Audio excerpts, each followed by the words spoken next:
order that your hand is raised. And these are items that you can discuss at this point that are not on the city council agenda.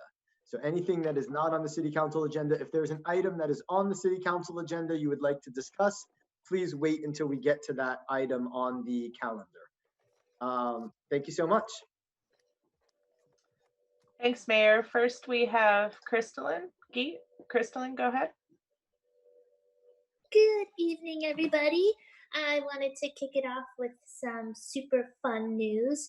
The council very graciously helped us fund the business center, and now that we're coming out of COVID, the restrictions, we're able to move forward with that, and we're getting the last little pieces in place, and the business center should be up and running very soon.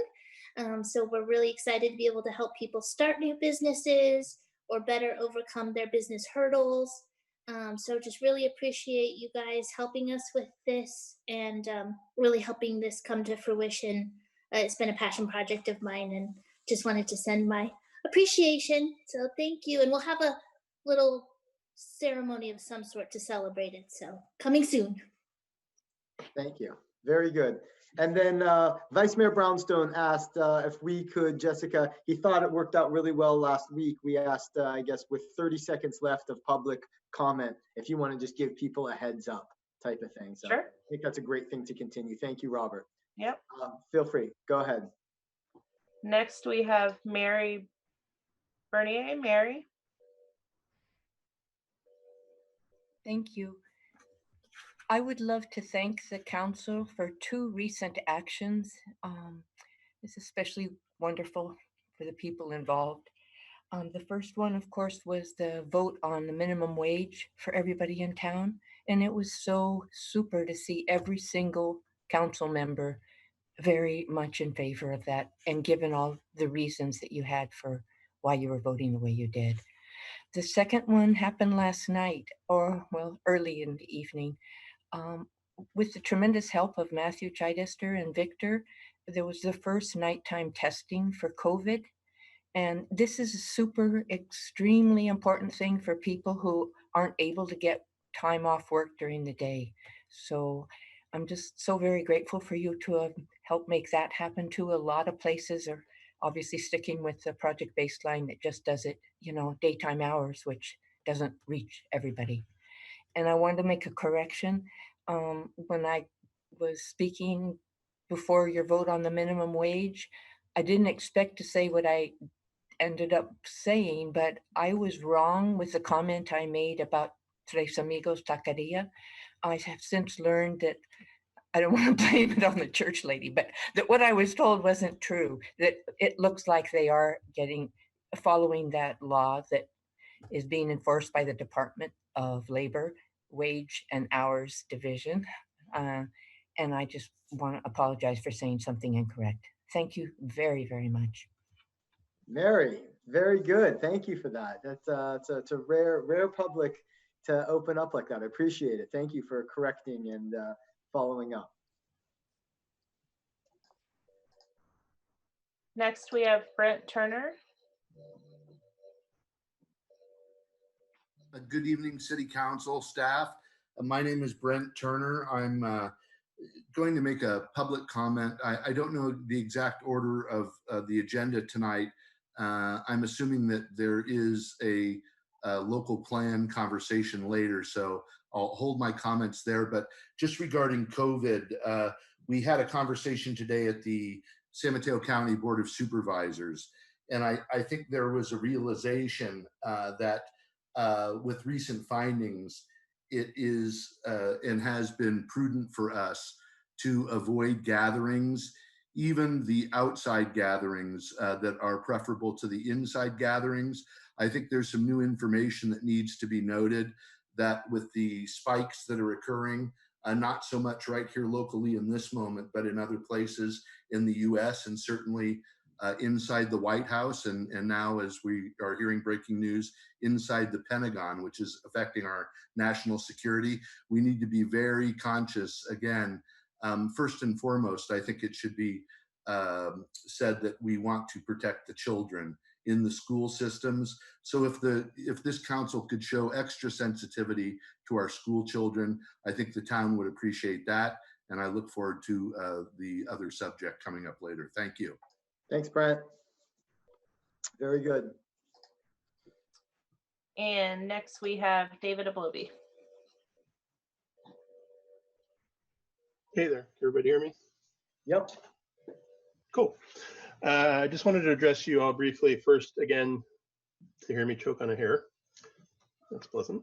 To thank you for the work you did and the city attorney and the city manager did on forwarding the letter to the attorney general. I feel like the city really accomplished something there, taking a stand to attempt to discover the truth of what happened that night in the face of relatively powerful county agencies took guts, and I'm impressed and proud of all of you. With that said, there's one housekeeping item that I'd like to ask you to follow up on. And I'd like to say specifically that what I'm asking for tonight is that one, and at least one other of you, move to agendize an item, placing an item on a meeting for the subcommittee or for the public safety subcommittee for purposes of getting a brief by the city attorney, who didn't, or she was getting volunteered for this, by the way, on your legal options in having her send a letter to the sheriff's department or to David Silberman at the county to demand essentially the log files for the camera that was ostensibly off, or we had been told is off. Just very brief background on this. The district attorney claims that he has not seen the log files, which means the only witness to a potential manslaughter claims that there were no cameras in operation, and the agency and individual charged with investigating that potential crime didn't bother to check the log files that would verify whether that claim is true or false. This is an enormous error, oversight, or deliberate obfuscation. And as our representatives of policing in Half Moon Bay, it's kind of up to you guys to drag this out of them and put it in or on public display. So again, I'd like to ask you to either now or later, you can do it at the formal part later in the meeting, one of you to move to agendize and create a meeting for the public safety subcommittee for purposes of creating that potential letter and forwarding it to the county representative who is the custodian of that record. A little bit longer than I intended, but thank you again for your time and for listening, and thank you again for your work on this complex issue. Very good. And we will get to, thank you so much, David. And we'll get to, when at the end of our meeting, we can talk about agendized future topics. Mr. Mayor, I can maybe help right please. now. Please. The public safety subcommittee, when they met and we went over the letter that we were to send to the Attorney General, they did direct us to make that request to the county, and we just haven't gotten to it yet. So I don't think you do need to agendize the item. I think the direction to the city attorney and myself was clear, and we just need to follow that up, and we just hadn't got to it yet. Excellent. So it's being taken care of. Unless Catherine remembers it differently, that was my recollection. It was a clear direction from the subcommittee to make that request of county council. Do you mind us just clarifying that for a second before we move on? Sure. I'll just say it. I didn't get a chance to refresh my memory too much, but there was discussion of this at the safety subcommittee meeting, and I think that while there wasn't a formal motion, my understanding is consistent with the city managers. That we just and we can implement that. Okay. Very soon. Okay. Good. And just I know we don't usually do this, but David, does that seem to satisfy what you're asking for? He's off the Zoom now. He's back in the attendees list. Okay. All right. Well, I'm just going to assume that we're good then. Next, we have Andrea Gill. Good Andrea? evening. Hi, good evening, Honorable City Council and City staff. My name is Andrea Gill, and I work at Youth Leadership Institute in San Mateo, where we work alongside youth across San Mateo County and Half Moon Bay. I would like to give a comment to item 1C. Go for it. I'm Yeah, okay. this is Um, perfect timing. Absolutely. I'm here before you because I want to share the realities of alcohol consumption and smoking in public areas. As you are aware, secondhand smoke is the excess tobacco smoke from other persons' cigar, cigarette, hookah. Since 2014, vaping has been the most commonly used tobacco product among youth. With the rise of COVID and fires, we are in dire need of healthier, clean air and healthier spaces in which folks are able to navigate and, more importantly, breathe. In addition, this will help reduce the amount of pollution that is in our parks and beaches, as it minimizes the amount of cigarette butts and ash that are left behind. Across the board, youth are consuming alcohol more frequently throughout the transition of high school. The activity of these substances make it fairly easy to obtain alcohol. Limiting alcohol consumption at parks and beaches will ultimately work towards a reduction of youth exposure to substances.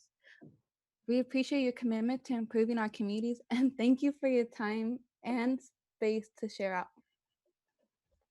Excellent. Thank you. Thank you for those comments, and well-timed, Andrea, to talk about the consent calendar right now. Thank you.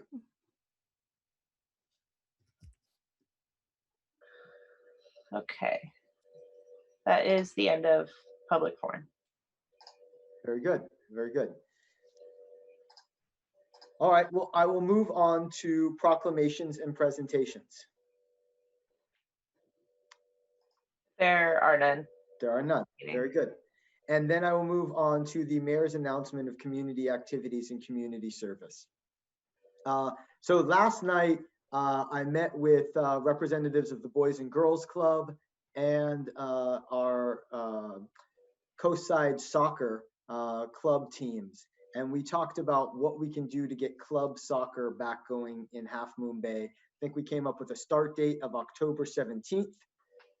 And we came up with all the COVID-friendly pieces that we need to do in order to make it happen.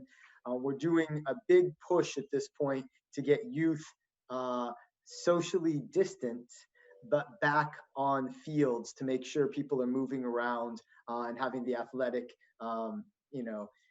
perspective on being outside and moving as much as possible. Some families are having an easier time with that right now. And some families are having a hard time making sure their children are outside and moving. So we're trying to do what we can in the most COVID safe way to ensure that people are outside and again, playing sports and moving around again. So that's a topic. Number two, there is a pancake breakfast. There is the Lions Club. Let me just read this to you. The Lions Club, Half Moon Bay Lions Club, is holding a pancake breakfast. My neighbor is one of the Lions Club members. And the breakfast includes pancake, sausage, fresh fruit, and orange juice and apple juice. It is Saturday, October 17th, 2020. And it's from 7:30 a.m. to 11:30 a.m. Proceeds go to support the Half Moon Bay High School and senior Coastsiders. So if you're able to do that, know that exists. You can find it online. They're asking for a $12 donation for anybody that wants to participate in that. And then from a job front, I've been communicating with a Miss Juarez, Carolina Juarez. So she has job openings right now for posting for a city carrier assistant for the USPS, the post office. Basically a mail carrier with a career path that has some benefits. Once they become a career, they're entitled to full federal benefits. So if people are interested in that job, I'm sending all that information to our city manager, Bob Nesbitt. And if people are looking for jobs in our community, it's a fantastic way to be able to get in with the United States Postal Service. And it's got great benefits associated with it as well. And I promised her I'd help get the word out. So there you go. She's the staffing specialist for our district. Mayor. Yes. A question about the soccer games. I don't see how you can socially distance during a soccer game. You're absolutely correct. No game. Huddled. There's no games. There's no games associated with what we're doing. I It's, they actually have to be in squares. They're not allowed to even share the balls. It's mostly to get them with their footwork and back out. And they're going to be doing a lot of calisthenics and things like that. Yeah, but you're absolutely right. There's no games. There's Thank no mingling, none of that stuff. So it's Great. it's all approved and organized. But you're absolutely right. We're not allowed to play games, nor are we allowed to compete against anybody else from over the hill. None of that stuff. Yep. And so those are the community announcements. Also, I met with the Boy Scouts I usually do it once or twice a year. We have a Boy Scouts meeting where they talk to one of the city officials. I've been doing it ever since I've been elected. We met with a group of about 20 people by way of Zoom this time. And we talked about what it's like to be mayor. And they asked me a bunch of questions. Some of them were actually really hard to answer. So I appreciated the input, and I think they did a great job preparing, and that's how they earned their next badge. So I actually learn a lot about the Boy Scouts each time we do it. So I'm appreciative for that as well. And that was a nice piece of community activity I was able to do with the Boy Scouts. I'll move on now to a report out from recent closed session meetings, and I'll pass it off to Catherine to report out. Thank you so much.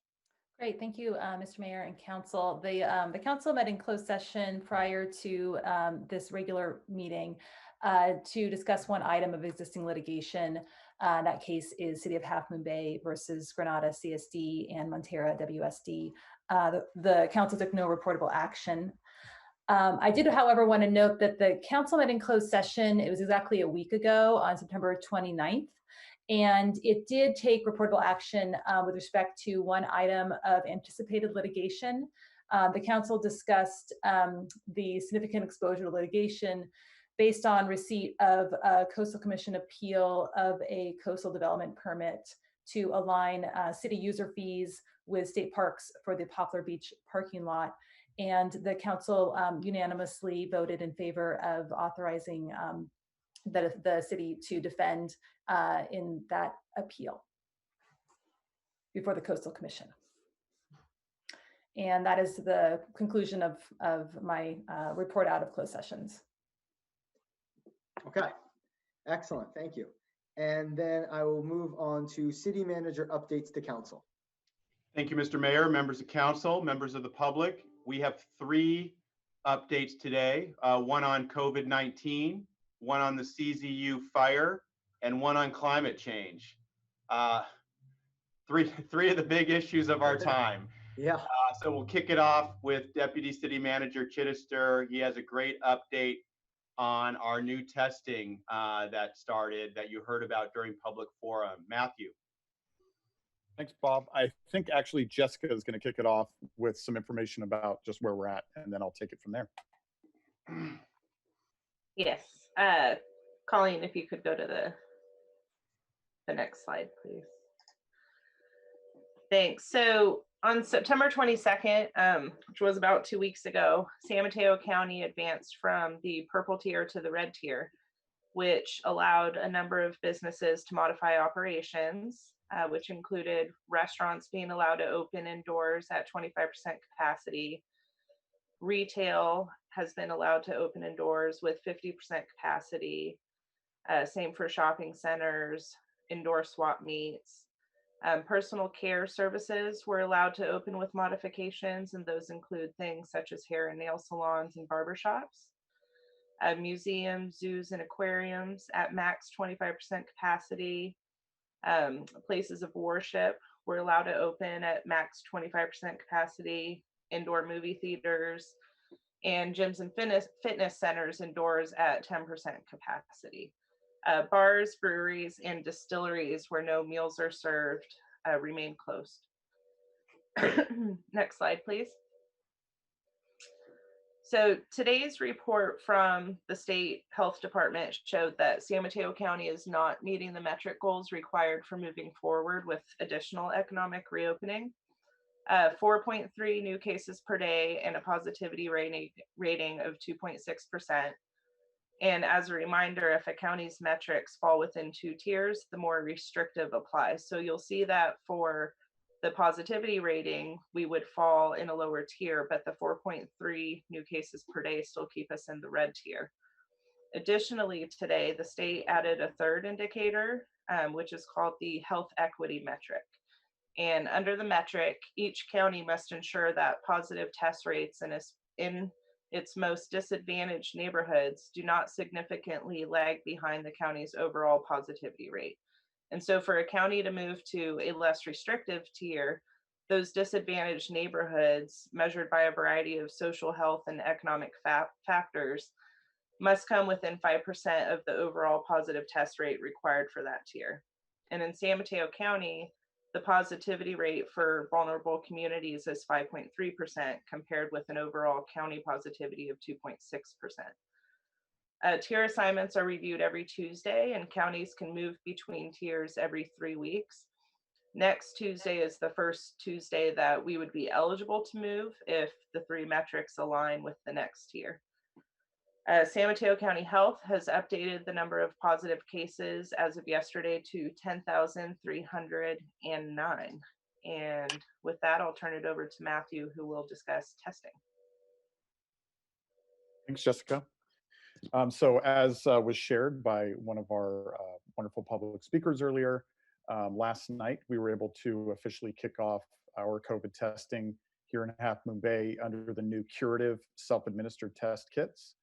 We've been talking about these for a few weeks, and we've worked really closely with the county and with our wonderful volunteers through the CERT organization, who you're going to hear from tonight, to really develop what we think is a sustainable, ongoing testing site at the Ted Adcock Community Center. So just a reminder to everyone, we will be offering testing every Monday evening from 4 to 7 p.m. Now that may change after daylight savings time changes, because it does get incredibly dark incredibly quickly right now at around 7, and that'll move up to 6 in just a few weeks.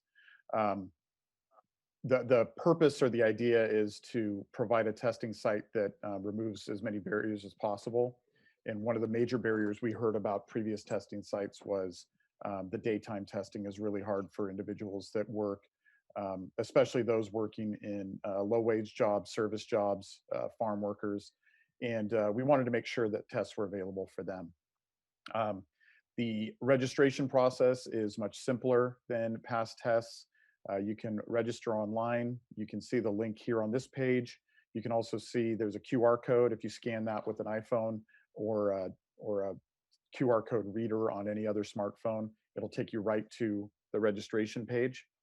Of note, and something we're working on hopefully making more simple, is when you go to the testing page in the upper right-hand corner, there's 3 lines that if a person clicks on it, it gives them the option to switch to Spanish so that they can go through the registration process in Spanish. It's not as intuitive as I think it should be. So we're working with the county and Curative to see if we can get that changed to make it even easier for folks to get that help. We're also looking into other ways to help people get registered more easily. Once a person is registered and they come to the Ted Adcock Community Center, the testing process is very quick. No one touches the test except for the person being tested. It's self-administered, which means you are able to swab your own mouth. It's fairly non-invasive. And again, the whole process takes 5 to 10 minutes at the most. Another great benefit of this is that children ages 5 and up are eligible for testing, which is a new feature with this type of test kit. It was not available under previous tests, public tests. Tests are free. If people have health insurance, we ask that you provide that during the registration process, and Curative will work with your healthcare provider insurance to get that test paid for so that it doesn't come at a public cost.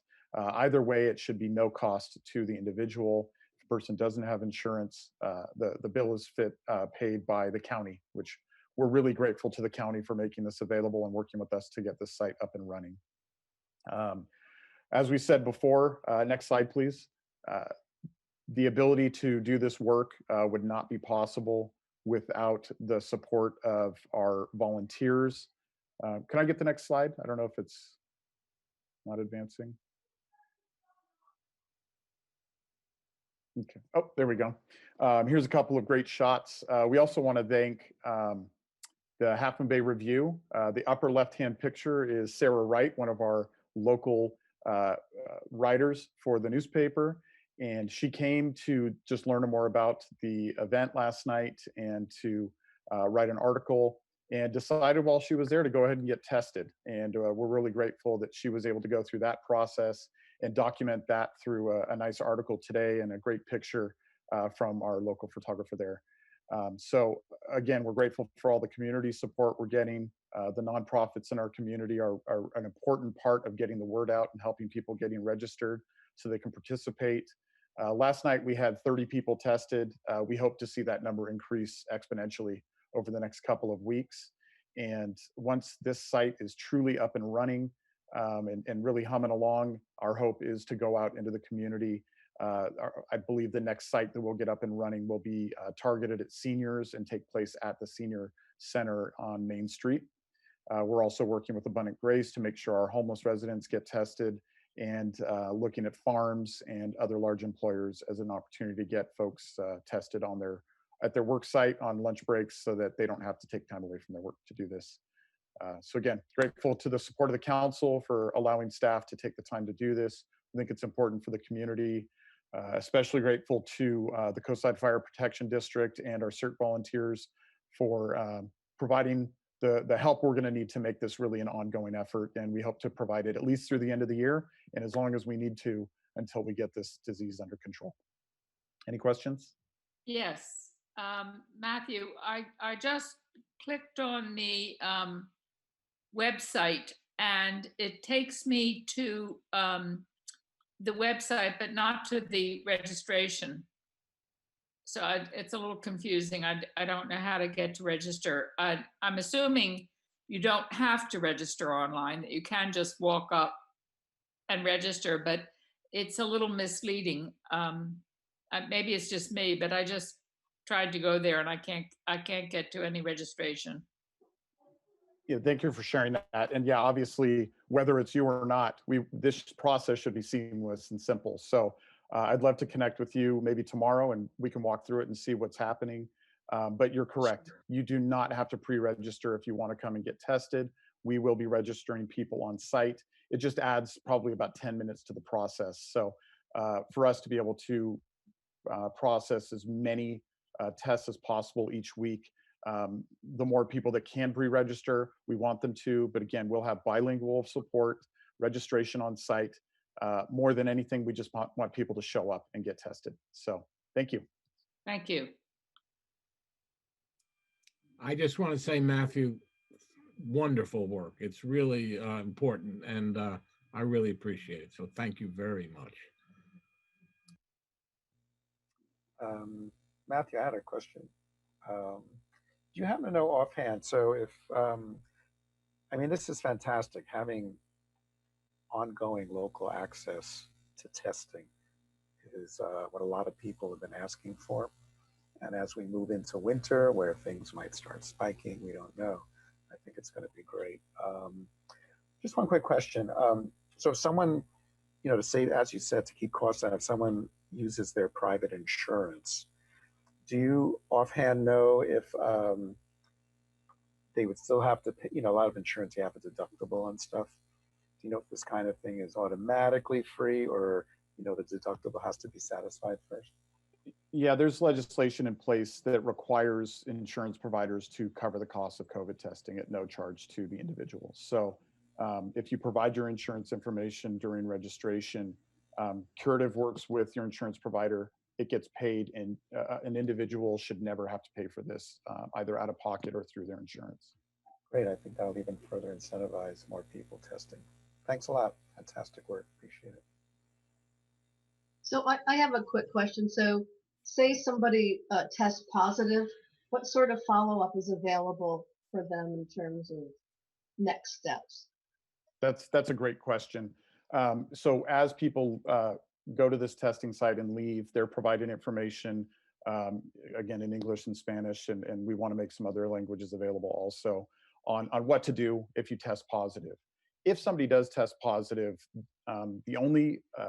we'll get an aggregate report of, how many people during a particular week tested positive, just so we have an idea of what it looks like. But the county will be contacted by Curative to let them know this individual tested positive. The county will contact them based on the information they provide during registration and work with them. They have what's called the care and, oh gosh, I can't remember the term. They've got a unit set up that makes sure that people, care and shelter unit, that makes sure that people have the resources they need to shelter in place or self-quarantine after testing positive. And that means either in their own home or the county provides hotel space for those that can't do it safely. The other thing that the county, of course, does is follows up with their contact tracing unit to work with the individuals to find out where they've been, what they've been doing, so that they can start to trace those steps and make sure that other people that may have been impacted by a positive test can also get tested, and we can get them into the right place. So the person doesn't need to do anything other than respond when the county reaches out to them. But we would encourage them, if they do get a positive result, that they immediately contact the county at 211 and also reach out to their primary care physician to start getting advice and information on what to do next. So a follow-up question, do they, what about privacy? So they're tested, they're contacted by the county. Is there some sort of privacy thing they have to sign or a waiver? How does the whole privacy piece work out? I'm not sure I follow. You mean like allowing the information to be sent to the county? Yeah. I think that's part of the registration process, is that when you test positive, that information will be shared with the public health office. So I don't have particular details, but yeah, and maybe we need to make sure that that is clear to folks when they come to test, that that's the only information that's shared coming out of this is if you test positive, county public health will be notified so that they can help you, with the next steps of protecting yourself and others if you've tested positive. Okay, thanks. I think it's a great program. I'm glad we're reaching out and providing this service. It's great. Matthew, what's the turnaround time on testing? Is it the day of they come in, they get the result? No. The lab that processes these tests is in Southern California. So our process is we do the testing on Monday evenings. Tuesday morning, a staff member takes the process test to the UPS store, and they're shipped same day or overnight down to the lab. Once the lab receives it, they turn around the results in 24 to 48 hours. They're going 24/7. As an example, last Thursday, we did a walkthrough of the test site, kind of a mock-up, and the county came and made sure that we were following all the protocols and kind of approved the site.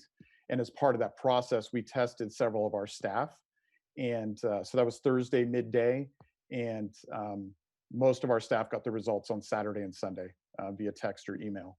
So it's not instant, but it's a pretty darn quick turnaround, which is a big improvement over what had been happening before. Yeah, very good. Very, very exciting. Thank you for making it happen. I know I brought this up a couple of weeks ago when I was talking about, there was people that couldn't go to the testing during the day, and boom, it was like, I think you were working on this already, but it was like, all of a sudden, there's the nighttime testing. So I really appreciate the work on this. All right. Anything else before we move on to the next topic? I think we have one more update. Yeah. We have two more, Mr. Mayor. The next one, I don't know if it's fair to call it an after action report, probably not, but we'll hear in a second. We have Cynthia Sherrill from our local CERT and Jonathan Cox from CAL FIRE to give a little report on the CZU Lightning Complex fire. I don't know who's going to go first, but take it away, both of you. Jonathan Cox will be going first, just so you know. So I'm going to let him run his own show. This is Colleen, by the way. Sorry. Jonathan, take it away. Thank you for coming tonight. Thank you, Colleen. Thank you, Honorable Mayor, City Council, and members of the public. My name is Jonathan Cox. I'm the Deputy Chief for CAL FIRE in the San Mateo Santa Cruz unit. I'm responsible for San Mateo County Fire Department as well as Coastside Fire Protection. I give everyone a brief summary of what we had going on here over a basically 26-day period. And can everyone hear me okay? Is it decent? You're a little in and Perfect. out, but for the most part, I can hear you. Yeah. Okay, great. So just want to give a little bit of a summary about what we had going on over that period of time. As everyone remembers, we had a large lightning storm that came through on the early morning hours of August 16th, the remnants of some tropical moisture off the coast. And across Northern California, over a 72-hour period, we had over 12,000 lightning strikes. Of those 12,000 lightning strikes, we had 585 fires across Northern California break out simultaneously, 24 of which became major incidents. And we classify major incidents as really anything that goes beyond the second operational period, so 2 to 3 days after the fire ignited. Unfortunately, on the peninsula, we took a direct hit. We had 300 plus lightning strikes between the two counties in San Mateo and Santa Cruz. And within the unit itself, we had 27 confirmed fires within about a 48-hour period. You put that, contrast that with the fact that our normal staffing, we have 13 fire engines, and you can tell from the very beginning we were fairly outgunned by Mother Nature and kind of everything that it brought along with it. This all came at a really inconvenient time. Our relative humidities for that prior day were in the low teens, which is unusual for this area. And we also had about a week of 100 degree plus temperatures. If you remember, we had that really severe heat wave beforehand, significant amount of time. So we had very little fuel moisture recovery. Just some photos of the actual lightning strikes. This one on the left is looking at the watershed from the top of 92 and 280. The right is looking from Santa Cruz north towards San Mateo. In the early hours of Sunday morning, we went to our lightning plan across the CAL FIRE unit, includes both counties. And really what this allows us to do, each battalion chief run all of the multiple incidents within their battalion as basically one collective fire complex. And with that, we started to get a significant number of calls in the early hours at about 5 a.m. This is one of the first photos after the sun came up. As you can tell, we found that with multiple fires burning in multiple locations, all the way north from basically the Burlingame area and the watershed, all the way down into Woodside, across La Honda, down towards the county line. The system was strained extremely quickly. We were not the only area that was being affected by fire. There was major fires that broke out in Santa Clara, Alameda, Lake, Napa, and Marin counties at the same time. Like all the other fires, we were all strained by just the sheer number. And for us, we utilized our volunteer firefighters in all four companies, La Honda, Lilmamar, Kings Mountain, and Half Moon Bay, very early on, and were really successful because of the fact that they were able to keep so many of those fires small. With that, there's just a couple of photos of our local volunteers and the work that they did. Maybe most important for Half Moon Bay is the area up off the backside of Higgins up to Irish Ridge, just getting deep in there and putting out some very small fires, which was critical for the coast. This picture right here is actually looking south on Highway 1, just outside the county line. That's Waddell Creek drainage right there. That was one of the confirmed fires we had. And I just wanted to bring it up for a point of reference because I go through this presentation, you'll see multiple times this fire just building. This was one of a number of fires south of Pescadero along the coast, the Finney Creek drainage, the Buteno Ridge, and the Olmo Trail area.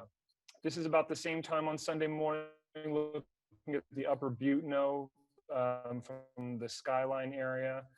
This is looking south in the Nuevo Point area at one of the fires we had out there. This is a map of the 17th. Really what we had by the morning of August 17th, the Monday, is we had 5 large fires burning in the southern San Mateo County area. Those fires were about 80 acres plus each, and they were in extremely inaccessible areas. They were basically understory fires in timber, and we would classify them as having slow rates of spread. They weren't burning extremely fast at that point, but they were burning in a lot of duff, 3 to 6 feet of duff underneath the trees, in really inaccessible terrain. We placed some very large resource orders early on, both for aircraft, for firefighters, for fire engines. And as you can imagine, with all the 24 large fires going on across the state, the strain on the system was immense. And we were having to make do with very few resources for an extended period of time. This is just a good recognition of how the fire was burning. As you look at this, this is a low intensity burn. That's actually a decent looking burn. It's just burning in the understory of the fire. But obviously our concern on that Monday was we had no containment on it, and we had really no ability to get a lot of crews in there. This is looking at the fire in the Butno area. Again, it's not doing much on that Monday morning, but it is, as you can see, being pushed kind of in a southerly direction as that wind started to pick up. This is the first flight we flew on Monday afternoon. As you look north, we're basically coming right into San Mateo County on this flight. You can see on the right, this is the Butno Ridge. You can see smoke on the right side, that's the Butno. On the left is the Olmo. And this is when we knew that we had a very rapidly escalating incident in the county that was going to get beyond our control. We requested an incident management team from the South Bay. Again, we requested additional resources, both through our local mutual aid channels and through the state resource ordering system. And this is when we also brought in the county manager's office, as well as the sheriff and the Office of Emergency Services, to start drawing up our plans for what the next 12 to 24 hours was going to look like, even though the fire was at a relatively slow rate of spread. This is just another photo of the fire. I believe this is the Olmo fire. As you can see, one engine at this incident is far beyond the capacity of what we can deal with. This is the first map we were able to produce. The 5 dashes are the actual numbers of the fires. We name fires by numbers when we have a complex. In San Mateo County, the 515, 518, and 514 were the largest ones, about 80 acres each. On the south corner, you can't see, but that's where the Waddell fire was that we originally saw. And just starting a point of reference, the other 2 fires you can see down here in green, the Waddell fire is right along the coast, and then there's a smaller fire that was actually contained down in Santa Cruz County. And that evening we were at about 861 acres. This is the last photo from that night of Monday the 17th. As you can see, in the foreground this is the Butno Ridge.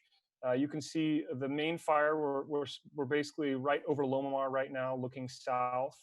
You can see the fire above Lomamar. You can see to your left a fire further down the Butno Ridge. You can see the Olmo fire on your right mid photo. And then in the far back right corner there by the coast is the Waddell fire that you saw to start things off, just that little column of puffy smoke. And this is when we knew that we were going to have a major fire really pushing south. This is Tuesday, just as you can see the fire progressing. Again, we're at about 300 firefighters at this point for a very large geographical area and a lot of fires. And Tuesdays when we really started to notice the increase in the fire activity. We were chasing multiple spot fires ahead of itself, and we knew that the fire was escalating quickly. This was the morning of the 18th. The fire, we believe, was about 5,000 acres by that time, making a southerly push with that northern wind. Still no fog, still no marine or coastal influence. This photo right here is one of our battalion chiefs in San Mateo County, just coming out of an area about 7 p.m. as the fire really made a hard push to the south on that Tuesday. And this is earlier in that afternoon, looking from Cloverdale Road to the south. And you can really just tell by the smoke the amount of activity we were getting in some of those remote areas. This is a photo from Pillar Point. These photos that Cynthia passed along were taken from the 18th and 19th. I'm sure it was a scary and impressive amount of smoke that was being produced from the coast. And Tuesday is really that night when we saw the explosive fire behavior and we saw the major push and the significant run that was made down into Santa Cruz County. This is Last Chance Road as on Wednesday morning, early Wednesday morning. One of our local government San Mateo County strike teams was in Last Chance. Last Chance is off Swanton Road down Highway 1, a small community north of Davenport. On Wednesday morning, a CAL FIRE Incident Management Type 1 team took the fire, took command. It's a 53-person specialized team that really comes in to help with the management of the incident. And over the nighttime hours, we had the fire basically spot fires at least 6 miles ahead of itself. So we were getting, hundreds of spot fires from the main head of the fire, and they were at least 6 miles ahead of themselves. We believe the fire burned about 45,000 acres over a 24-hour period. And if you remember, during that time is when we called for a mass evacuation over a very large geographical area. We started in San Mateo County. We moved our way south as the fire took place. At one point, we had evacuations from La Honda all the way down basically to the city of Santa Cruz and all the way up to the ridgeline. So a very large swath of the coastal area. This is a view of our fire spotting camera in Bonnie Doon. The camera did succumb to the fire, and it still hasn't been replaced yet, but it just gives you an idea of what things look like up on the ridge lines as they progress south. This right here, I'll try to play, is just a view inside Last Chance Road. The conditions that our firefighters were trying to defend homes with obviously was fairly extreme. This video here is actually inside Big Basin State Park.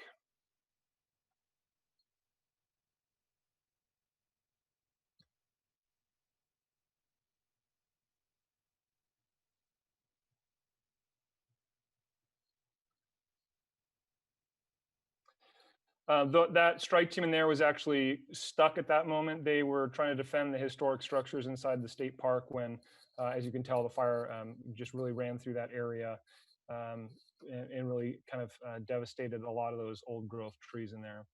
This is what the fire looked like as of the 20th, the evening of the 20th, after that significant run. About 49,000 acres in total. You can see from kind of the pattern of the fire pushing south, all 5 of those fires really burned together into one fire front as they came south. This is what it looked like at the mid elevation. You can see the multiple kind of defined columns and the push that the fire made to the south. As of Thursday, we had over 77,000 people evacuated. We were in unified command with the San Mateo County Sheriff's Office as well as the Santa Cruz County Sheriff's Office and performed a fairly large evacuation. Over the coming days after that, Thursday onward, the fire continued to grow, impacting the communities of Bonnie Doon and then down into the San Lorenzo Valley, the community of Boulder Creek, and a little bit into Ben Lomond as well. Just a little bit of a summary, just to kind of put all the pieces together. This just really illustrates the timeline of what happened. All these red dots right here are the lightning strikes that were confirmed fires for us. And as the day and time goes on, you can just kind of get a sense of what happened. We go from hours and then we go into days. So the 17th, the fires become small and you can see the perimeters as they start to grab larger. That was a significant run on the Tuesday and then some smaller outskirt runs as time went on. The one thing that we did want to highlight is, as you know, evacuation planning has been a priority of ours over the last 18 months in San Mateo County. We were probably about 6 to 8 weeks away from going public with a Know Your Zone campaign for evacuation planning throughout the entire county. The Board of Supervisors put quite a bit of money behind standardized evacuation planning in this county. Luckily, the vendor we have for this, we were able to make a call and they spun up the mapping system for us as the fire broke out. It proved invaluable, not only for the communication for us between first responders, but also giving the members of the public the ability to go online and see if their address was evacuated or what the status was. This map here just shows a timeline of the evacuations being called on the incident. This platform also is used in Santa Cruz County, so we're able to centralize evacuations. The red being evacuation orders, the yellows being warnings, and the red being the heat signatures from the satellites from the fire. So this is at our peak when we had the mass evacuation. and then a little bit into Santa Clara County when we were concerned that we may get a push to the east. As we go through this, the green is just when we start to repopulate areas and show kind of how the progression of the repopulation process went as well. So just to summarize the resources that we had at the incident, those first few days, the critical days, especially the night of the 18th and the 19th, we had 591 personnel assigned. To give you a sense of that, we had probably over 10,000 structures directly in the line of the path of the fire to show you just how outgunned we were by this and how firmly Mother Nature was in charge. We did have heavy reliance on our mutual aid partners from all over the state as well as out of state. We did get 7 helicopters as well as quite a bit of support from the National Guard who were here for almost a month helping us put this out. Just to bring it in a little bit closer to the coast and home, I think one thing that all coastsiders can be really proud of as a result of this fire is just the amount of volunteer kind of involvement and how the volunteer community met this moment. And I think that if there's any takeaway from this, I think it is the planning and the preparedness that some key folks along the coast have made. Cynthia, Dave Cosgrave, Keep, those cannot be overstated for how invaluable they were to support the incident and also for being able to come together and really work cooperatively to meet that mission. And I think everyone along the coast should be very proud of it. I know that the CERT team in particular, I will forever be indebted to, and I think it really is a model for the coast about what good community involvement looks like. Just to summarize the incident itself, these are all just really the statistics of it. We did have 1 civilian fatality in the Last Chance Road area. The final acreage was 86,500 acres. 22,755 were in San Mateo County. It makes it the largest fire in recorded San Mateo County history. The next biggest one behind this was about 15,000 acres. Of the 1,490 structures destroyed, 59 were in San Mateo County, and 14 of those were single-family residents. And a lot of bridges and infrastructure were destroyed, especially in those remote areas, in some of the more inaccessible areas. We continue to go on smoke checks on this fire. We're going on anywhere between 10 to 14 a day at the moment. We anticipate until we really get into the deep heart of the winter that we will continue to have to chase smokes and put out stumps. And we are also now focused on working with the county on the watershed emergency impacts as far as debris flows and flooding and what that has the implications for. The fire cost about $60 million to fight. It was considered an FMAG, Fire Management Assistant Grant fire. It didn't come under a presidential declaration, so there are reimbursement processes through FEMA for the fighting of the fire. And again, multiple resources locally were very vital in making sure that happened. Just to close this off, I think, some of the key takeaways from this for me, the relationships with our county and local cooperators, as well as our sheriff's partners. Some of the evacuations that we pulled off in a very short amount of time would have been very difficult to do had the planning not been there from the sheriff and the fire side. And I think it just reaffirms why we do this and why we work together and why we collaborate. And again, just looking forward to what the future holds as far as the volunteer organizations and supporting them and making them successful. I think the old adage that all disasters are local is really encompassed in this incident. And I really thank everybody from the government level all the way down to people helping at the shelter, because we really couldn't have done it without everyone's involvement. Thank you.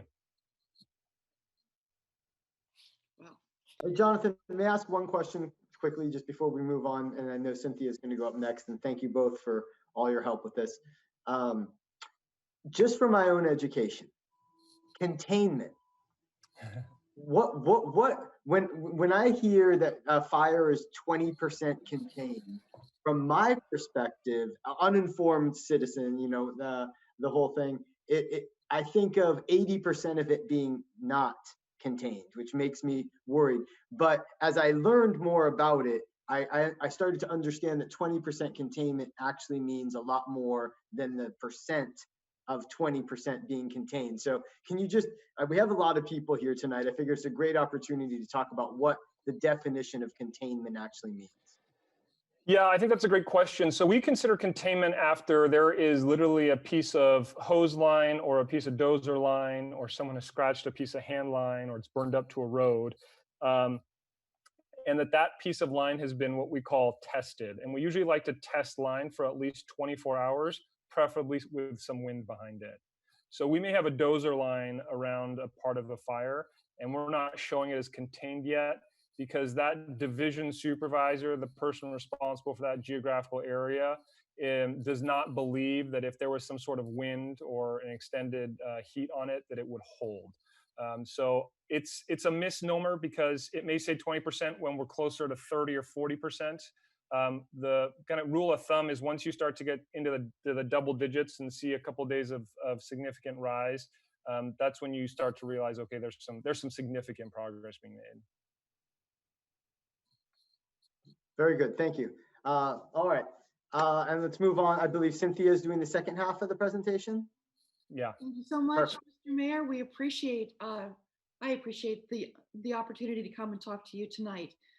Thank you to City Manager Bob Nisbet, who helped put this together, and special thanks to Corey Stalker, who was wonderful in helping Chief Cox and me get this ready to go.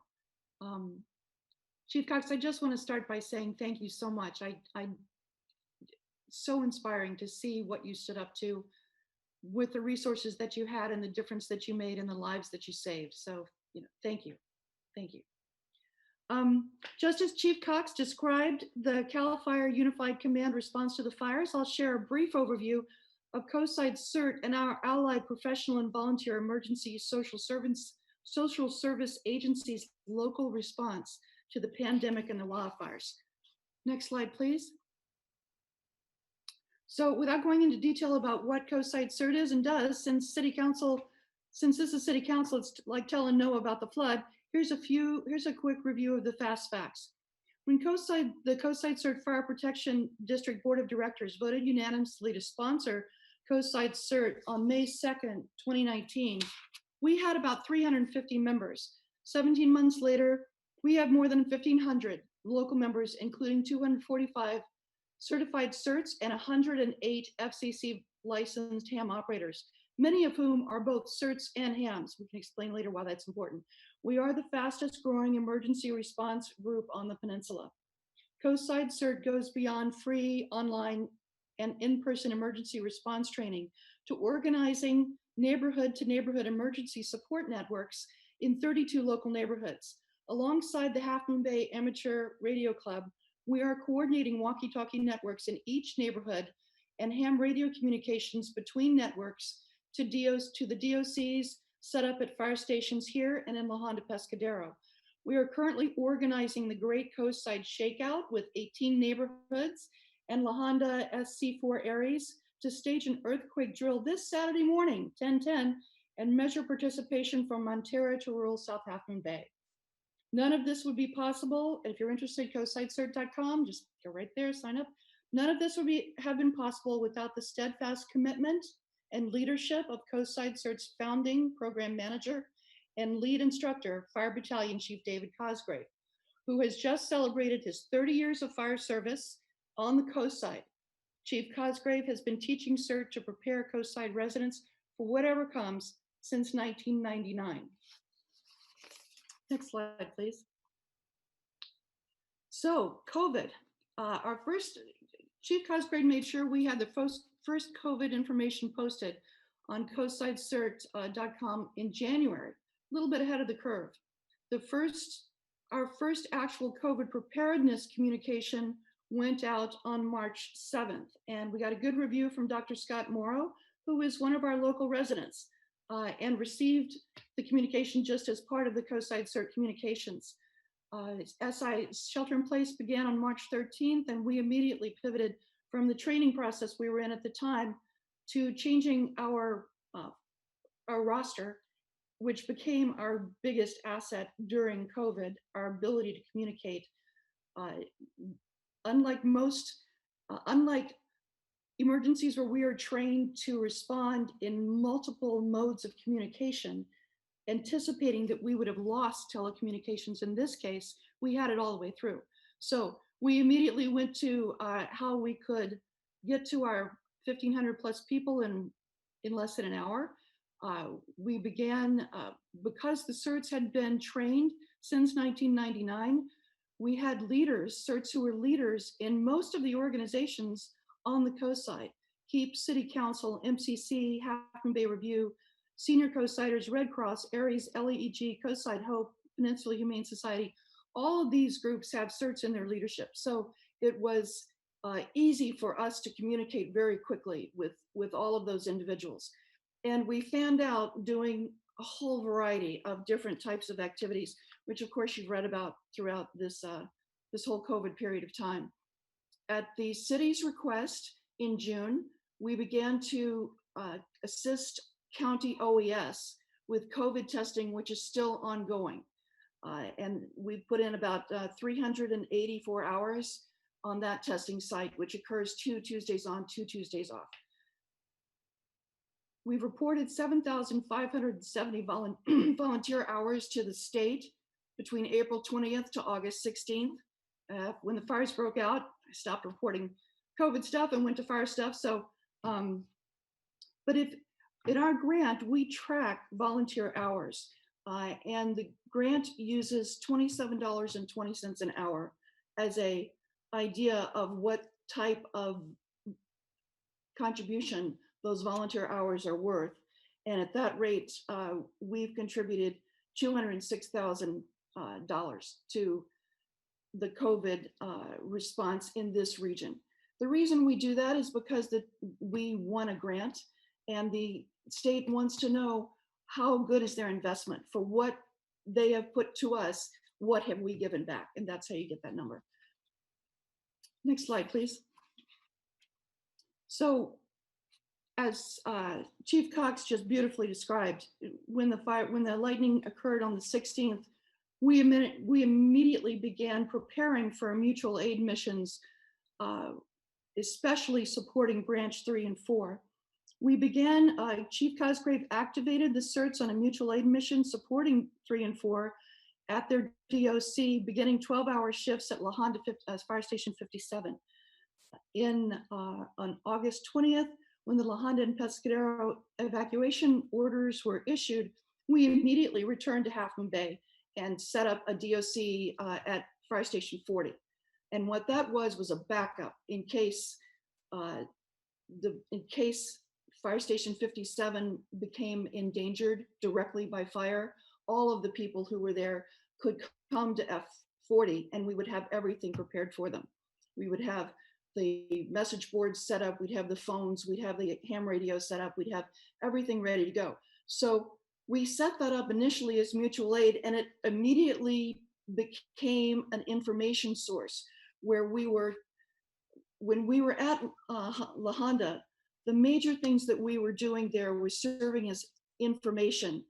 People were contacting us by ham, by phone, stopping by, and they were asking how close is the fire to me? What is the best way out? And when should I leave? Those were the primary questions that we got at La Honda. When we opened up at F40 in Half Moon Bay, people were saying, my animals are evacuated. Where are they being sent? I'm coming down to you, to Puente at the high school. Now what do I do? And questions from Half Moon Bay folks saying, what do I pack? How do I prepare? What should I be doing? And of course, all of the aid information that was coming in, helping to coordinate that. So we were really an information referral shift. We had 50 volunteers at the DOC in the 5 days we were there.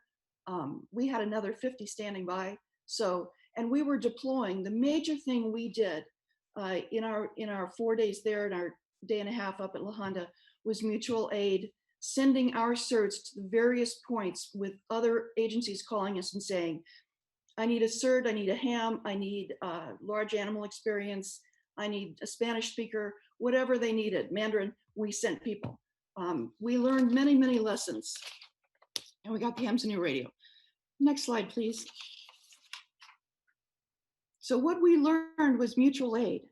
In our CERT training, we of course are always cooperative with others, but and we know the ICS system, but what we learned with this one is it was the relationships that we already had established through KEEP, through a whole variety of different, there's mutual aid actions that go on all the time. While career and volunteer fire agencies fought this fire on the front lines, volunteer agencies coalesced in the community to provide evacuation assistance to people and animals, including sheltering, feeding, money for essentials, and medical care. This network of social services and emergency training sprang into action and operated in calm cooperation and communication based on their primary training, their cross-training, and their relationships prior to the event at emergency preparation forums like KEEP and others. Next slide, please. Next slide, please. There you go. This is our primary lesson. The primary lesson is mutual aid. The primary lesson is unified, coordinated response. What we would love to see here in Half Moon Bay is this vision of the city, fire, law enforcement, and the county is in the midst of reformulating and transitioning OES to the county manager's office, and however that comes out. But this sort of assortment of volunteer agencies that each know their job well and have demonstrated their ability to work well with one another.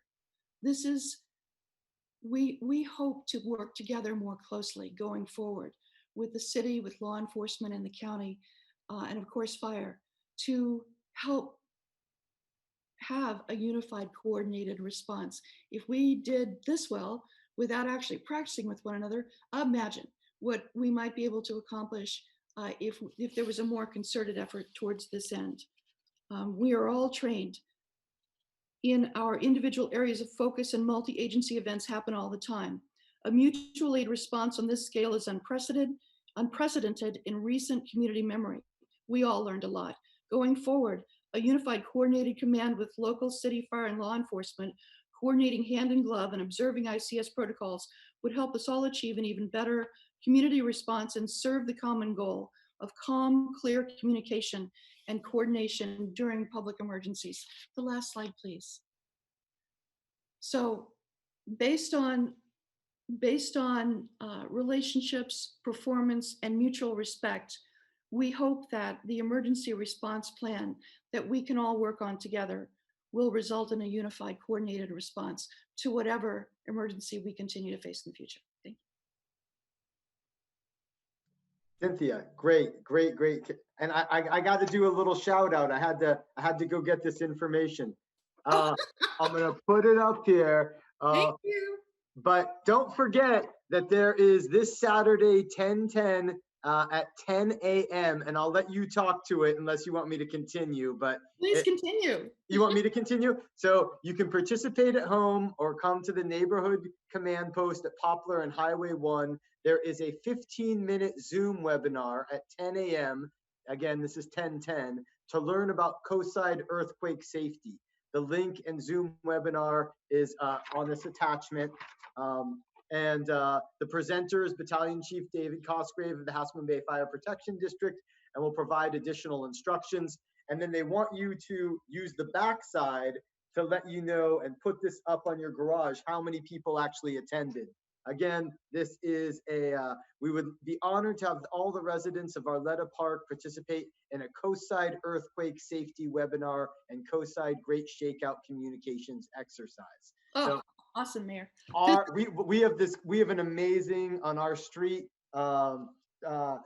Teresa Rourke is our CERT person, and she went door to door making sure that everybody got these the other day. And I'm just so thankful for all the work CERT does in this community, Cynthia does to make it happen. And I mean, it's the volunteers that you have created in this community to help keep us all safe. It's fantastic work, and I'm extremely appreciative to you, Cosgrave, and everybody else who's participated. We're so grateful to you, Mayor. Thank you so much. That was awesome. That's our Lita Parks announcement. There are actually 18 neighborhoods up and down from Montera to rural South Half Moon Bay, each of them having this drill.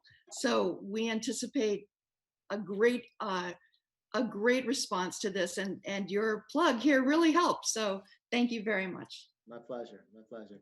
Are there any clarifying questions or anything else anybody would else like to say before we move onward? All right, well, Cynthia, great work. Thank you so much for all you do for the community. Jonathan, thank you so much for attending. Great information. I learned a lot throughout that process. And the next question, of course, is what are we doing to prevent wildfires from happening in the area? We'll take that into council moving forward. So thank you so much for both your time. Appreciate you attending. Thank you. Thanks to the whole team. All right. Let me go back. Okay, next up, Mr. Mayor, members of council, Veronica Vostenak will give a short update on our climate action and adaptation plan. Veronica? Great. Thanks, Bob. Good evening, Mayor, City Council. Thanks for the opportunity to present to you all tonight. I'm here today to talk a little bit about some climate action plan outreach events that we have scheduled in October and give you a little update on our timeline as well. So the city is partnered with the San Mateo County Office of Sustainability to work on 6 virtual events open to all coastside residents throughout October. So the County of San Mateo is also working to update their climate action plan. So we've decided to partner on these events, and all of these virtual events will inform both the Half Moon Bay and the San Mateo County climate action plans, which will affect the unincorporated areas. For those who are unable to attend our virtual events, we're also distributing a survey, both physically and digitally. The survey will be available in English, Spanish, and Chinese, and will be available online at the link on your screen. We're also working with senior coastsiders, Puente and Alas, to make sure that these surveys are also being distributed physically through their channels to get to those individuals who are not able to access technology or may otherwise have some difficulty. I want to emphasize that no prior knowledge of either climate change or greenhouse gas emissions is necessary to attend. We'll be doing a little bit of education before each event, and we really want to have a diverse group of people coming and providing their input and feedback. So some of the items we might be talking about are building energy, renewable energy, waste reduction, or transportation. It's not an exhaustive list, but that's the main 4 topics. Next slide. So we'll be kicking off the event on next Thursday, October 15th, with a workshop led by both city and county staff. That event will have live Spanish translation available, as well as opportunities for breakout groups to have conversations completely in Spanish. The Saturday afterwards, there will be a workshop led by youth climate ambassadors and Heirs to Our Oceans. On the 21st, there will be a World Cafe style workshop with senior coastsiders. Both the youth event and the senior coatsider event are not age specific, so if you don't fit into one of those groups, we still encourage you to attend those events if you're interested. And last, there will be 2 workshops with ALAS. So one on October 22nd, targeted towards families. This event will be held completely in Spanish. And then again on the 29th, there will be a youth event, and that one will be held in English with Spanish translation available. Registration is required for these events to make sure that we can get links to everybody. So you can go to hmbcity.com/cap to get some more information about each of the events and also register. If anybody has any issues, feel free to contact me as well. Next slide. And last, I wanted to give you a little bit of an update on where we are in the climate action plan. I was here in May, and council had directed staff to bring the CAP in-house. We've been working on getting everything together, and right now we are working to finalize our community and municipal greenhouse gas emission inventories and to identify some climate action measures that we think will be meaningful for the community. Simultaneously, we're working to hold these workshops with San Mateo County and some local community leaders. And we'll be digging a little bit deeper in the winter with some outreach to Spanish-speaking populations. I will be back before you at your December 1st meeting to go over a little bit more details and receive all your input. But I wanted to give you a quick update on where we are. I know that the text on this is really small. So this graphic is available on our website if you want to look at it a little bit closer. And of course, I'm available for any questions either from the council or the public. Yeah, so that's what I have today for you all. And of course, I'm here if you have any questions. All right, Veronica, thank you so much for the update. I love seeing the climate action and adaptation plan going into use. So thank you for all these updates. You've been doing a great job keeping us aware. And again, this is a top priority for council. So very much appreciate it. You've been following it up as if it were a top priority, very much so. So very, very appreciate your efforts. Of course, thank you. Thank you. All right, so I'd like to just point out to Veronica, first of all, great presentation. I've had some communication from Sierra Club folks that would like to be able to comment on our cap. And I'd like to know if I could get them a copy of your presentation, or if you're putting your presentation on the city's website so that I could direct them to give them some information about it. Sure. Yeah, I received a letter from them as well, and plan to respond very, very soon. But there is all of the information that I presented to you tonight available on our website right now. So Colleen created a short link for me, hmbcity.com/cap, and in that timeline highlights the areas that is most appropriate for the public to comment. Sweet. Thank you. all right, very good. I am going to, and just to check in real quick, Bob, is there anything else from city manager updates before we move on? That concludes city manager updates. Thank you. Very good, very good. Moving on to the consent calendar. Can we entertain a motion?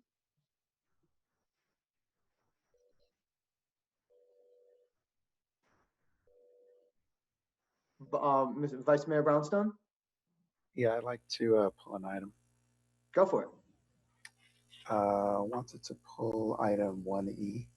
Okay. All right, and then with that, do you want to make a motion? Someone else can go ahead. Get ready. I'll do it. I move that we approve the consent calendar. Item 1A, waive reading of resolutions and ordinances. 1B, warrants for the month of September 2020. 1C, second reading of an ordinance amending Chapter 8.04, Animal Control, Chapter 9.12, Public Nuisances Affecting Public Peace and Safety, and Chapter 9.13, Park Regulations.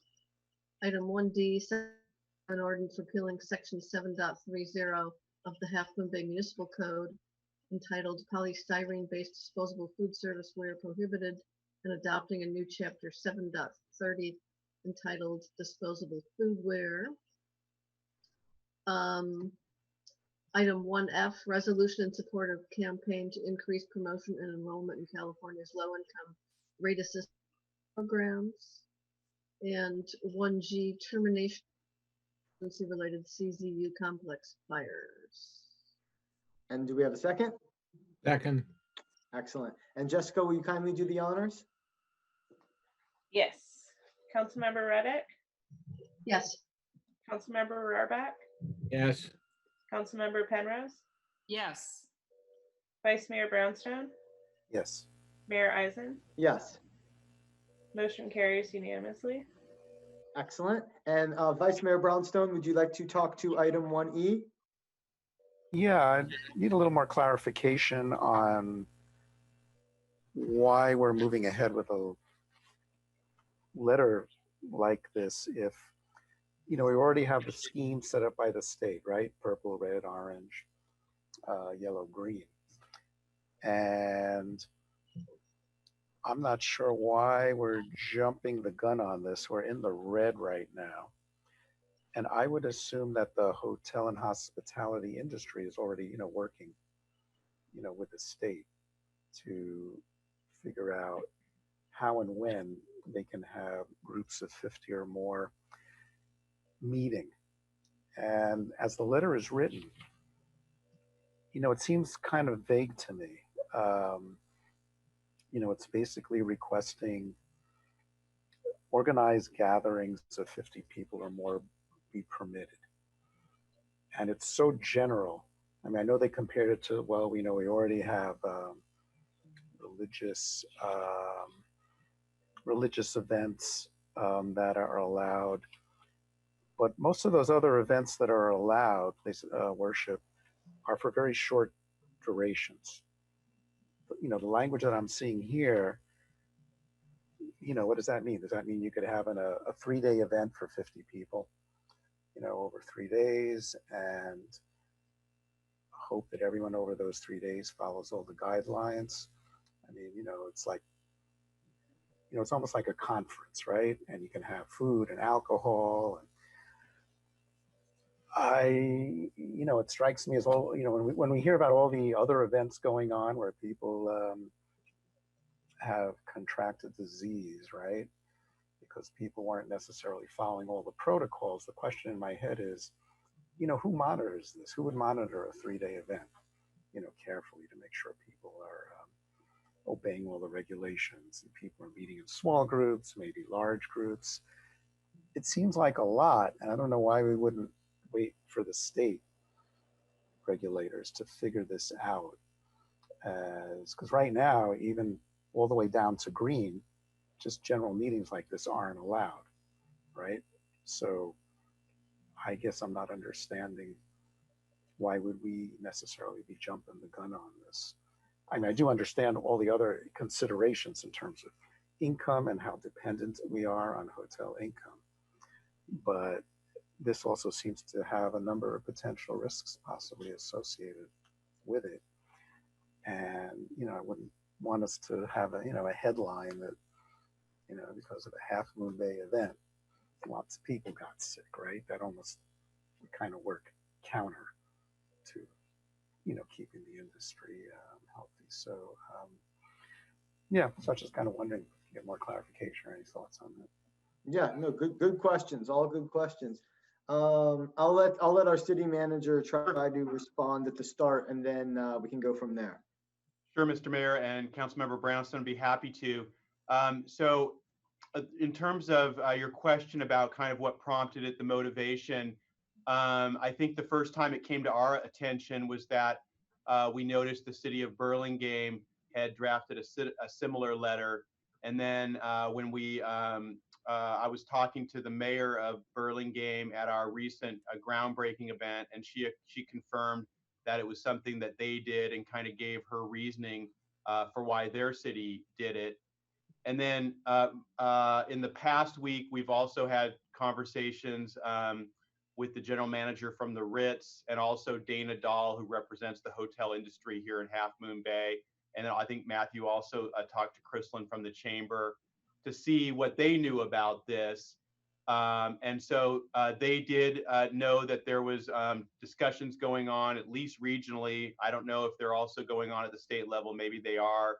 But the chamber seemed to indicate that they were also going to write a letter, and that they would appreciate it if the city would be supportive of that. And we got the same message from the general manager from the Ritz and from Dana Dahl when we spoke to her. So that was really where it came from. In terms of your comments about your main point about, well, the state put a lot of thought into this, and the color codes are very careful. Matthew and Jessica did a little research into that, and I think you're right, but it does appear that there's some silence in this regard, and we certainly don't want to assume that the state didn't do their due diligence or forgot anything. But in the conversations we've had and the research we've done, it did start to seem curious that weddings, cultural events, and religious events were allowed, but other events weren't. And you make the point that duration of events is a factor, and I'm sure it is. But that's kind of the what was behind it here was, since we are a city that is reliant on hotels. It's our number one revenue, and we saw that we weren't alone, because we do realize that there's an obvious balance here, and we want to be careful about items that we're promoting and how those items balance with our public health charge. But once we made those conversations and did a little bit of that research, we thought it was fair for us to consider a letter like this, just to the governor. Yeah, that's good. I also talked with the mayor of Burlingame the other day at the groundbreaking, and I talked to her before as well. They are almost as reliant on the transient occupancy tax as we are in Half Moon Bay, just slightly behind us in terms of percentage, but basically right in the same because they're in the airport area. And, you know, her message to me was that Half Moon Bay should consider a letter like this. And her perspective was that we are not saying that this should happen. We are requesting that the governor, you know, consider it. And that way we can go into the process of it. And when that came about, from my perspective, I've heard from the hotels. I know they're interested in it. I've talked to the chamber. I know they're interested in it. I know people are hurting from a job perspective. So I know we want to make sure that as many people have jobs here in Half Moon Bay as possible. And since we're not asking for it, it seemed like we should support this to really help support our hotels, help our local businesses, help our city, and again, put the thought out there that we would like to see it, of course, when the time is right. But it was interesting to see that whole piece of places of worship as well. And when I did my research into this one, I didn't really see much in terms of hotels being stipulated in any of the color codes. So I thought it was a good time to get that out there and be like, hey, can we at least get the color code portion of the hotel part in there? And it seems like a good pressure to apply from the city's perspective to be able to move that process forward. Well, it does seem like we're asking for it by putting this letter. So I'm not sure I'm not trying to understand what you mean when we're not asking for it. It does seem like, you know, you say we're supporting it, but it seems like an ask. And I just find it really hard to believe that, I mean, the hospitality and hotels, I mean, they have pretty strong, smart lobbying groups, right? We know that. I just can't imagine, you know what I mean, that they would let this sort of slip through, you know, with this entire scheme that the state has put together and made their case. And that's the part that concerns me. That was it just a slip through, or, you know, was the case made by those lobbying groups and was dismissed, at least for now, feeling like they're not ready. I mean, trying to monitor this kind of stuff is not easy, right? In terms of compliance. And we've all seen the battles even over, you know, houses of worship, right? I mean, it's not like a settled issue. So, and I can certainly understand how the hotels would be interested in it, but, and so far one city, you know, Burlingame, you know, you've mentioned was the example that's done, asked for it. So, you know, yeah, I just feel hesitant without more information. I did send a note to the mayor of Burlingame trying to set up a meeting with her as well to chat, get a, you know, better sense and ask her these same questions, you know. Yeah, I just, yeah. So anyway, I probably at this point, you know, wouldn't go along with this, but it'd be interesting if anyone has any other opinions on it. Okay, let's hear what the rest of the council has to say.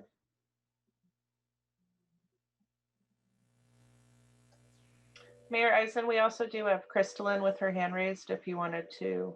Go for it, Crystalline. Yeah. Crystalline. Thank you.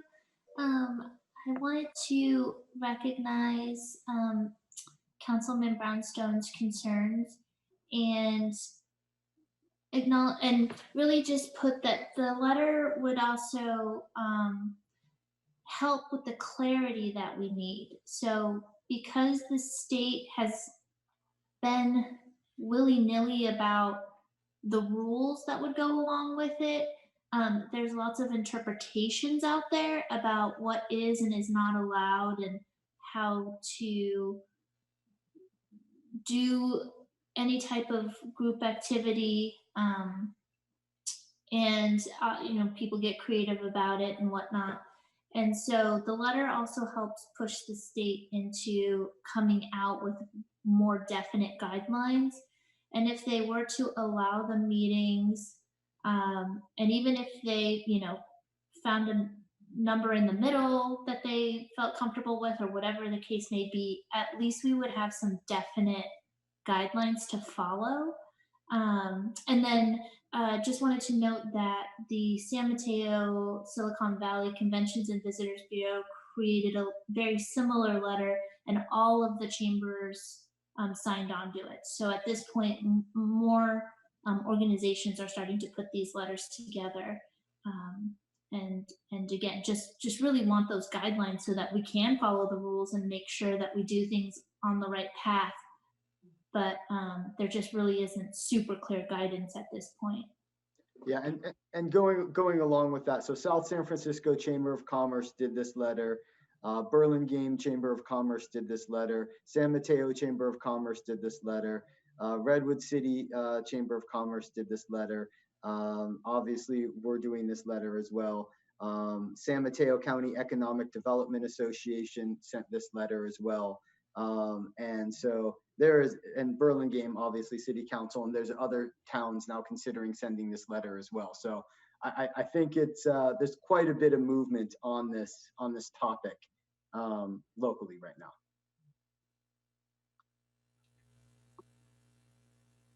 Anyone else from council want to talk to this before I respond? I just want to hear more. Yeah, I guess I don't have a real objection to asking. The state's going to ultimately make the decision, and they'll make it based on decent reasoning and their experience.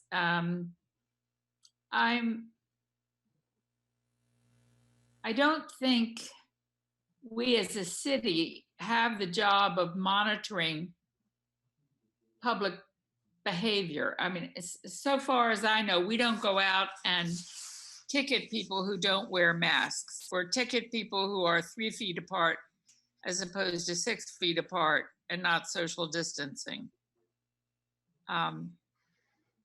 So the monitoring part doesn't concern me. The ability of a business to survive because the state has not specified clearly what the rules are seems to me an important issue. And I would support our local businesses, not just for the TOT, but because they are our local businesses. They belong to our community. In doing something that doesn't sound off the top as being reckless behavior. A gathering of 50 people who are social distancing, maybe it should be time restricted, I don't know. But just on the surface, it does not appear to me to be unreasonable ask on the part of the business community. So I have no objection to supporting the asking. I'll just make one comment on, and I agree with a lot of what you're saying. I think if the language in the letter, just one change, to the letter would be, asking for providing guidelines from the state that would allow for, permitting gatherings of 50 or more at hotels, but asking for guidelines. Otherwise, just assuming that those, that the same standards for worship, et cetera, are enough. Just ask for, if there are those guidelines good enough, or any other guidelines, rather than just for the straight out, except, permitting that activity. I think that's totally reasonable. So be it, yeah. Yeah, Debbie Harvey?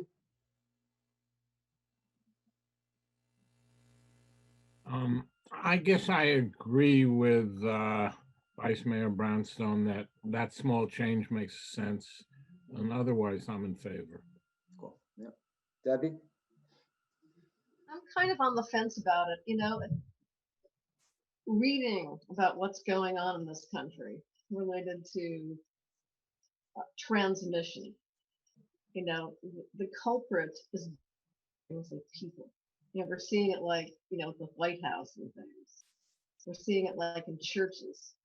People who have been eating inside restaurants tend to have higher rates of transmission. So I don't feel comfortable like saying I support groups of 50 or more at our hotels. I want to support the hotels, but I don't feel comfortable coming down the side that I think it's okay, and I want to ask them to authorize that, right? I want them to only authorize it when the health indicators seem to support, you know, safe congregate behavior.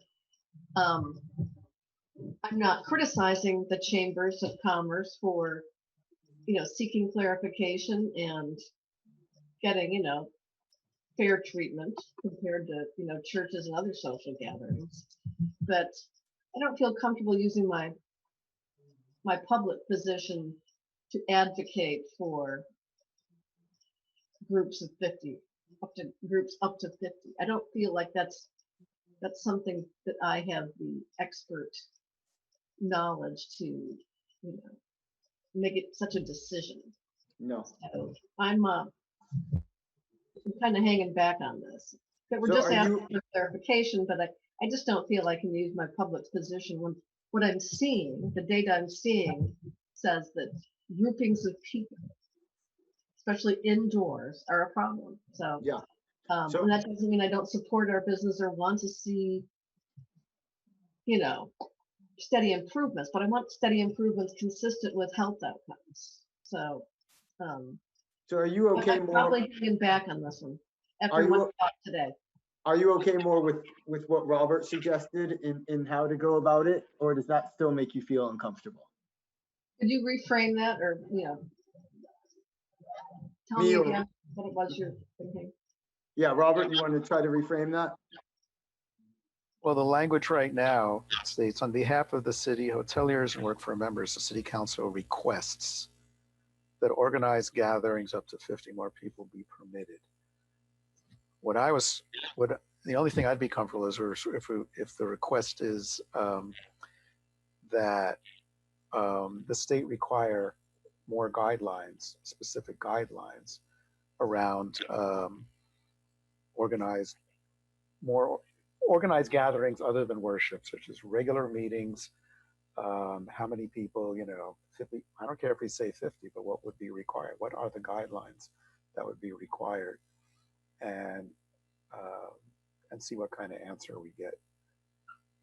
I'm guessing that the state's considered this and isn't allowing it because we're constantly in this pattern of how quickly do you open things up. And this is what we're seeing around the country right now.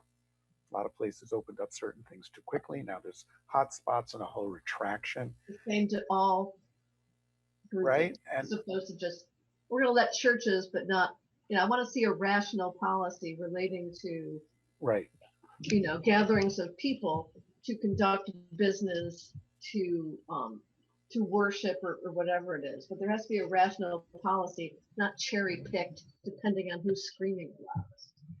Yeah, because the worst thing is that we step too quickly on something like this without proper guidelines. And then what happens is you have a complete shutdown. But, you know, it throws us back, right? It's a, you know, complete shutdown because too much hot spots occur. And that's always my major concern. It backfires in a sense. So yeah, I'm more happy. So that's what I was saying. A letter requesting guidelines for having ongoing gatherings? Because again, it doesn't even have duration here. Yeah, Are we- Catherine, Catherine, can you weigh in for a second? Is that an easy clarification to be able to differentiate and make? I think we can redraft the letter with that direction. I'll ask if Bob wants to weigh in regards to, whether that would be the kind of direction that the chamber and others have requested of us. Sure, Mr. Mayor, members of council. If you have the letter in front of you, I was actually wordsmithing it right now in my head. I think the way to do it, it would be just a couple changes. We would add to the first sentence. So the very first sentence, we would add to the end of the sentence and provide clear guidelines to the hotel industry on how to conduct such events.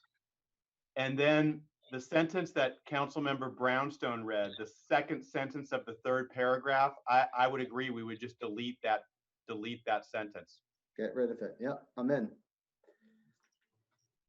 I can follow that, and I am in support.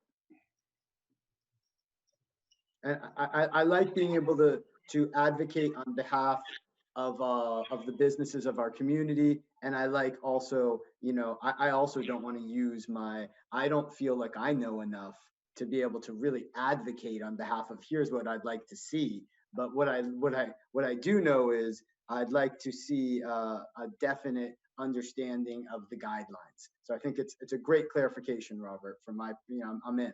And I'd like to be able to move forward with that information. I'll be honest, I'm not quite there with that. Okay. Yeah. Maybe if we continued it to the 20th, but I think staff needs direction. So my feeling is not anti-business. I want to support business, but I'm not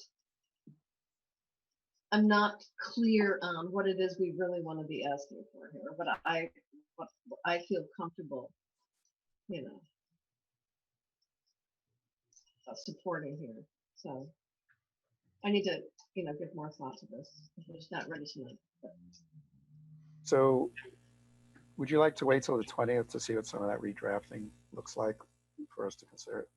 I don't think it's necessary. If there's a majority in the council ready to move forward, go for it. I just want to be careful here about, the relationship between the letter and what I think needs to be done from a policy perspective. I'm just not there quite. So, but go ahead, go forth. So what's that language again, Bob? So the language I suggested was at the end of the opening sentence to add to that sentence and provide clear guidance to the hotel industry on how to conduct such gatherings. And then I recommended just completely deleting the second sentence of the third paragraph. What sentence is that? Could you read that for me? That sentence says, on behalf of the city's hoteliers and workforce members, the city council therefore requests that organized gatherings of up to 50 people be permitted. We would just delete that sentence completely. The problem with that is in the very first paragraph, we are stating that we hope that the state will allow gatherings Right, yeah, of 50 right. people. So I think if the message is that we're asking for this, then I kind of agree with Councilmember Ruddock. I'm not sure that's a safe thing to do. I don't know if it is. Yeah, I agree. But evidence lately has been showing us that it's not. So asking for guidelines from the state in the hopes that hotels will get a good answer to whether or not they can do it is one thing. Asking for the state to allow it is something else. Well, what do you guys think about crafting it up again then with Bob? I mean, Crystalline's on the call. Maybe Crystalline and Bob can take another shot at it and bring it back to the next council meeting. So it really talks about guidelines and what people want as opposed to a firm ask from the city. Now I understand that businesses, including our hotels, don't do well in gray areas, right? They want they they have to hire, they have to expend resources to address business operations. I certainly can support asking the state to develop or clarify guidelines for how businesses that serve large groups can operate in this time. What I can't support right now, because what I'm reading and what I'm hearing about supporting large groups, I don't feel qualified to make that call. That's state policy in conjunction with experts and consulting stakeholders. So I can't support at this time, knowing what I know and knowing what my position is, asking them, saying unqualifiedly that I support allowing hotels to have large groups. That I can't do. Can I ask for the state to treat businesses better in terms of having clear rules and having them attached to timelines and setting expectations? Yeah, that I can support. But just coming out and saying I support groups of up to 50 at hotels, I can't say that right now. No, I hear you, and I think council's leaning that way, and I think it's the right move personally. So how about I'm going to suggest, just to move things along, that we redraft the letter. Bob works with Crystalline to redraft it, bring it back at the next meeting. The guidance is pretty clear with what we've all just said, and then we can kind of see if we can agree to that one at next meeting. Go ahead, Vice Mayor. Yeah. Yeah, I've been writing some notes down here, so I would also like to give input as to the language, which I'll do. Good. I got it down for one or two sentences here, much more about the state providing, providing and developing more clear policy guidelines to establish under what conditions the state might permit hotel group gatherings, something like that. That would be the ask. Happy to leave it to the mayor and vice mayor working with staff and Crystal. Yeah, great. Okay.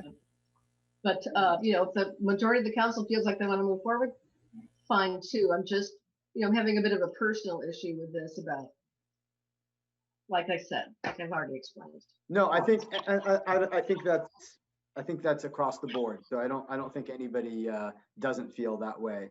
I was under the pretense, more or less, before going along with what Councilwoman Penrose was saying. It's kind of like, let's get this out there. It's still the state's decision how they go about it, but I'm totally fine rewording it, making it more clear exactly what we're looking for, and that way we're not endorsing anything we shouldn't be, or putting our name behind anything, and we can be very specific on what we're looking for. Yeah, our businesses deserve clear communications and policy guidance. And maybe we think we're not there, and our businesses feel like we're not there. So what can we do to make that better? Yeah, no, all good. I think that's good. Does that feel like good enough direction, Bob? Perfectly. Yeah. Okay. Bring it back on the 20th. Yep. Do we need to? Any other discussion with council on this before we do anything? Does everybody feel comfortable with that? Good. Okay. And then do I we can just take a little break here before the next time. Yes. And real quick, Bob, just to make sure, do we need anything else voting wise to move this out, or is that direction just? I think the direction is clear. I mean, you probably could make a motion to continue it, but I think the direction's clear. Unless I see something different from Catherine or Jessica, I think we're good. Okay.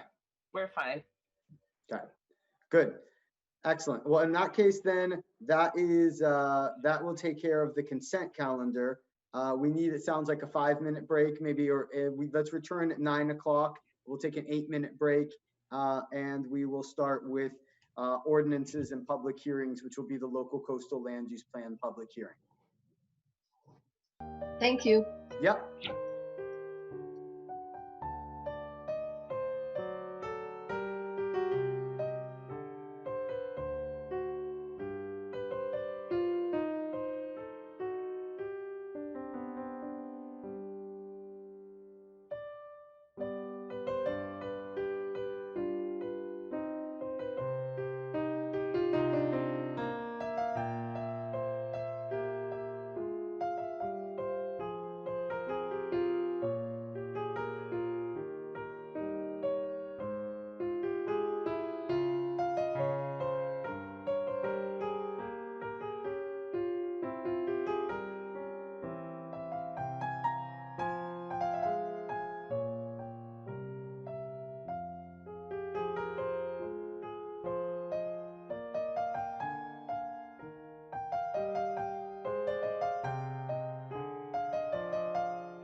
Do we need to do a, nah, just start right up. Here we go. Item 2A is the local coastal land use plan public hearing. Let me go through a couple of different topics with you guys real quick. Hold on. Okay. So let me explain how this works. This item 2A, and I'm going to provide some reminders. This is the second scheduled public hearing on the 2020 local coastal land use plan update. Tonight's meeting was continued from September 30th. Like our last meeting, no action is planned for tonight's meeting. Just for the record, no action is planned for tonight's meeting. As a reminder, the city lies entirely in the coastal zone, and the LUP, Land Use Plan, is the key planning document for resource protection and development policies necessary to meet the requirements of the Coastal Act. If and when the council approves the Land Use Plan, LUP, it will go to the Coastal Commission for certification. I want to explain the order of events and provide some reminders. First, we will have the staff presentation. Staff will give an overview of the plan and highlight the public input and changes since our last meeting. Second, we will hold a public hearing. During the public hearing, each speaker will be given an opportunity to speak for up to 3 minutes. And as we discussed earlier, Jessica will give people that wish to speak a 30-second warning before their time is up. So they'll know they have to wrap up, and they'll have 30 seconds before the 3 minutes ends. We may take a break after public comment. Third, we will ask staff to respond to comments raised during the public hearing. Next, council will begin its deliberations. Council may then continue the public hearing to their regular meeting on October 20th, 2020 at 7 p.m. We will now have staff presentation by Community Development Director Jill Ekus. Good evening, Mayor Eisen, City Council, members of the community. Welcome to the second public hearing before Council on the local coastal land use plan update. We're going to cover our meeting overview. Council's motion last week was to continue to tonight as noticed. Council has also, as Mayor Eisen described, expressed interest in holding a third and final public hearing to allow people more time. That is targeted for October 20th. Thus, Council is not being asked to make final decisions tonight or any approvals, but we will have a public hearing, and we hope that there will be time for your deliberation. I do need to give a reminder to everyone in the room about potential conflicts of interest. Council has been briefed on areas of potential conflict. Under the Political Reform Act, the council can oversee general plan and LCP updates. However, if changes are proposed to land use designations or other policies affecting a specific parcel near property owned by a council member, that council member may need to recuse himself or herself from that part of the discussion and decision-making process. We went through quite a bit of detail on this last week. Just note the city attorney is available to you tonight to provide more specific direction regarding council deliberations to make sure each member has an opportunity to recuse if necessary. And with that, we will just note that those conflict maps are also available, and we can look at them at the end if we need to. Before we get started, we always like to see who's in the room, and we can share with you that we have 47 attendees tonight in the Zoom environment, and I understand from the city clerk that there are additional folks watching through Facebook and PCTV. All right. So our meeting overview is our typical format. The mayor has already covered this. I just want to remind council, of course, that clarifying questions are meant to be really brief and focused on helping the good of the questioning and public comment if there was anything that was unclear in the staff presentation. And that is not time for deliberation, and we wait until after the public hearing. With that, I would like to let us begin our presentation. Brittany Causolino, our Associate Planner, is going to get that started. Our presentation is focused. It won't be as long as last week. We're just focusing on change and areas where you asked for changes or more information. Thank you. Thank you, Jill. Good evening, Mayor Eisen and council members. I'm happy to be back here again with you tonight. So we've been busy since last week. We've been continuing to meet with landowners and other interested parties and further researching specific issues and responding to any additional input received. So as Jill mentioned, I will be focusing on the most recent changes that are included in Exhibit A that went out with the staff report for tonight. So these are the three topics of revisions that address land use changes that were discussed by the Planning Commission, but are proposed for revisions for council's consideration. So sea level rise adaptation, the Bernardo Station land use designation, and North Wave Crest. So on the first two topics, sea level rise and Bernardo Station, no additional changes are proposed by staff at this time. And for the North Wave Crest phasing, I will briefly touch on that. So we went over this a bit last week.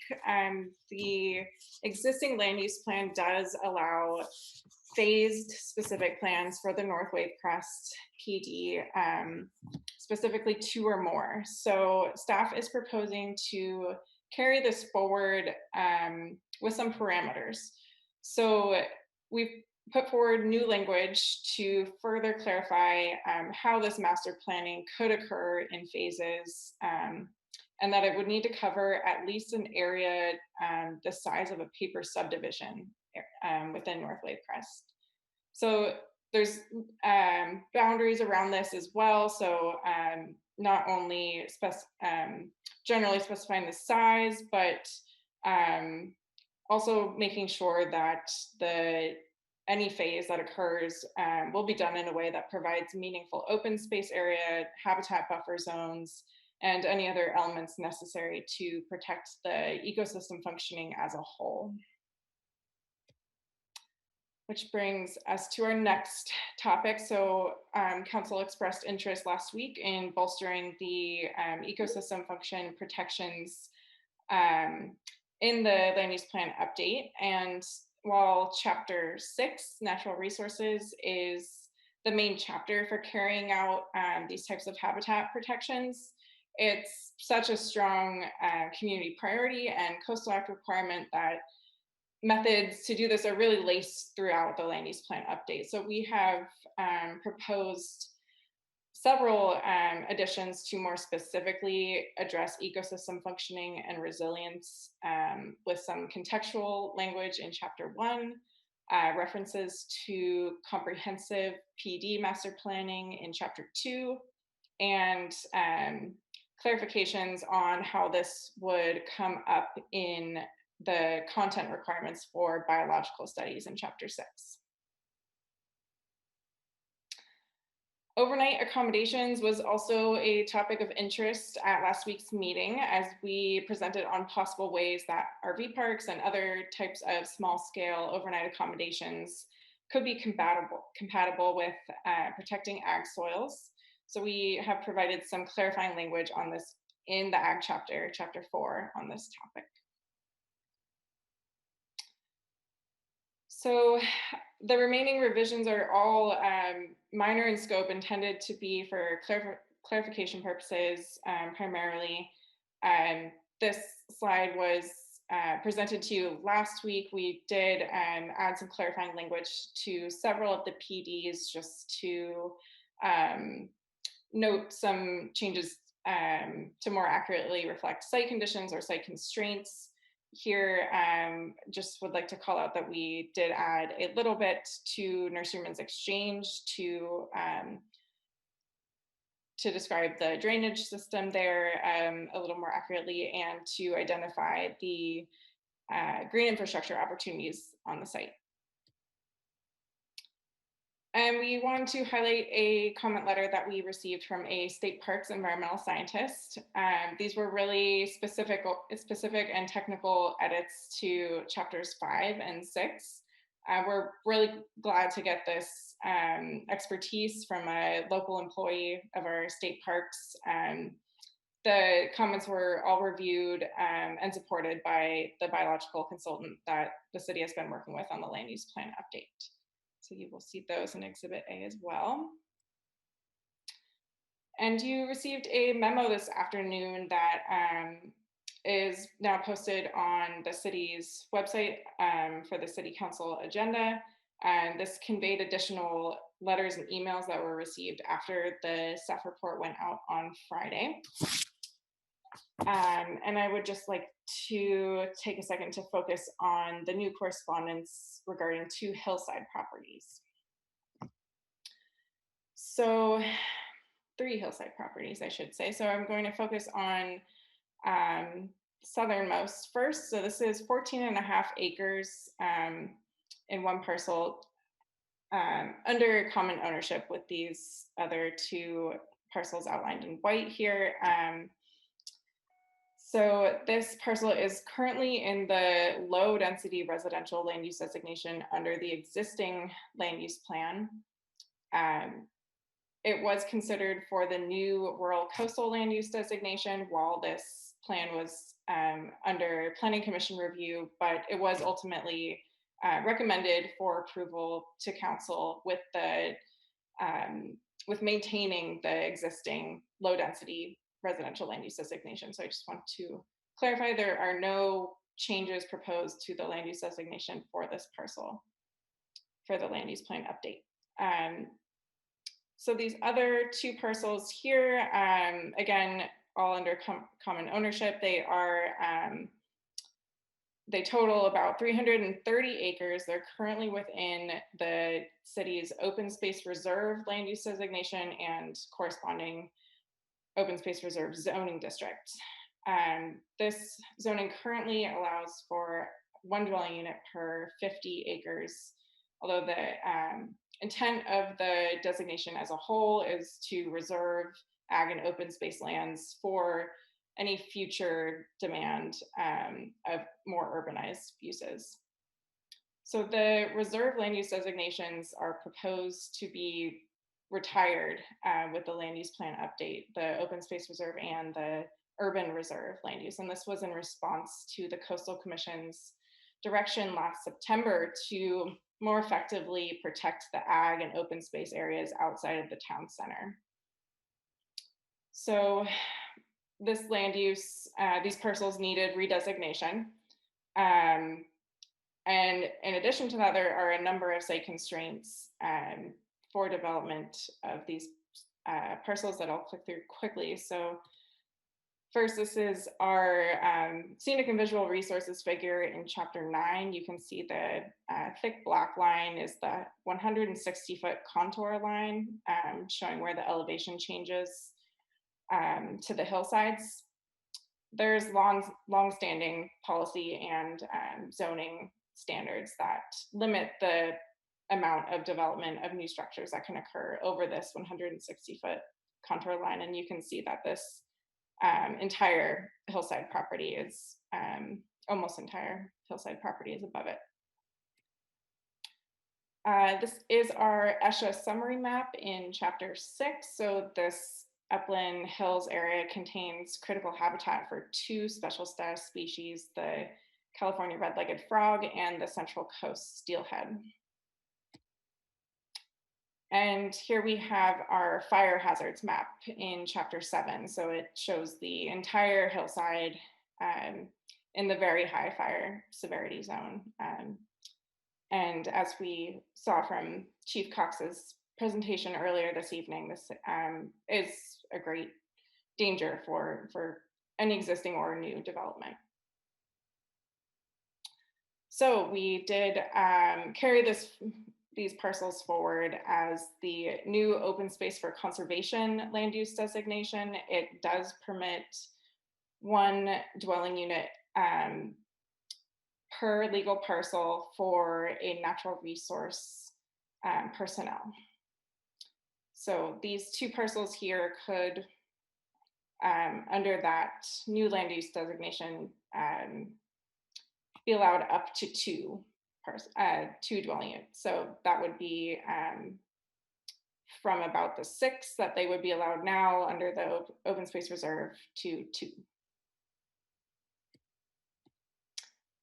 And I will turn it back to Jill. Thank you.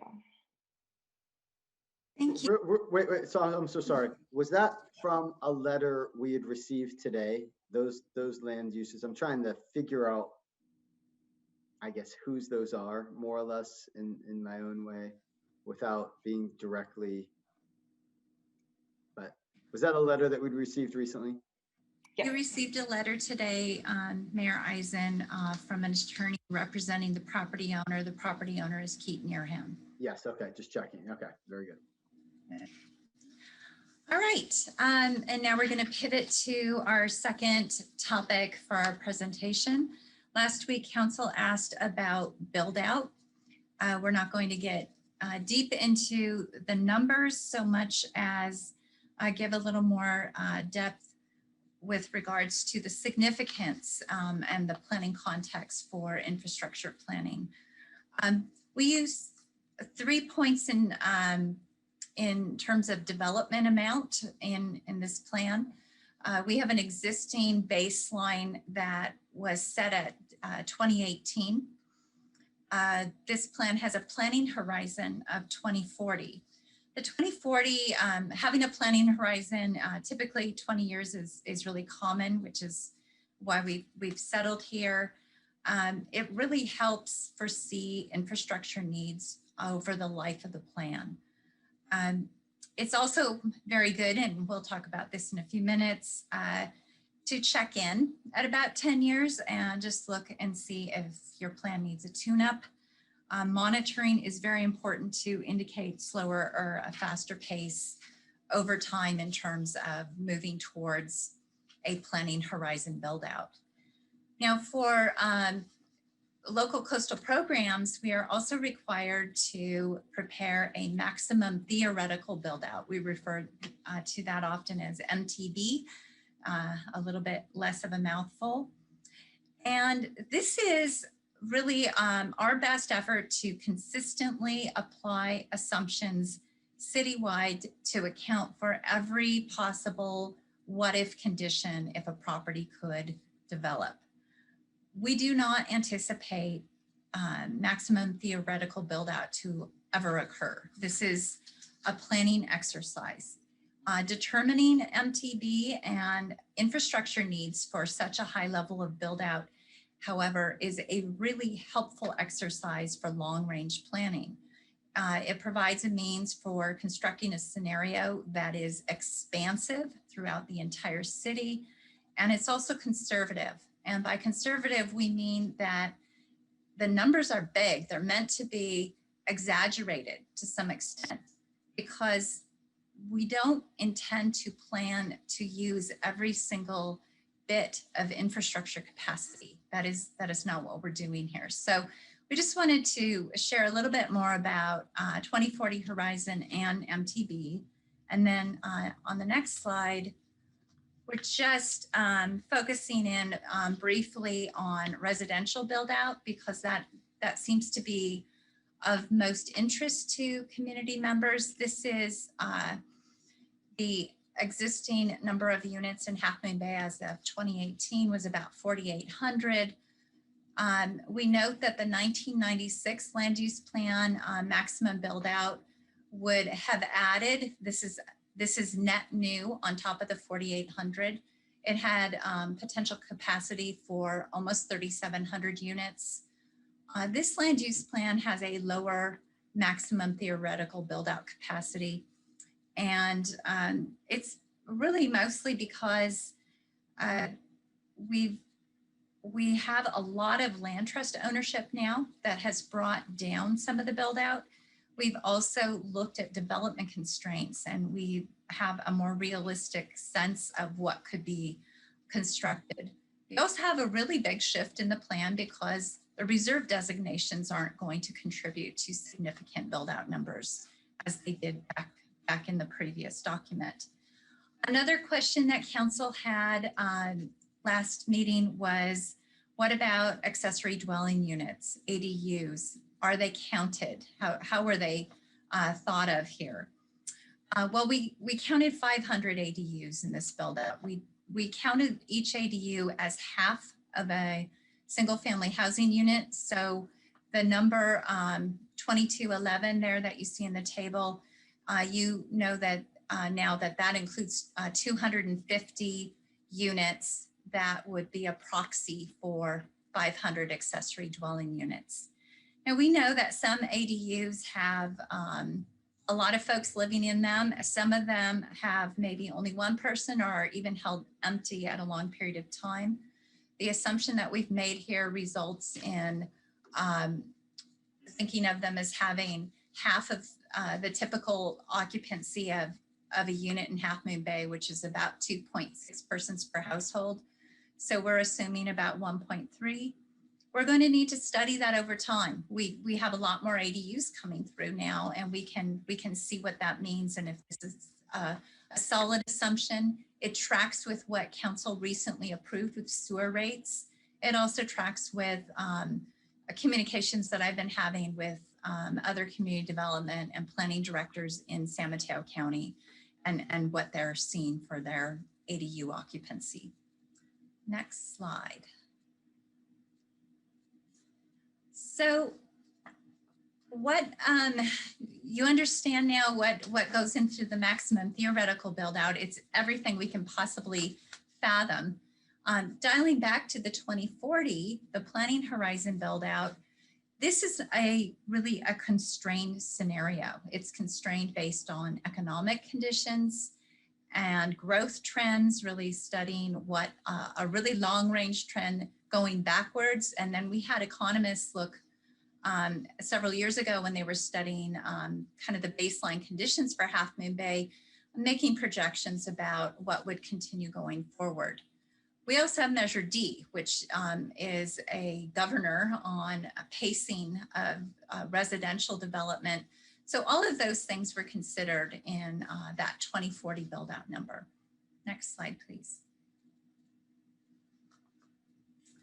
So what's in the build out? You'll notice that build out is presented in quite a bit of detail in Appendix B, and it's also referred to in different ways in Chapter 3, which is the Public Works chapter, where we're really studying infrastructure. We have build out for non-residential development with a focus on jobs. And in this case, this plan considers jobs across a wide range of sectors at scales and uses suited to Half Moon Bay's land use context. So different parts of town where lots are small, other parts of town where we have a lot of agricultural use and the kinds of employment developments would be quite a bit different than what you might find downtown. And there's a lot of variety throughout the non-residential build out and the assumptions that went into it. What about the residential build out? Well, we really focused, of course, on the town center and infill sites. We did a lot of work on affordable housing, and we presented last week in quite a bit of detail about the workforce housing overlay. I do want to update you about the regional housing needs allocation, which is abbreviated there on the slide as RHNA, R-H-N-A. We refer to that as RHNA. That's our going to be our new obligation for our next cycle of the housing element. We understand right now that Half Moon Bay's RHNA is just, everyone's is coming out now, and that ours will be about 330 units. The cycle we're in right now is 240 units. So this is about a 40% increase. So we also note the land use plan can accommodate that forthcoming cycle 6 RHNA, as well as future cycles of RHNA, which would include those infill sites with their accessory dwelling units, which we can count. And in fact, Brittany and I are taking classes right now, learning how how we can count those, and we can count a lot of them, as well as the workforce housing overlay, and most significantly in the town center. Also note that our build out, we present it in different ways with the mid-coast build out because it's very important in terms of infrastructure capacity. Next slide. Speaking of which, we did not dig in deeply last week. The Planning Commission certainly did. Chapter 3, your Public Works chapter, takes these build out numbers and then applies them to the basic systems of infrastructure, which in particular are water supply, your sewer system capacity, both conveyance and the treatment plant, as well as circulation system. With regards to water, the plan is very upfront that we anticipate a point in time where water connections will be in very short supply. 3 different kinds of water connections are acknowledged: those for priority coastal act use, those for affordable housing, which is a local priority use, and those for non-priority uses. There are policies in Chapter 3 that provide criteria for when it may or may not be appropriate to consider creating more connections. If it's something that should be contemplated, then it needs to be done in context with the capacity of the other infrastructure systems, as well as the actual water demand of the build out of the city. With regards to sewer, the two takeaways were primarily the conveyance system and the work that Public Works is already doing to improve the conveyance system to reduce inflow and infiltration, which is when stormwater is added to sewer flows and really can overwhelm a system. I&I is what we refer to this condition. I&I has been high here and it's improving. So that is discussed in chapter 3. Both water supply and sewage treatment plant capacity could be improved if a recycled water system were developed there. This is something that was acknowledged in the 1996 land use plan. There is policy in your updated document. Unfortunately, that didn't happen over the life of that plan.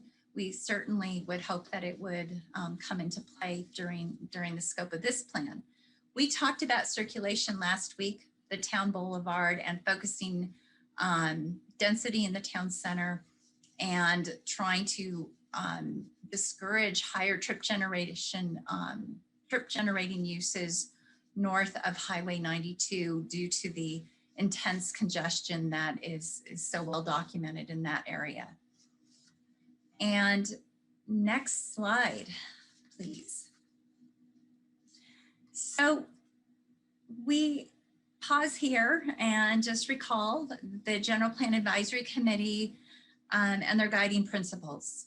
This plan's policies, including with respect to infrastructure capacity and resilience and thinking about hazards and fires and everything else that is in the midst of this planning world, are really grounded in these principles.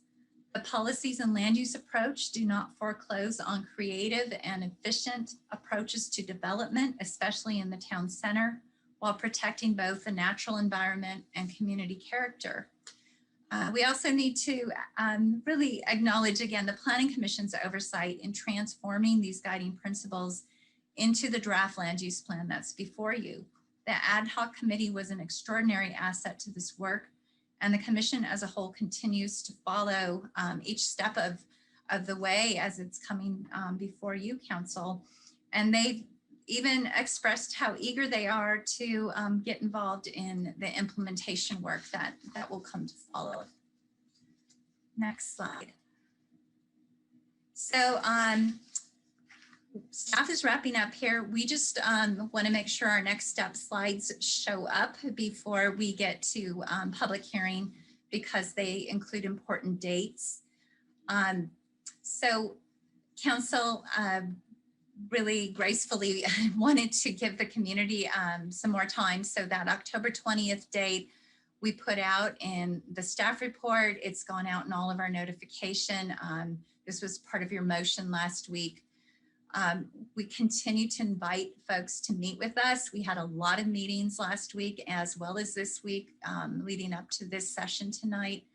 We do need to, again, put a real firm cutoff on comments, on written comments. If people expect them to be included in your packet, we are giving a week. So a week from now, 5 p.m., October 13th. As Brittany noted, we received many comments on Monday and Tuesday. They were conveyed to you in a memo this afternoon. We got 2 more letters or an email and another letter after that, almost at 5 o'clock. That was also conveyed to council. It's all posted on the website. Everything that we receive is moved on into the public forum and we make sure it's readily available to everyone to see. It's just really helpful though if we can get it a little bit earlier so that it can work into the packet and we have time to review and present anything to you that is of significance, as Brittany did tonight, in particular on those hillside properties. Next slide, please. There's also next steps after plan adoption. We are hopeful that council will be ready to adopt the plan at your next meeting. What happens after that? I'm not sure that we covered this very well last week. We got right into the public forum. There's all kinds of implementation matters to be addressed. Zoning updates, subdivision ordinance, other implementation programs. That's all going to be worked on while the land use plan is with the Coastal Commission. And so we're not going to be done when you're done with this. We'll be very busy back with our planning commission. We also have general plan elements to update and get back to. So we're working on our work plan and we will check in with our city manager about this and then get back to council and present to you council on kind of the items that really need to bubble up and be done first. And with that, the final slide here is what we do next tonight. If council has those really narrow, focused, clarifying questions, we do note your Zoom room is very full. We expect that it looks like you may have quite a bit more public comment tonight. And if you need to review your abstention areas or anything else with respect to conflict, we can do that as well after the public forum, and the city attorney is always available to answer your questions about that. We're happy to be here, answer questions along the way, and turn it over to you, Mayor. Thank you. Excellent presentation. We said it, when 6 nights ago when we did this. Amazing job, you two. And I can't believe, I'm sure you have other help as well, but the amount of input that you must be getting every day, because the amount of input I'm getting every day from different people, and you guys still somehow coordinate it all in, and it's ready by the time that council meeting happens, which is, I don't know how you're able to scramble around so fast.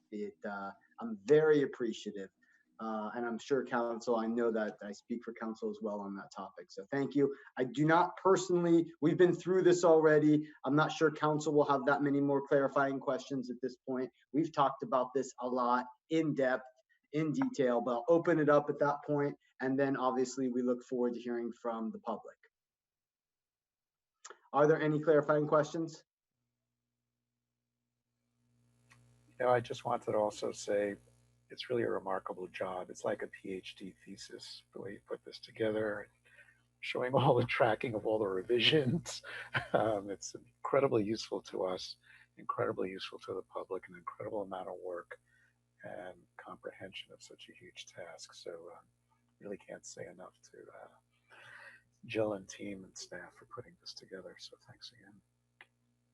So we've been through one meeting so far. I think it was about 6.5 hours. Let's I'm going to now open, boom, that's my gavel for the public hearing. As you all know, if you would like to talk, you can please raise your hand. There's the participant in the bottom of your screen. You can click on that. And once you see the participant, if you go over there and you go to attendees, you should be able to raise your hand. I see some hands raised already, and we can start the process. Jessica will give you the 30 seconds prior if you need that, and we look forward to your comments. Thanks, Mayor Eisen. First up, we have Brent Turner. Brent, you have 3 minutes. Thank you, Catherine, and thanks to the council and to Jill and Brittany and everybody that's worked on this. I'm a local real estate broker, and I guess I need some more time to really understand this as well. And I appreciate that it is complicated. The main concern I think that the public is having at this point is that at some point we wake up one morning and the town is failing to maintain our small town character, and that's lost, and that the traffic nightmare and the environmental nightmare that is upon us already is exacerbated by something that just should not be. I feel like we're at our infrastructure capacity now, and that a lot of this was conceptualized before the gridlock nightmare and other issues really manifested. So what I would hope for is that we give good consideration to that small town character feel that we are trying to maintain desperately.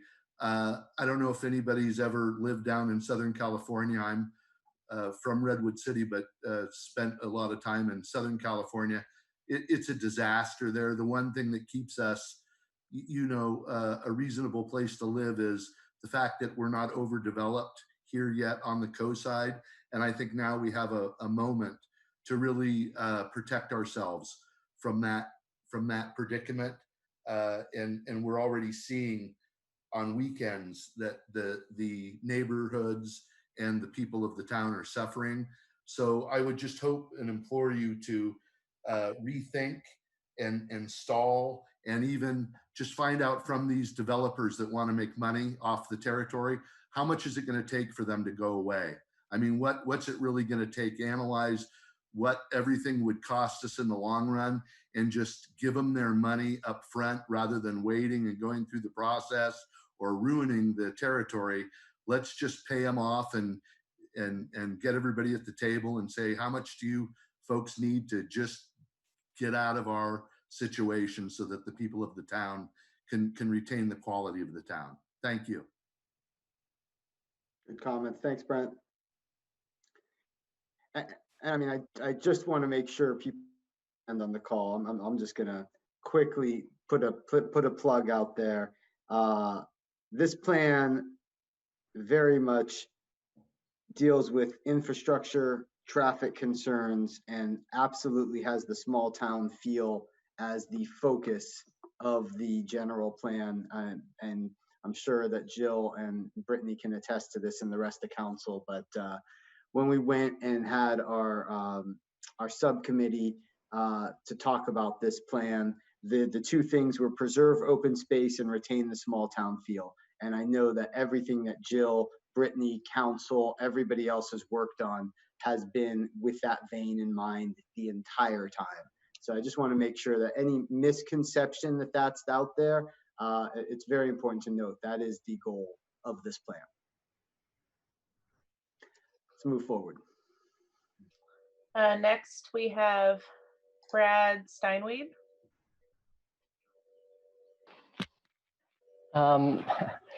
Council members and Mayor Eisen, thank you very much for the clarification you just gave.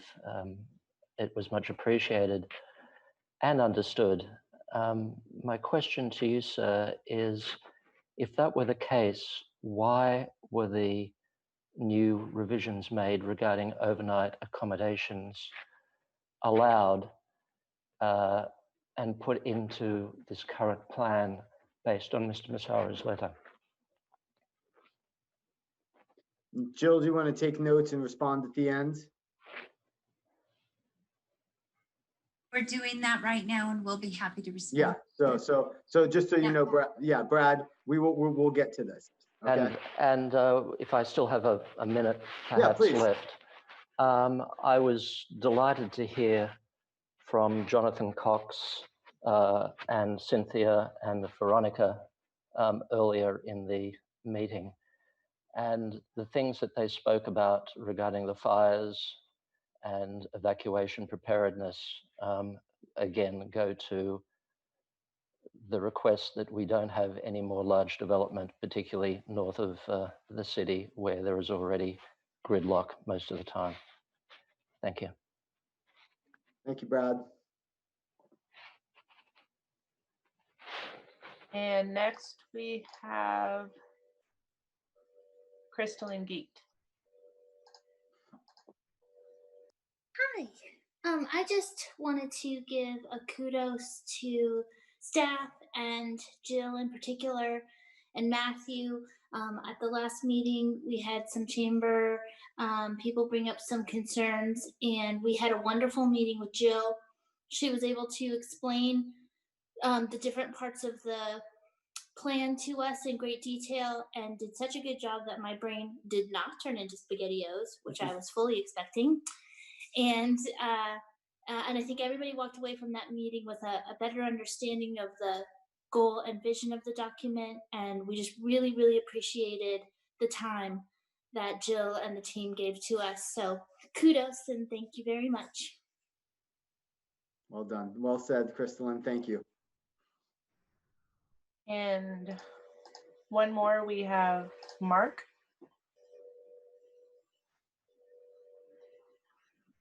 Good evening, Brittany. Are you ready to show some slides? Yes, give me 1 second.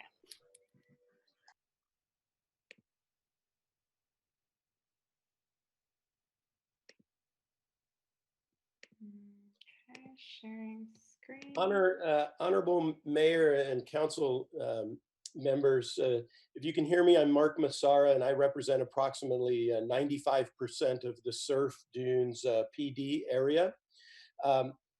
You have my October 2nd letter, but since we weren't able to have a discussion on affordable recreation and visitor serving uses at our last meeting on the heels of my much longer letter, actually, that's the last slide. Brittany, you want to start with the first one? I am on the... I tried to narrow this down to just 2 pages in the most recent letter. And I thought, given last week's meeting where there was fear and concern among residents and neighbors that there were going to be a series of Waikiki style resort towers along the beach in Half Moon Bay, that perhaps a series of pictures explaining what RV campgrounds are like in the 21st century might inspire some discussion on this topic. And I'm going to show you slides from 2 projects. The first is El Capitan Campground in Santa Barbara County on the Gaviota Coast, an extremely environmentally sensitive area and a project that I worked on for many years. It is a farm. There are crops, there's llamas and livestock. And then can we keep moving through the slides? And this is an RV. This is RV camping in the 21st century. These structures have wheels. Can we keep going? These are RVs. Next slide. This is the central village area at El Capitan. Next slide. Again, these are RVs. Next slide. Children playing. Next slide. Residents and visitors joining for weekly barbecues and music, obviously pre-COVID. Next slide. This is the last slide of El Capitan, but this shows what you get if you do this correctly. You make this the cover of Sunset Magazine, and the Coastal Commission actually comes to meet at your facility. The California Coastal Commission has had a meeting at the El Capitan campground. Next slide. This is Flying Flags, another agritourism themed commercial visitor serving establishment. Obviously says Farm Fresh right there on the truck as you go in. Next slide. People enjoying wine there next to the RVs. Next slide.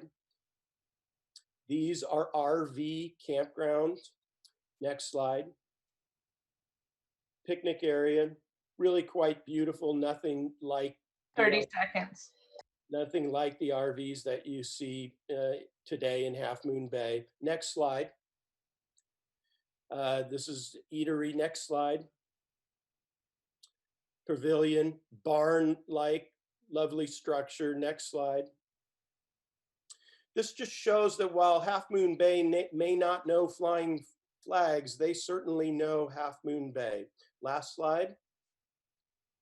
This is the kind of discussion that we're trying to inspire and really hope that we can educate the council and residents regarding the many benefits of Coastal Act priority uses for affordable coastal visitor serving recreation. Thank you. Mark, thank you for that slideshow. Appreciate the comments. Thank you. Next, we have Casey Branscombe.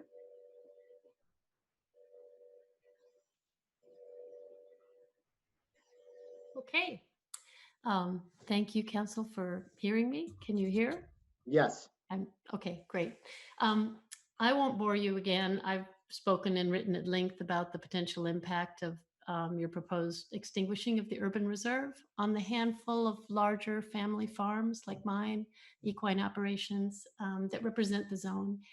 And I acknowledge the public value of, taking off the table, I think it's 2,000 residential units that were described in table 9.1 as the future build out.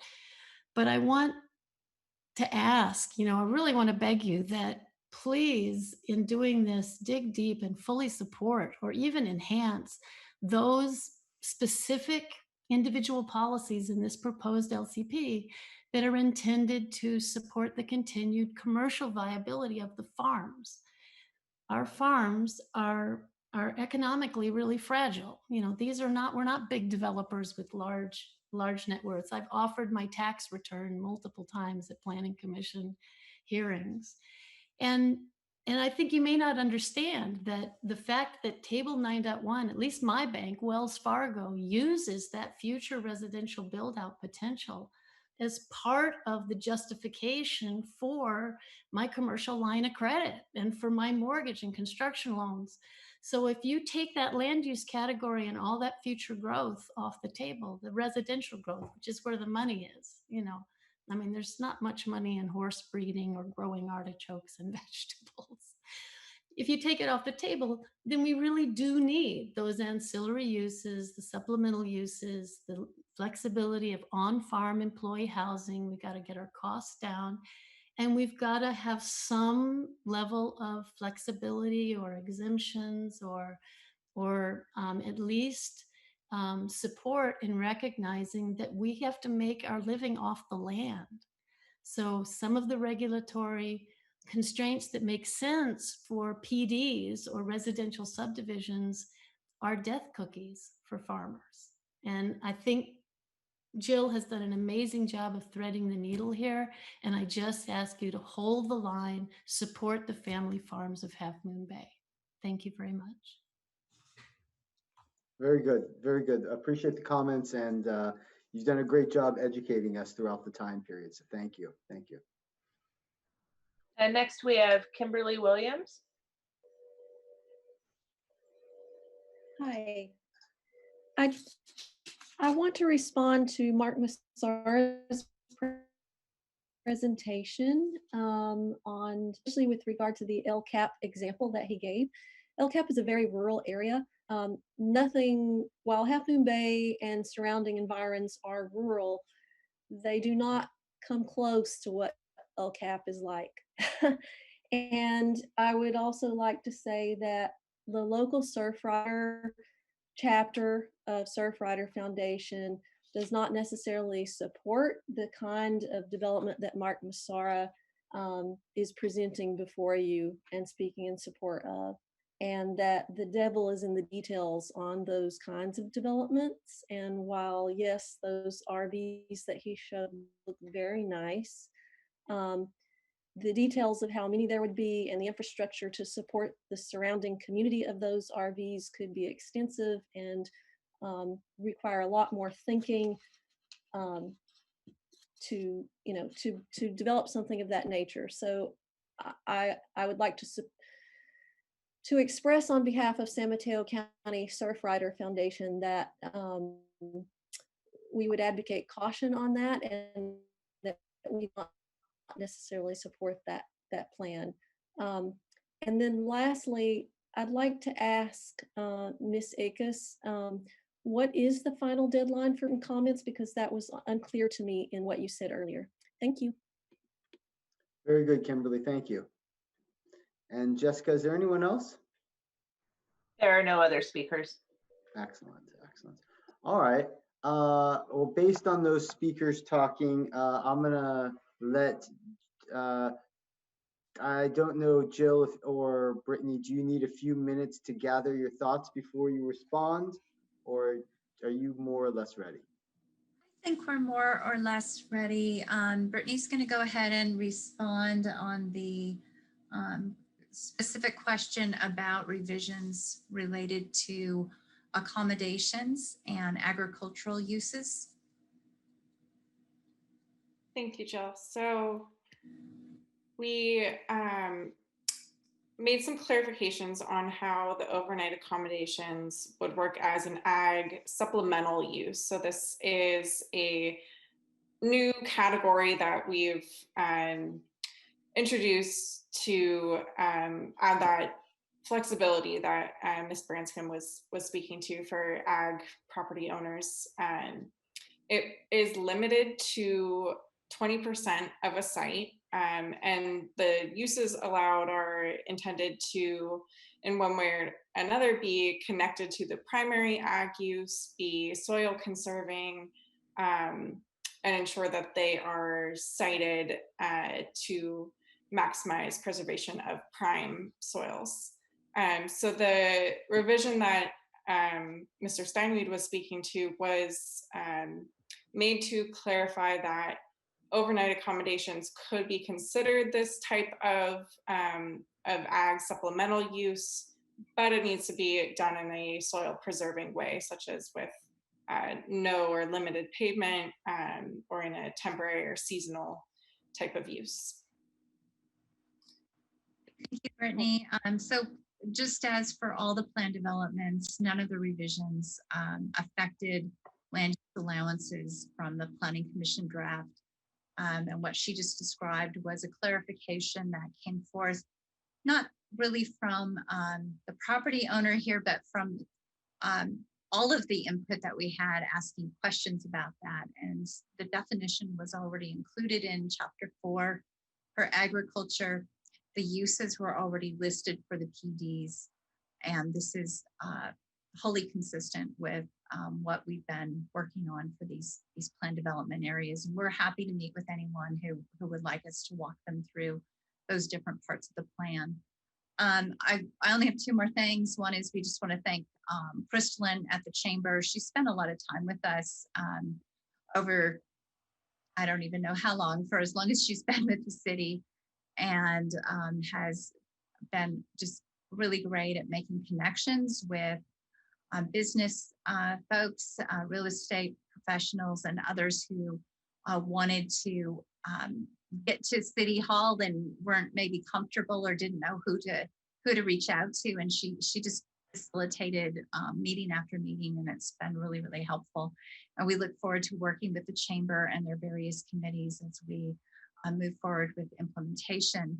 And then the deadline, the cutoff for Kimberly, we intend for it to be 1 week from today, Tuesday, October 13th at 5:00 p.m. We will post that date and time on the planhmb.org website.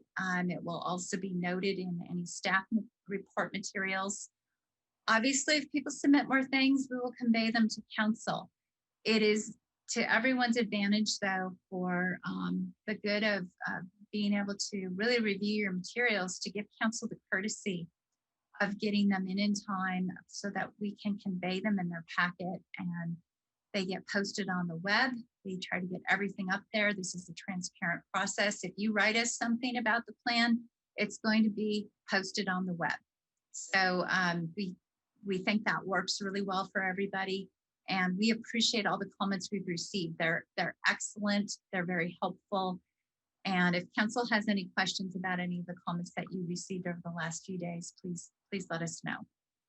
And those are, we think that covers the responses for tonight. Thank you, Mayor.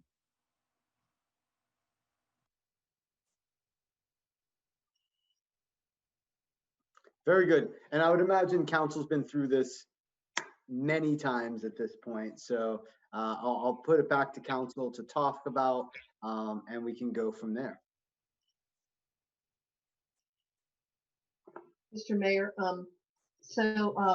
I want to say thank you to staff. I appreciate the revisions that were made dealing with the ecosystem function. My one remaining concern is the use of the phrase when you're talking about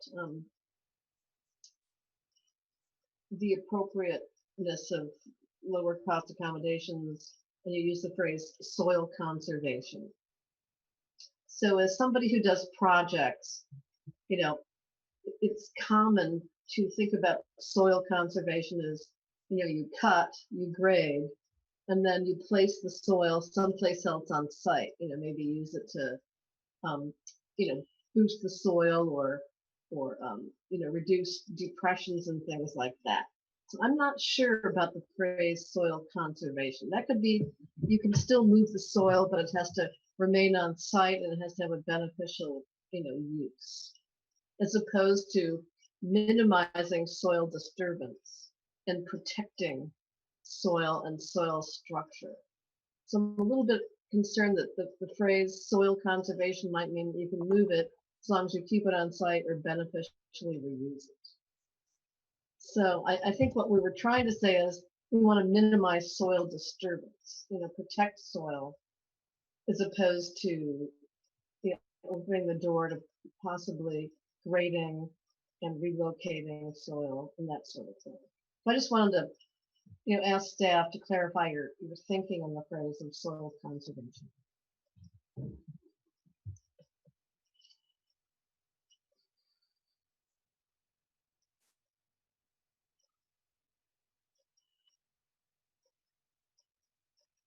Am I on mute? No, we heard you. We heard you. Good comments. Anybody wanted to respond to that?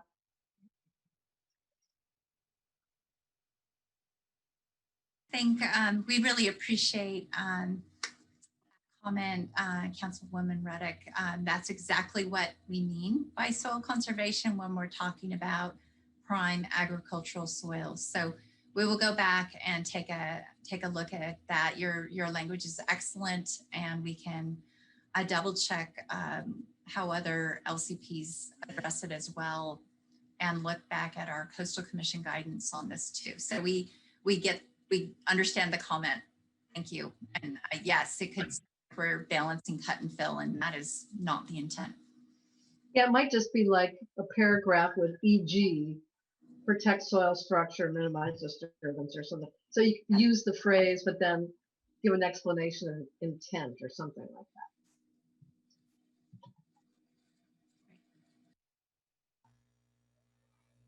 that. Anybody else?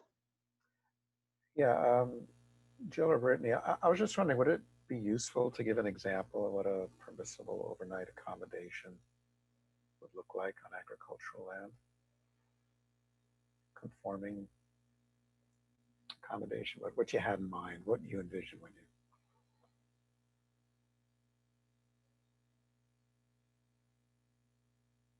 Sorry, thank you. I'm in typing away and I have two systems going and I had the wrong mouse. So sure, one of the primary types that we were asked about were for some of our ag owners who really would like accommodations that are specifically related to what they do on their properties. So for example, farm to table can you think of eating at the table, but farm stay is something that can be scaled in an appropriately small footprint, but in a meaningful way on the right part of a site that gives economic value to the owner and appreciation and coastal access and recreation pleasures to the clients and their guests. So that was one thing. We also heard Casey Branscombe, who spoke again tonight. And again, we're so grateful for all the time she spent with us, has talked about how some of her customers would really benefit from being able to stay on property from time to time because they need to see an animal for a period of time and the operation. So those are really connected with what's going on the property. And there can be other ways about it, but we wanted to just highlight those two because those are two of your property potential things that we've heard from your new potential rural coastal designation. Okay. Yeah, I appreciate that. Yeah, okay, that's all for now on that one. Thanks. Okay, anyone else?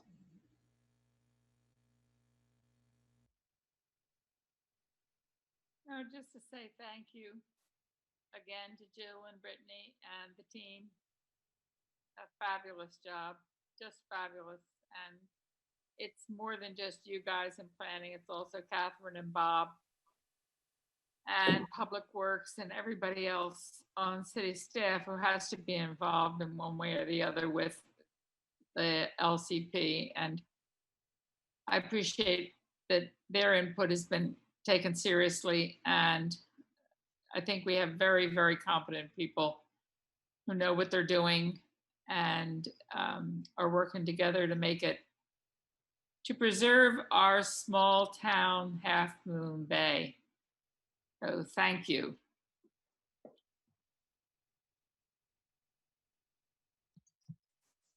I just want to say thank you to Jill and Brittany for pointing out that there's more work to be done and that you're already developing a work plan for this, and how exciting it will be to come back and see the work plan. I know that I'm sure the planning commission is raring to go on that piece too. So looking forward to seeing the plan and looking forward to moving this to the coastal commission next week. Thank you. Yes. Yes, definitely. Anyone else here on this topic? Just another thank you to staff. I really think that we're heading in the right direction. So I'm really proud of what we've done so far, and thank you to all. And one more thing, our legal team was critical in developing the language as well. And they worked very closely with our planning staff. So I just want to say tip of the hat to Catherine and Winter King and all the attorneys who've been scrutinizing the language and interacting with the various stakeholders too. Very, very important role. Thanks again.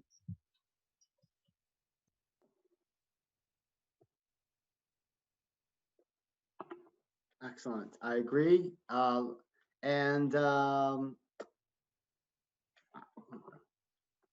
Let me just see what we need to do here. Hold on.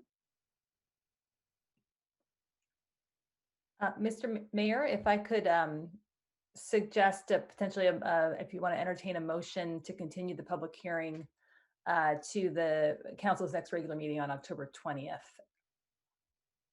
Perfect.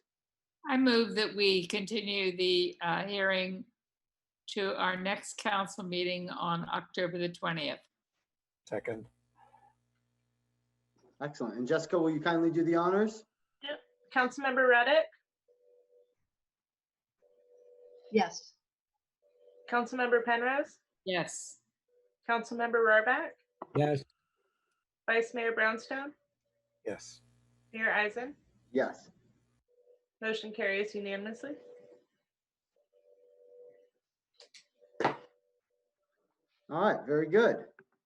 Very good. Good progress on that topic.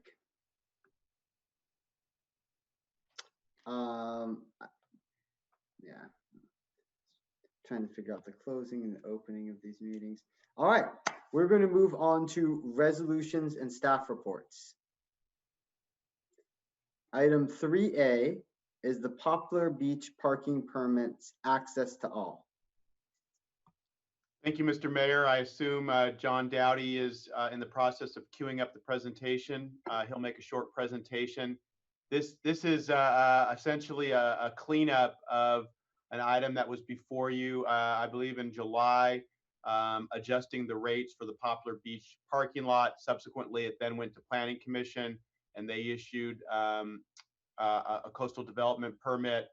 And we're recommending an adjustment to what was done that night. And John Dowdy will make a short presentation. Sorry, I'm trying to. There we go. Share screen. Sorry. It's been a while since It's been a while since you've had me do one of these. So, gosh, sorry. Take your time. Okay.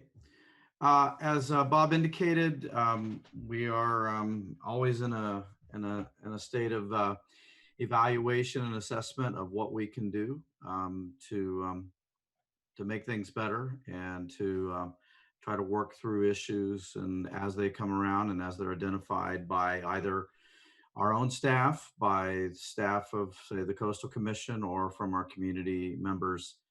And this is one of those instances. So the request tonight is to remove the local only restriction for Poplar Beach parking lot. And this would cover both the 12-month pass that's set by your resolution, as well as the newly added 9-month pass. And remember, the 9-month pass was added to provide an alternative for non-peak permit time, to reduce the number of permittees potential during the summer months of June, July, and August. So again, that program itself was intended to provide additional opportunities for access to visitors to the beach. And then, not that this is directly related to or part of the resolution, but we are also wanting just to acknowledge and identify that the city, as part of its coastal development permit approval, included acceptance of the state of California Golden Bear Pass for lower income individuals. And basically this is a $5 annual income, $5 pass cost for lower income individuals that we will accept as permit parking at Poplar from now on. And also just to clarify, anyone with a disabled parking pass will also always be free of charge at our parking lot. So that also is covered. I know that's been a question at some point. So I won't go into great detail other than to say that we have been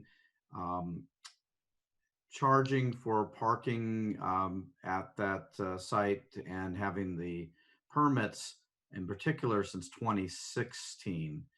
And basically the funds that we receive from charging at that location are used to partially, and I only say partially, offset many of the improvements that we have made to that area, as well as to maintain our contract with Abundant Grace to do all of the cleaning, maintenance, and other related issues.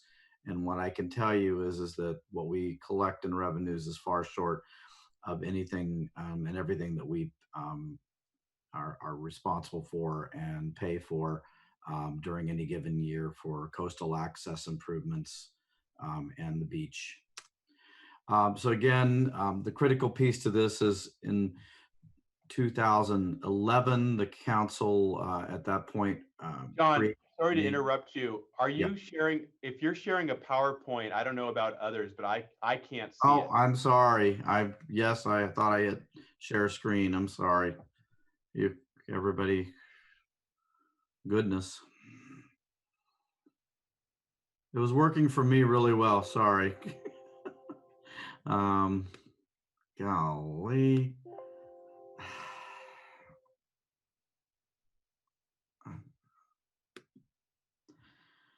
I'm sorry. Don't worry. We got time. Well, no, this is late and this shouldn't have. Let's see if this one now, is it popping up there? I'm sorry. Yes, it's coming up. All right. Yeah. So I will try to do what I can do here. Probably. So again, from a coastal permitting perspective, in 2009, Planning Commission issued a coastal development permit for various improvements. In 2011, there was an additional coastal development permit issued, and at that time in 2011, also this coincided with also the creation of the annual permits for Poplar Beach. Today is, as of 2020, the coastal development permit was recently issued in July, and this again affirmed the council's approval of the two different permit schedules with that, which are the 9-month and the 12-month. And I won't go into a lot of the nitty-gritty detail other than to say that unfortunately we are in the process of having to go to the Coastal Commission on Friday for consideration of an appeal action that was taken, and what we believe is that appeal was taken without following the guidance established by the commission timeline for filing. In addition, we kind of question the validity of the issue itself. But beyond that, tonight we are talking about a related issue, but not specific to that, which is what to do with the permit system that we have. And again, I think the critical piece to this is that Poplar Beach is kind of considered our community beach. But Poplar Beach is available and should be available to all. And what staff is suggesting tonight is that we consider removing the local only aspect of the permit parking system to ensure inclusive and access to all for Poplar Beach. Now, my caveat and then staff's caveat to this is that while we sell and provide these permits to folks, to residents, to non-residents if approved tonight, there is no guarantee of parking access at all times there. It's a bit of a a crapshoot. As you know, that site only has 93 parking spaces at its maximum, and we cannot guarantee that the permit will provide access to a parking space at any given moment in time. So as to lead this to recommendation, we are asking that the City Council adopt a resolution removing the local only provisions for Poplar Beach parking lot. And that would include for the 12-month and the 9-month parking permits. And by acknowledgement as well that we are accepting the state permit as well at that site. Thank you. Very good. Makes perfect sense. Any questions from council?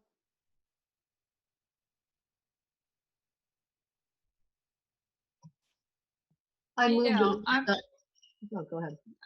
I just wanted to make one point, and that is that although it sounds like it is the fair thing to do, I can envision a scenario where all of the permits are bought up by non-locals, Mhm. keeping locals from being able to park there. And not all of our locals can walk to the beach. A lot of them live further away. If I want to go to Poplar, I need to drive too far. And I wonder if there wouldn't be some way to reserve some of the parking spots for locals.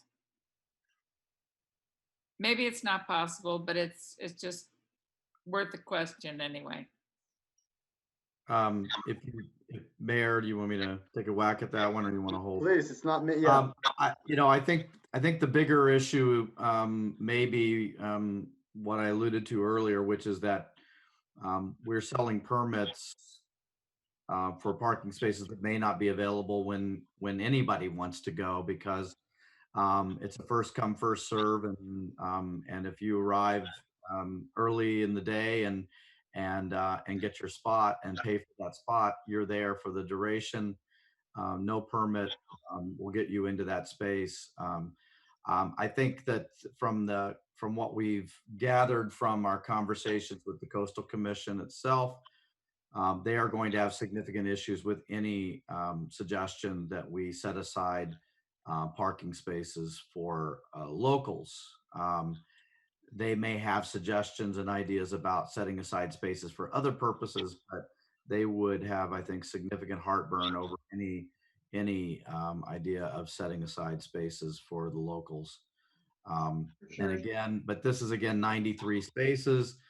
We know that the vast majority of the visitors to the beach during the busy times will park in the neighborhoods and adjoining areas where the parking is no charge. I guess you can argue that is the local parking if there is no other parking available. Now, my question really was more around, if there are 93 parking spaces, how many permits are you going to sell? Do you sell 93? Do you say, well, only 50% of the people will use their parking permit on any given? How do you determine that? We are not going to limit the number of permits. We are going to be clear and when selling these that there are absolutely no guarantees that by purchasing this that there will be available parking spaces when you choose to go there. This is no different than what the state offers with their permits throughout the state. There is no guarantee. You can pull into any state park, and even if you've got a permit that you've paid good money for, there's no guarantee that there'll be a parking space for you for that. And so at this point, we will sell an unlimited number of those. I think most people will figure out whether they feel comfortable or not doing that. And I think that I guess that the non-peak, the 9-month permit will probably be a much more desirable permit, because I think for particularly for the locals, they understand that the summers are busy. And I think if you ask many of them, they don't probably go to Poplar Beach with that parking pass in mind during the summertime, or particularly on summer weekends, and thinking they're going to get a parking space. I think most people are using that to go and explore on the outside non-peak times. But again, this is for us, it's the disclosure that says that there's no guarantee. You can purchase this and there's no guarantee of a parking space. And if I can add to that, Mr. Mayor and Councilmember Penrose, it's going to be the heavy users who buy the annual passes, whether they're local or non-locals. And certainly a lot of our locals are heavy users. Many locals go to the beach, once a week, twice a week, 5 days a week. For them, it becomes a very, very good deal. It's priced at $165 a year. And so people are going to make that choice, whether they're locals or non-locals. But certainly locals go to the beach a lot, and there's many people that frequent it a lot. And for them, they're going to do the math and realize, hey, I go to the beach 4 days a week. that comes out to, $2 a day for me. So I got to get the pass. And so I believe there'll be, as John said, we're not going to limit the number. And so the locals will have the opportunity to do that. And so will, anyone else who comes from over the hill. The other thing to remember is that people can also buy the state parks annual passes for their parking lots. And we priced Poplar right kind of in the middle. So Poplar is at 165. The state has a premier pass that's 195, but they also have their next one down is 125, and that does allow you to park in Venice and Roosevelt and Francis. And so people can also make the choice to pay 125, which is $40 less than our pass, if they want to park in those parking lots. We believe, Poplar offers some amenities, and so it's worth Poplar being $40 more than the 125. And then the other thing to remember, to John's point about first come, first serve, the fact that the fee, the daily fee has been adjusted to $10 is also the main point of that, was to even out and disperse people between the city and the state. So right now, Poplar fills up way before the state parking lots fill up because it's only $2 an hour. Well, now it doesn't matter if you can't get into Poplar for the day, that it's the same price at Venice, which has over 300 parking spaces. So I think those factors will make a difference, and there'll be plenty of opportunity for anyone who considers themselves a heavy user to take advantage of the annual pass.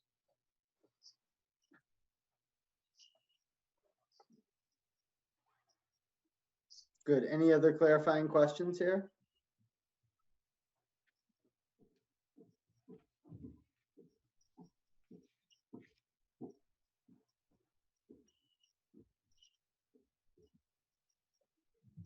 I move staff recommendation.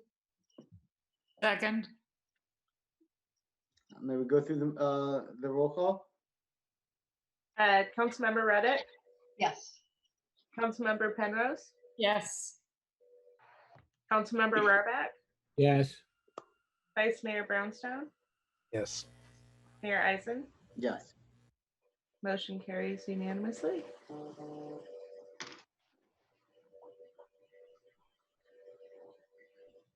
Very good. Let's move on to item 3B. Item 3B is the update on the upcoming November 3rd general municipal election. Yes, thank you, Mayor. Jonathan Roisman, our Deputy City Clerk, will be updating everyone on the upcoming election that is less than a month away. So ballots started arriving in mailboxes this week. So he's going to go over what's on the ballot, how to cast your ballot, what to do if you haven't received your ballot, etc. And then City Manager Nisbet is going to talk about Measure U a bit. Jonathan? Thanks, Jessica. Can everyone see my screen? Yes. Okay. Good evening, Mr. Mayor and Honorable City Council. It's hard to believe, but we're only 4 weeks away from the November 3rd general election.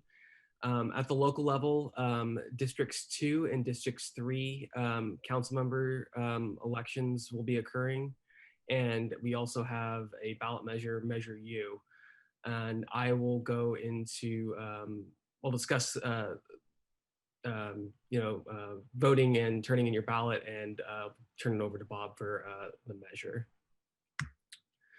So 2 years ago, the city of Half Moon Bay changed its electoral process from at-large voting to district elections. So residents now will vote for a council member who lives within their district.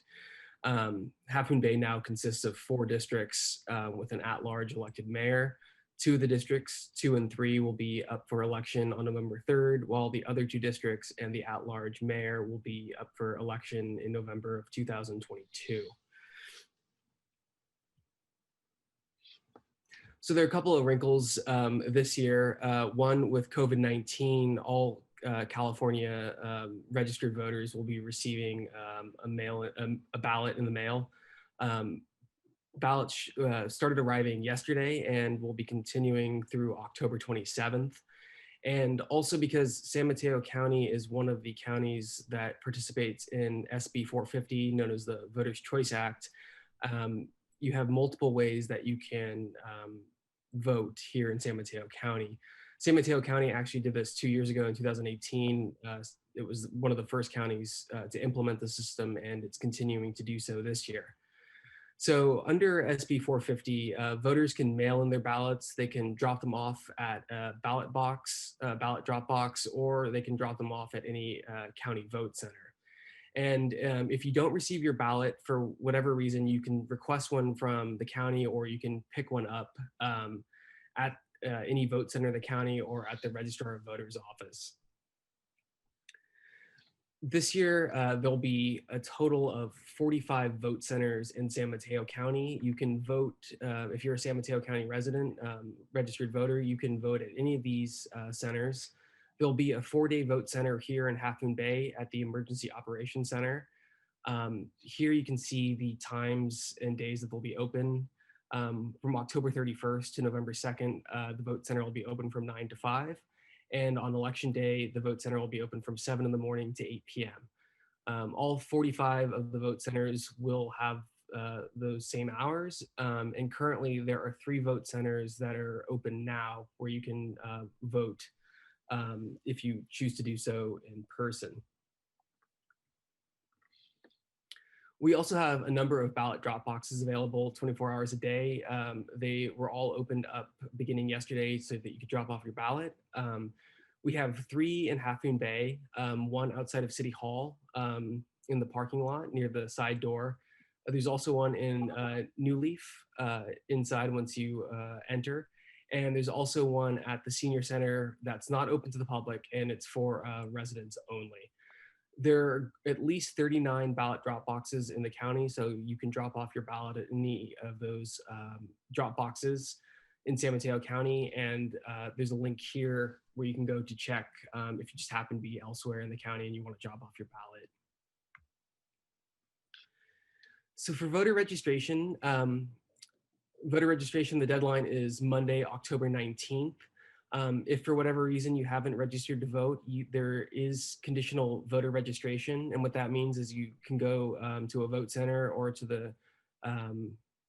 the Registrar of Voters office, and you'll be able to fill out a conditional voter registration form.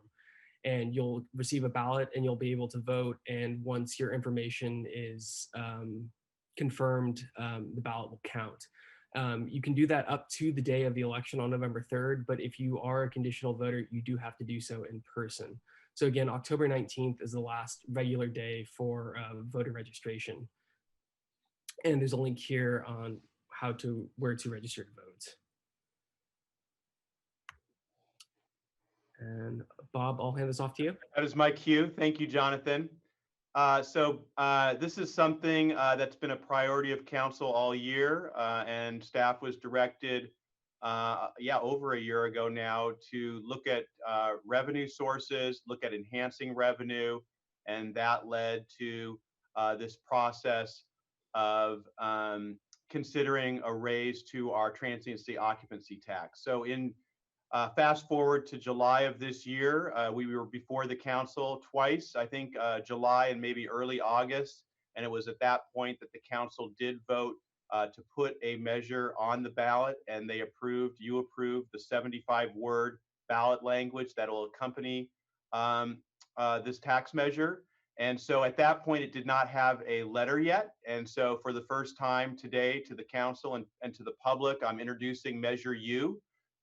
Members of the public who have already started to receive their ballots. They've already started to receive the ballots with Measure U included. And as I indicated, after a year-long process, Measure U is a measure that would increase the transiency occupancy tax, TOT, sometimes referred to hotel tax, from its current 12% up to 15% by 2022. And you might recall that the reason 2 steps were taken to approve the ballot language is the council did decide to do it in 2 steps. It'll go to 14% July 1st of 2021, and then a year later, we'll go up to the max of 15% in 2022. This tax obviously is paid by people who visit Half Moon Bay, primarily visitors, tourists, other non-residents who rent a hotel room, stay in an Airbnb, a short-term rental, or any other overnight accommodation that is defined as being allowing stays up to 30 consecutive days or less. So it doesn't apply to RV parks, obviously. A couple other points about Measure U. It's a general tax. The proceeds are deposited into the city's general fund. It is the same as other sources of general fund and can be used at discretion of the council and would be part of the budget process each year when the budget is brought forward. So it can be used for any unrestricted general fund purposes. It's not a special tax. And then finally, because it's a general tax, it only requires 50% plus one vote to pass on November 3rd. So a few items that drove the decision making on Measure U. We did do polling. That polling, the results of the polling were brought to your council on a couple of occasions. It was a very interesting year to do polling for this kind of stuff because of COVID. We were able to poll before COVID in December and test the voters' appetite for taxing and also test the voters for what was important to them. What are their priorities? How do you think the council's doing? How do you think the city's doing? What should the city prioritize and how should the city spend their money? And then we were able to do the same thing after COVID and really see if the strength was still there to do this and also to test what was still important to people and if that has changed. And I would say with the first bullet point that's shown here, what we found, keeping public places healthy, safe, and clean, that was something that popped up in the second round of polling that did not pop up in the first round of polling. So that was interesting. Likewise, and we have the next item on the agenda, of course, a discussion of the impacts of beach access. This has been an ongoing discussion of the council all summer. Primarily, it happens every summer, but primarily due to COVID, we have noticed an increase in people visiting Half Moon Bay and the impacts that we receive from those visitors. So Measure U clearly is a measure that generates revenue, can go into the general fund, but can be used for the priorities that the community communicated to us. And a lot of those priorities are really about mitigating the impacts of tourism and reinvesting that money back into the community. So to that, the third bullet point about reinvesting the money back into the community, this popped up as a priority, maintain the city's quality of life for local residents. We heard that come up as a theme in discussing the local coastal plan, keeping the small town character. And then finally, keeping Half Moon Bay affordable for nurses, teachers, sheriff deputies, essential workers, agricultural workers. This has been a priority for the council for a long time, certainly for the entire time I've been here, and something that although providing affordable housing is challenging, as we've seen, there are lots of things the city can do. We're about to approve a local coastal plan that sets the stage for providing more affordable housing over the next 25 years. And there's certainly other things that the council wants staff to continue to do to make this a priority and make Half Moon Bay affordable for the residents who already live here. Next slide, please, Jonathan. So I think it's already been mailed out and probably has not arrived yet, but we are putting out a special elections edition of our currents that typically comes out a couple times a year. This version is completely focused on the election. It has information generally about the election. Jonathan is showing it now. So this will be coming shortly to all members. If you can just flip back for a second, I just wanted to make a comment, Jonathan. This is the introduction. It's about voting on November 3rd. And of course, it is in English and Spanish. Next slide, thank you. And then, as I mentioned, it does do both. It's generally about voting, goes through some of the Q&A that Jonathan just went through, again, both in English and Spanish. And then if you look at the right-hand side, a little bit of information about Measure U. In fact, the 75 words there are the exact 75 words that the voters will read when they make the decision about Measure U. Next slide. And then there's some frequently asked questions about Measure U. These same questions are also on the city's website. And this is also shown in English and Spanish. And you can see in one of the questions there, it lists the priorities and so forth and so on about the same information I just went through. And then finally, contact information. So it is kind of a fold out that'll be coming shortly. So that concludes my presentation. Is there one more slide? Maybe just questions? So here's contact information for our city clerk, communication director, and our deputy city clerk, Jonathan. Their telephone numbers, their emails. Any questions, please contact them. That concludes our presentation, and we'd be happy to answer any questions about the upcoming election and or Measure U. Very good. Any clarifying questions from council? Yeah. Sure, please. Jonathan, I'm confused about the fact that you can register online. How does that work with verifying a signature?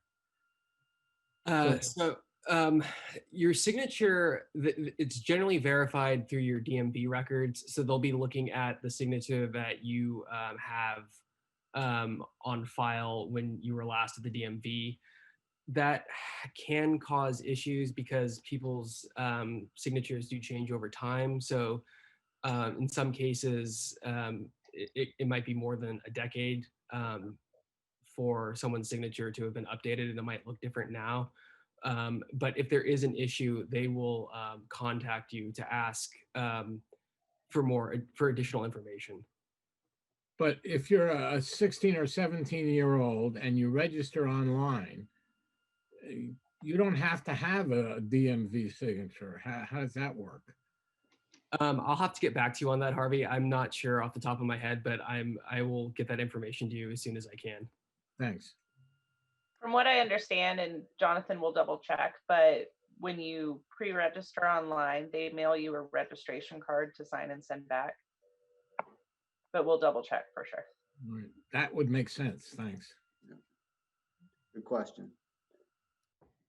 Anyone else?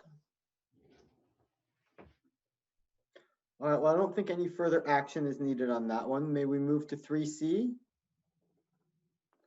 which is the update on impacts of beach access and vehicle parking.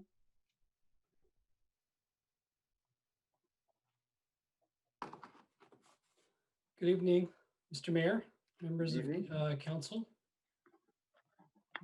Just get my screen share going. Let's hope Moz does better than me. And he was kind enough to be texting me that there's no PowerPoint on the screen. I just didn't read it. Good evening, Honorable Mayor, members of council. I'm Mazar Bozugina, city engineer, here to provide an update on the impacts of beach access and vehicular parking tonight. So tonight, as a follow-up to the July 21st City Council study session, we're presenting on some updates of what we have the city's been working on since that study session. Tonight specifically, we'd be looking for some feedback on next steps, notably direction on the pilot parking project, which was recently suspended pending this meeting and further discussion. So going full circle, tonight we wanted to talk a little bit about some of the items that have come up throughout the conversation on the 21st. There's a response to solid waste management. There were some other concerns from neighborhoods that I'll get into a little bit more detail. Of course, the beach neighborhood parking pilot project, as well as some discussion on future collaboration with state parks and ultimately looking at next steps. So I won't spend too much on the background. As many coastside residents know, we have an influx of seasonal visitors, primarily starting in early spring and lasting through the end of October and into further into the fall, early winter at times. this influx of visitors has exacerbated certain current issues with related to COVID-19 concerns and the potential transmission of that virus.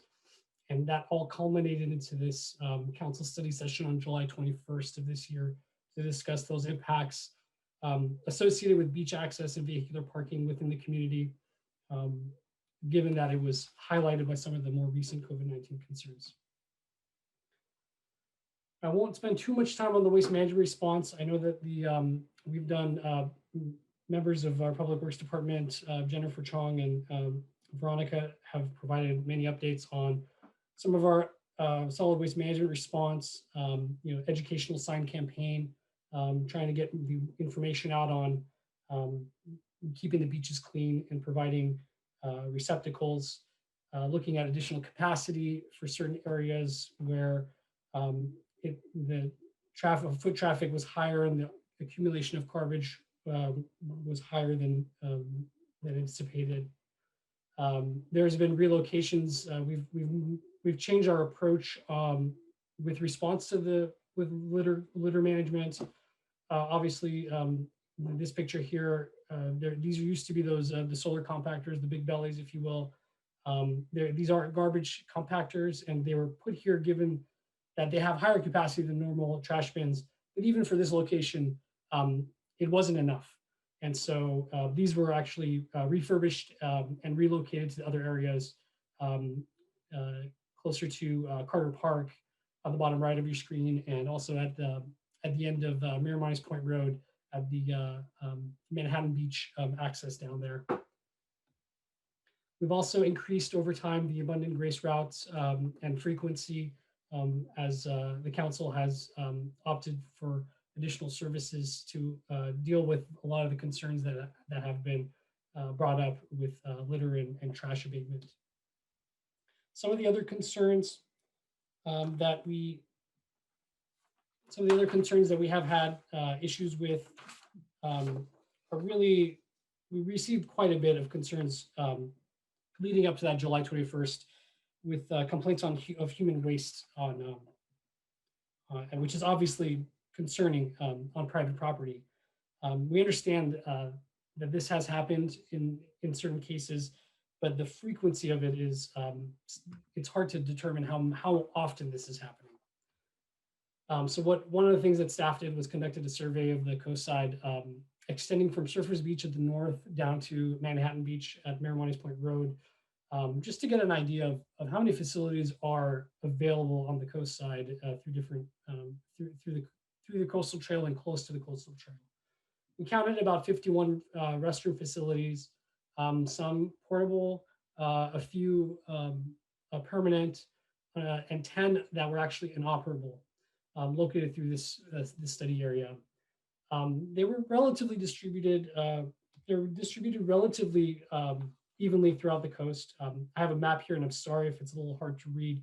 It's also an attachment in the packet if anybody wants to take a closer look. But kind of up here is where we are at Surfers Beach, and near the harbor boat ramp, there was 2 close over there. And as we go down, you can see that this distribution through the different beaches, Magellan Avenue, Naples Beach, through Venice, the north and south, all the way to Francis Deus. It's pretty evenly distributed. And then Poplar Beach, not too far away, with 8 portables currently at that location. And then there is a relatively large gap as we get further south of that. But as you can see in the map, we also have less access and less access points as we come over there. So that seems to be the trend with the location of some of the restroom facilities that were put in place. So now moving on to the beach neighborhood parking pilot project. Wanted to just kind of highlight the pilot project. The purpose of it was to define the existing public parking spaces in the streets. A lot of issues were raised by the July 21st study session regarding public access, visitors accessing the beaches, public parking availability being impacted, haphazard parking in the residential areas, primarily near Kelly Avenue and Poplar Street that have those direct access points to some of the more prominent beaches in the central part of Half Moon Bay. And so we wanted to address some of those blocking of driveway issues, the safety issues, blocking of fire hydrants. There were also cases where parking may have creeped closer to corners of intersections, reducing the line of sights, and also looking at improving access for emergency vehicles overall. As part of the pilot project, one thing that we wanted to do was to, really was going to be a test trial to see if this would, something that would actually work for the issue that we were trying to resolve. That's why we went with paint versus thermoplastic. The paint is it's much more temporary. Generally, it fades after a year unless you reapply it. The thermoplastic is more of a 5-year improvement. So we really wanted to stay away from anything that was more permanent than that. The paint can also be removed in some cases or painted over, which makes it a lot easier if the issue was not, if this was not something that was helping the issue that we were trying to resolve. Part of the pilot project was also to do some red curb markings in some of the more critical areas, specifically to fire hydrants and some of the other points where parking should be prohibited and is currently prohibited, and has since lost its color. Unfortunately, although the study session did have a large discussion about some of the issues and topics, and this pilot project was born out of that, staff does recognize that direct notification was not provided prior to the contractor mobilization, and that is an error and a mistake that I do apologize for. The project's pilot project site map. This is just the area that we tried to tackle. For the most part, some of the streets were a little harder to address than others. Some of them had unimproved shoulders that made it a little bit more challenging. Our goal was to always maintain travel widths at the adequate minimum 11-foot widths, while also placing these delineating markings closer to that unpaved shoulder.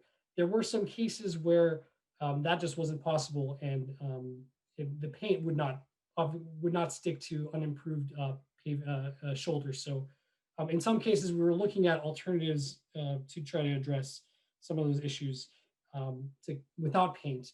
But given some of the issues and concerns with the notification, we held off on that next step.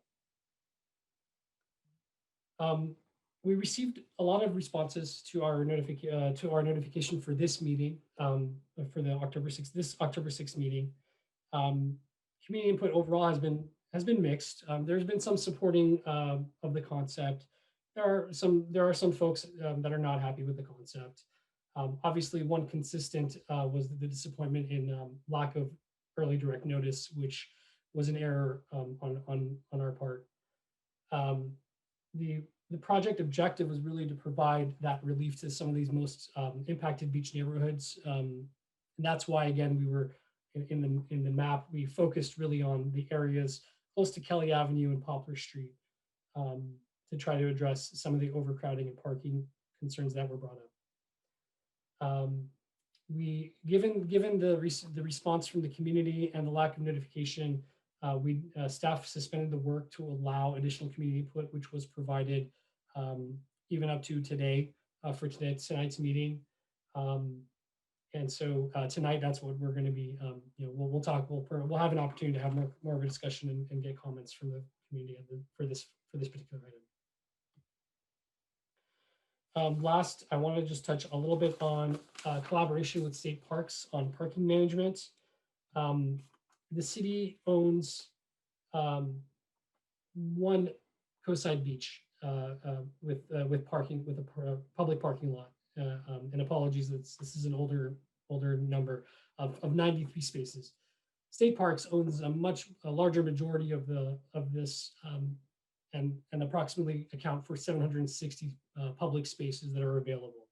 They are interested in a collaboration. After our 21st study session, our city manager did reach out to State Parks representatives, and there was an initial exchange and excitement around the potential for a collaboration. Unfortunately, due to the wildfires and some staffing changes at state parks, that meeting had to be postponed to a future date. But it was still an encouraging that they are willing to come to the table and discuss this alternative and really highlight some of these parking availabilities through real-time apps, so folks can know where to go prior to looping around some of these residential neighborhoods. This is a map that we shared previously on the 21st. Again, this is just a quick estimate on some of the parking spaces that are available. Just wanted to make a note that these are based off of existing striping, and some of these areas the striping has faded. So we did take an estimated number of spaces based on the square footage of each parking lot. So in conclusion, for tonight, the city has taken some action on to respond to the issues that were identified through the community, as well as the July 21st study session. The Coastal Act and the Coastal Commission does limit some of the options relative to our neighborhood parking near the coast, as well as some of the restroom facilities. So anything that we do to increase any of those facilities could potentially have some impacts there. And again, we're looking at this opportunity to initiate this pilot program, and we're hopeful that the community is still interested in trying out this pilot parking program for the remainder of this year to see if it does actually provide a benefit or not. But again, we're here to hear from the public, and I'm happy to answer any questions from there. Here's our recommendation again is, we focus, the biggest picture item that we'd like to get some direction on is how to proceed with the pilot parking project, and whether we want to suspend it, remove it, or choose an alternative path. Here's our contact information. John Dowdy, our Public Works Director, as well as myself, Mazar Bozerginia. Feel free, if anybody has any further questions following this meeting, to email us, call us with any questions and concerns. That concludes my presentation. Thank you. Yeah, Maz, I'm wondering how useful it might be to do a community survey. We know there are people that don't want parking stripes, people that do want parking stripes. Seems to me that you do a survey and you get a majority, and the majority rules, and you just make it as simple and straightforward as that. If you don't answer the survey, you don't get an input. We certainly can entertain that. I was a little concerned with the timing of this item as well, and I noticed that some of our participants did drop off.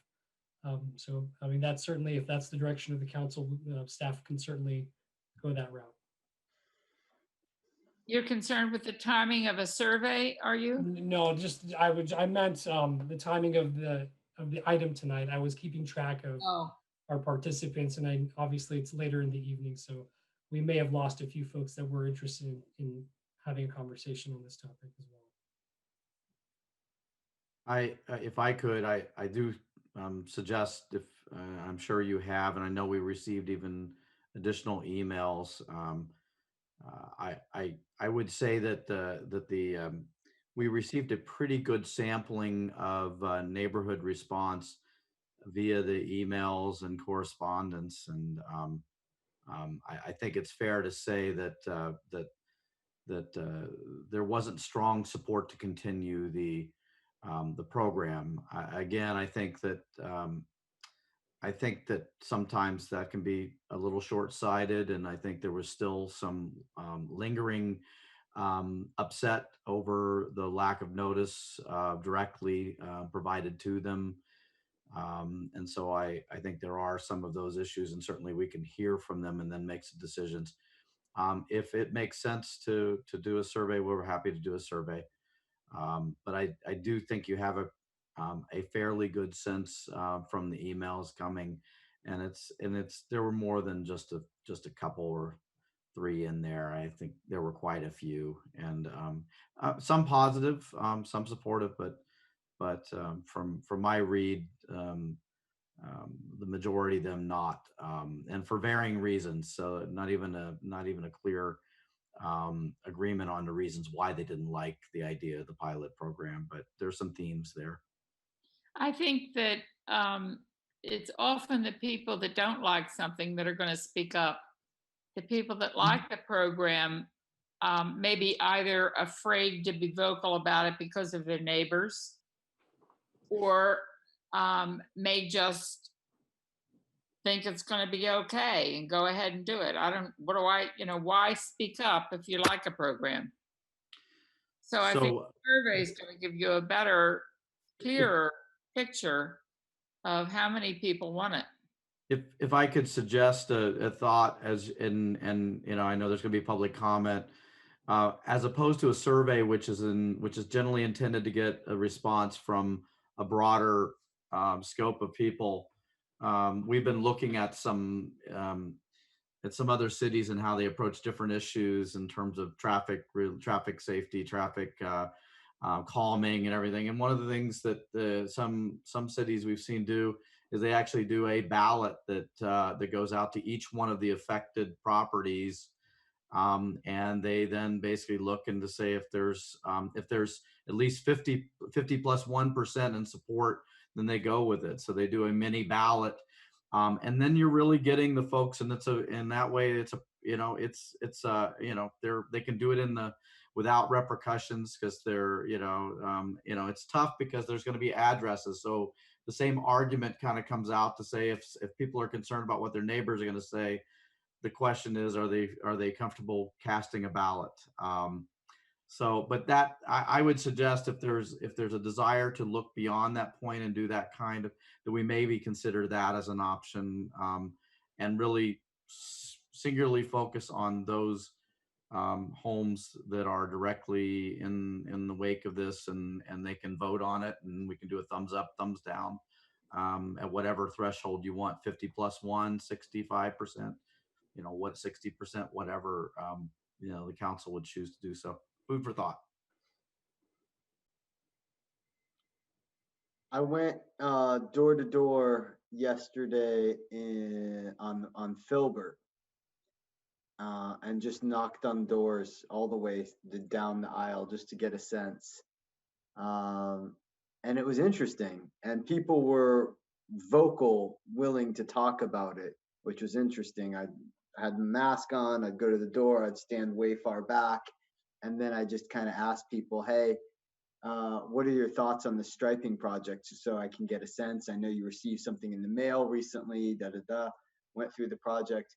I mean, it was very interesting. It was about 50% were for it, for various reasons, and 50% against. I wish I would have gotten better representation to give you guys a better answer, because I didn't know how to move forward with this one, because when it first came out, there was so much pushback from the community. I didn't know what to do with it. And then I saw it in action on the first weekend, and I saw there was some merit to it from that perspective. And so I was kind of like, all right, but then people from an aesthetics point of view, people from, there are people who are saying that the walkway into their house is now blocked by vehicles, the way the striping works, and before the parking worked differently. There are other people saying that there are 3 spots in an area, and as people are parking there amongst just their neighbors, they were able to fit 3 cars in. And so the unsaid rules of neighborhoods, and they knew which cars went in what spots. But now that's 2 spots, and they're trying. That's creating some friction, and there's less ability to park in the street. There's a lot of people wondering about, do we just monitor this on the weekends? And that way, if you're local and you're parking during the weekdays, you can put the 3 in a spot, but on the weekends, it would have to be the 2, and how to do that in terms of ticketing and all the different pieces. And it just kind of kept snowballing into so many different factors. Some people were saying, can we just have it on our area? But maybe other people that don't want it don't have to have it. You know, so I ran into so many different things, and I wish I had a better way to help us move forward on this. I really was not able to gain that. So just food for thought from that perspective.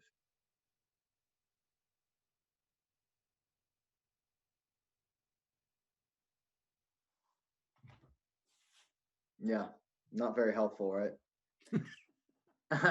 I was hoping to have better information for you guys. I really was. We were having a conversation internally about the fact that it's really tough when it's basically a 50-50 split on an issue, because you know it's Well, and I've seen it's people. tough. I've seen people black it out already. I've seen people cover over. I mean, it runs the gamut of different things that people have already done with it, and it's kind of like, well, you know, pilot project, temporary, all the different things. You kind of go that route, and then you go, well, there are houses out there, and this works on both sides. When I talk to people and they say, well, there's five cars parking for that house. And so to have the spots designated would be better. But then, you know, they might come over to the other side of the street and park in the other person's spots now. So there's just. And let's face it, they're public parking spaces. Yeah, that's the thing. I mean, people don't think that. The other thing is that our code compliance staff are dealing with orange cones being used by folks to block parking because for whatever reason they feel that is their personal area and space. People are leaving garbage cans out well beyond the time of garbage pickup for the very reasons, and we're having to do compliance in that same neighborhood, in those same areas, in those same streets. So this is a really difficult issue. And I would say this, the same folks who are complaining about the fact that they used to be able to get 3 cars in are also complaining about those 3 cars being someone from outside of the city limits. Oh, no question. No question. You know, and I'm sorry, but I just, you know, it's just sometimes you have to say what the obvious is that you can't, you know, at some point we have to sort of pick and choose what the story and what we're going to follow with, which is that, you know, the idea was to do exactly that, which is to create the spaces that are the legal, legitimate spaces under the city's municipal code, not block driveways, not block hydrants and all those things, and deal with that. And yes, we knew that would mean some fewer parking spaces out there. Yeah. That's the trade-off. That was the point. Yeah, that was the point. Exactly. Exactly. So I would recommend we get rid of the striping. We enforce against cones. You know, we let people know, maybe it's in community e-news, these are public rights of way. People have the right to park. You know, I don't see, you know, getting the sheriff to do more enforcement is actually going to happen. No. You know, if the city manager wanted to use his delegated authority to hire private contractors to do some enforcement on the weekends about blocked driveways or, you know, blocking red zones or whatever, and enforcing cones, that might be something, you know, to do. But I don't think we should allow people to, you know, block public parking spaces. So I'd say enforce against the cones and use, you know, private contractors to do some traffic enforcement on the weekends. And then just, you know, I think we're doing plenty on the trash pickup. You know, we'll just go back to, you know, square one. And I think we've done what we can do, short of coming up with new parking lots someplace else. I think, you know, working with state parks is going to be sort of a longer term thing to realize. But people need to know, like somebody said, well, is this just a temporary thing with COVID? I don't think so at all. I think this is the beginning of an upswing on coastal visitation. Yeah. It's affordable, it's nearby, and it's going to get warmer. I think the COVID thing is going to last for a while. So, you know, people may not want to change behaviors until it's just too much and make them running and screaming again. But I'd say get rid of the stripes, do some more enforcement, and then just leave it at that. So the obvious, and we'll go right to the public in a second, the obvious thing that most people tell us is go to permit parking. Everybody permit parking. And we know what the story is with permit parking. I mean, most people that are not on council don't understand exactly all the pieces to the pie with permit parking. But then there's also that realm, and maybe figuring out how to put that pressure on the coastal commission. I do feel like the permit parking piece, the public does not understand what we know, and we've kind of explained it the best we can, sort of, to the public. But there's a part of me sometimes that says, well, let's actually go through the process and let the coastal commission do their piece and put their, and stop us, so people understand that it's not a council thing, that we're not how to like differentiate between those factors a little bit more, because everybody, I do hear that permit parking thing come up a lot still. It's not going to happen. I realize. Yeah. Our effort would be better spent, managing parking cooperatively with state parks, maybe the school districts on the weekends or special holidays. These are public rights of way, and we're in the coastal zone. Yeah. And they're not gonna let it happen. They're just not gonna let it happen. To support that assumption that the Coastal Commission will not be favorable towards permitting, we wanted to raise our parking, put our parking rate from $5 to $10, consistent with state parks. And two coastal commissioners don't seem pleased with that. So yeah, and maybe open up permit parking for outsiders.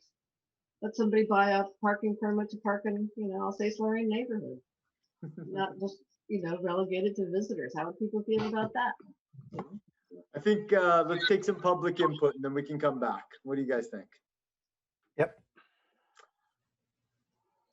Jessica, will you kindly do the honors? Yes. First, we have Kim.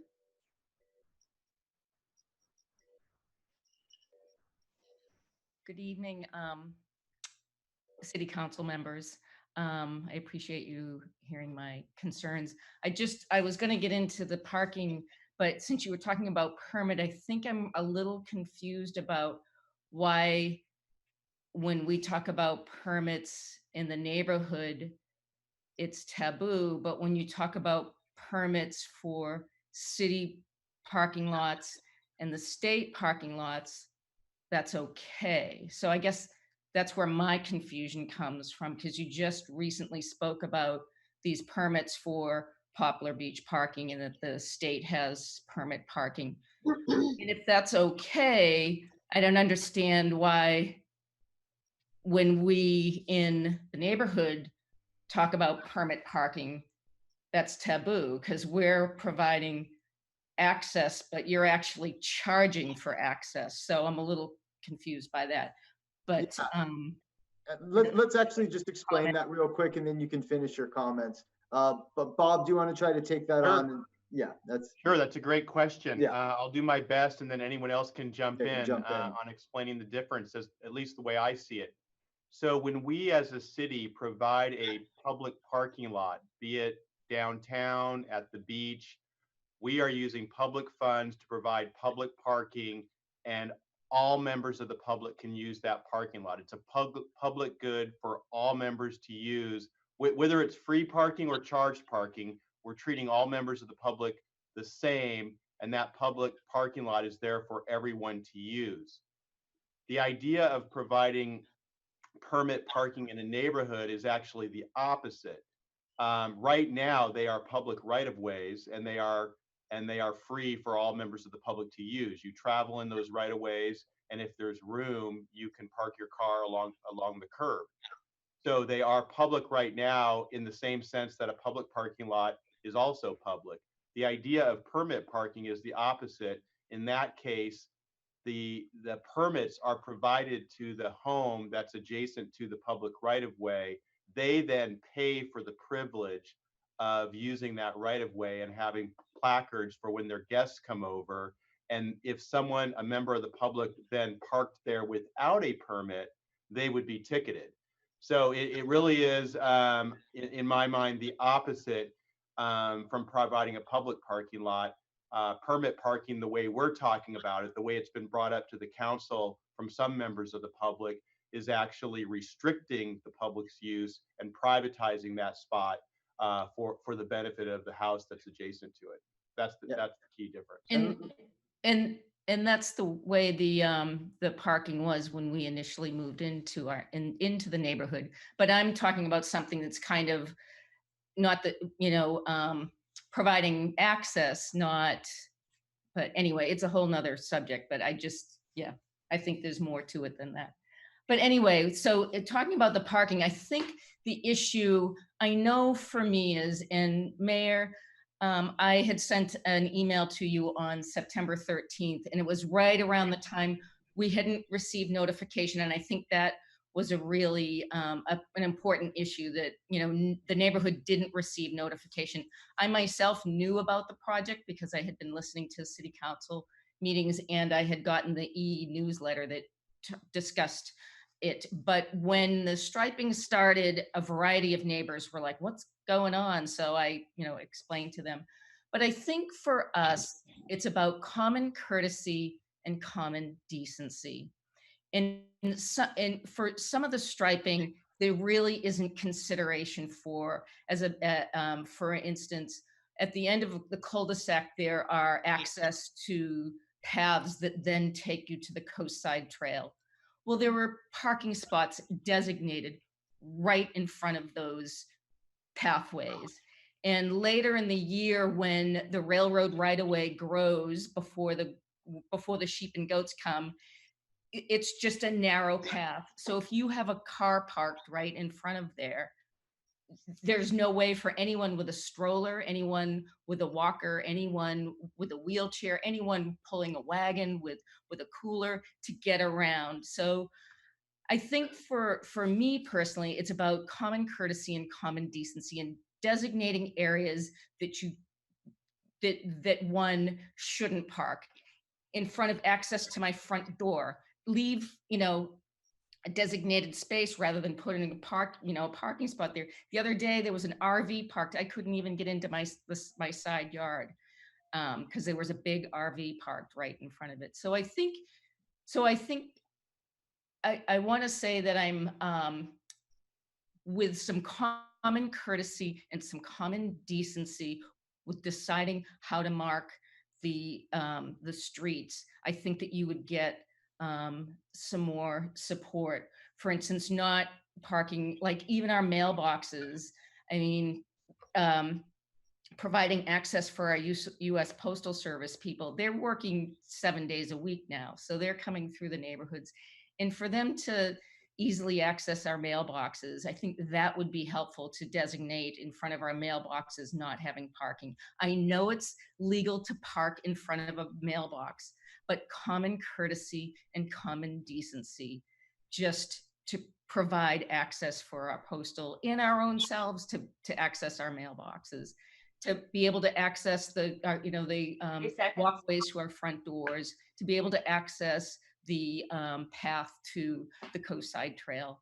So I'm, with some common courtesy and common decency, I would be supportive of the striping. But to come through and just stripe wherever, it really is difficult to accept. All right, thank you for those comments. Next we have Virginia Turzin. Can you hear me? Yes. Yes. Good evening. Thanks. This has been a very productive meeting. I mean, the slides, the work that's been done has been phenomenal. So I really want to congratulate you all and commend you. I agree with Kim's comments. I just want to focus on one other thing. I love the striping, so I'm a big fan of it because I thought it was done very nicely in front of my house and it created some order out of chaos.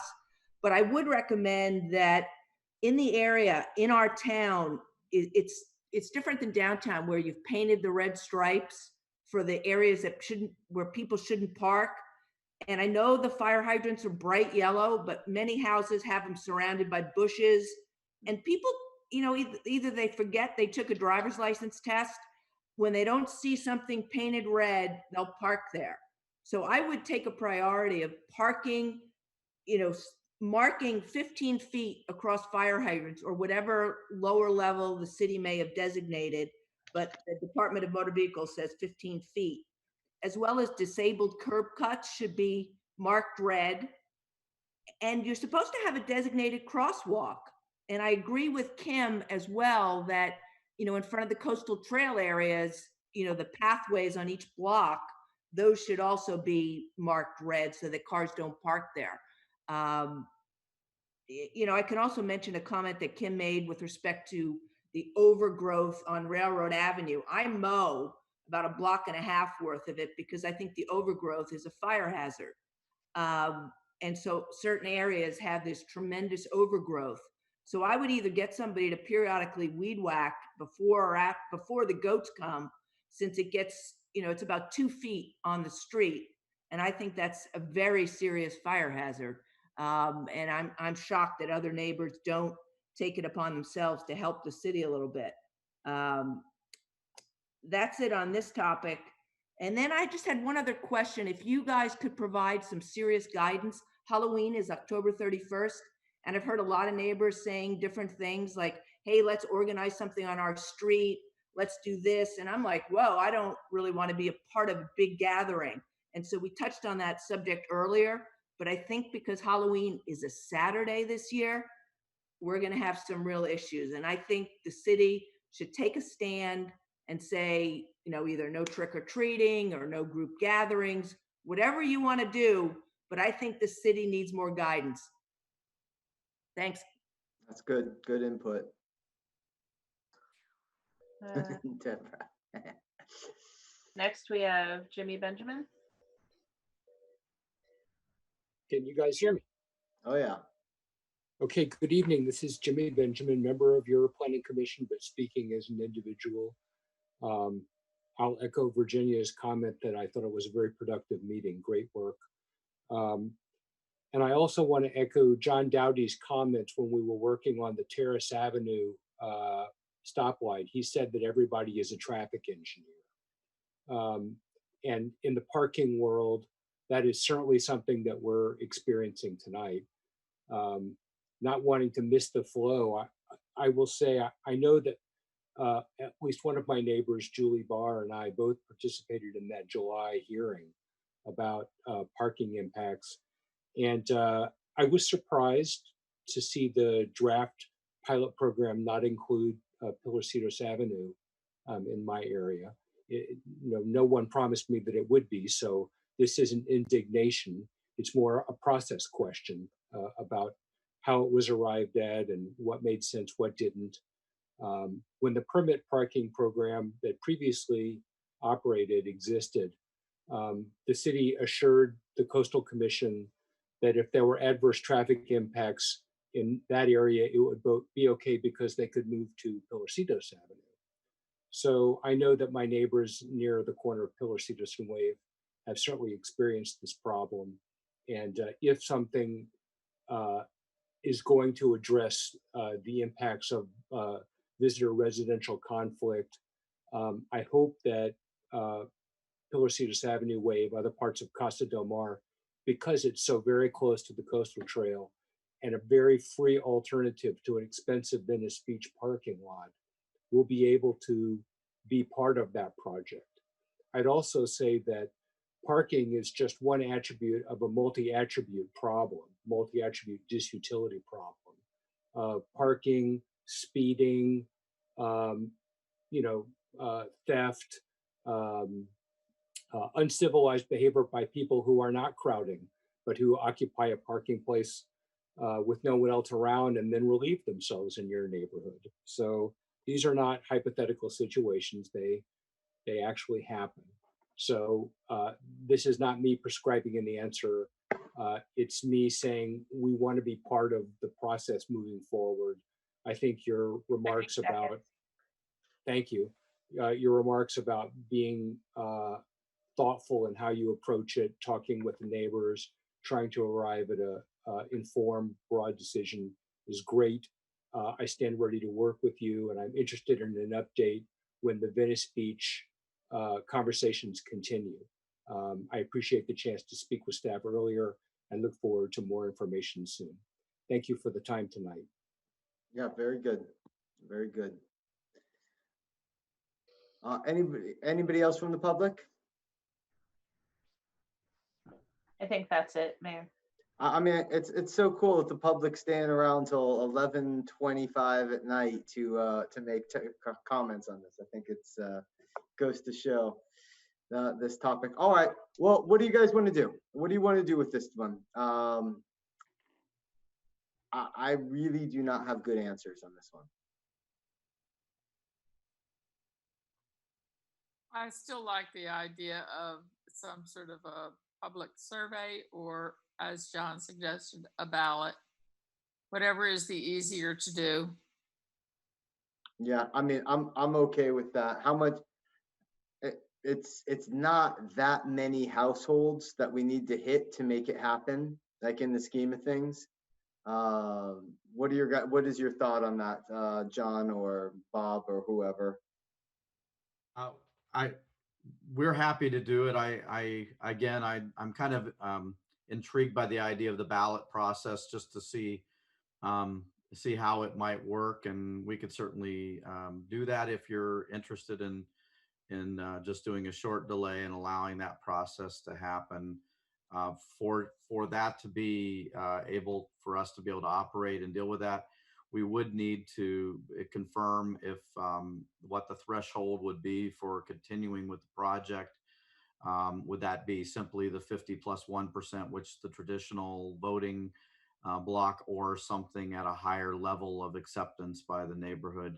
That would be the biggest piece of this for us to be able to sort of move it forward. Obviously, we would come back to the council, and I would suggest we come back to the council and count the ballots at that point. And we do much like what you would do for an assessment district or other processes, even though it's not legally required, but probably the appropriate thing to do is come back and deal with that and report to the council what that election looked like. Which means you could still decide to still defer on it or kill it, even if the vote was there. But this would at least give you the opportunity to get that sense of that. And so my first thought would be to make it just like every other election. November 3rd is going to be 50 plus 1%, 50% plus one person. I think it's worth doing to get some experience with it, because I'd like us to spend little, thought on how we roll out public works projects, how we do stakeholder outreach, how to do it like in advance. So it might be worth, trying this out and see how it goes. You're talking just to get the feedback for learning for future regardless. Yeah. Yeah, I like that. I think that's smart, just to see what works. And for us, I think we envision this being something that we probably utilize for, particularly for speed humps and bumps and whatever you want to call them. There's various things, but that's the model that we are at this point sort of looking at. We're in the process of developing those and bringing those back to the council. And I think this would be a great way to sort of test our ability to pull it off and put together that kind of very, very simple ballot and do the process and see how it works, and then know whether that's the pathway forward in terms of some of these other traffic calming, including speed humps and bumps that we're envisioning coming back to council with.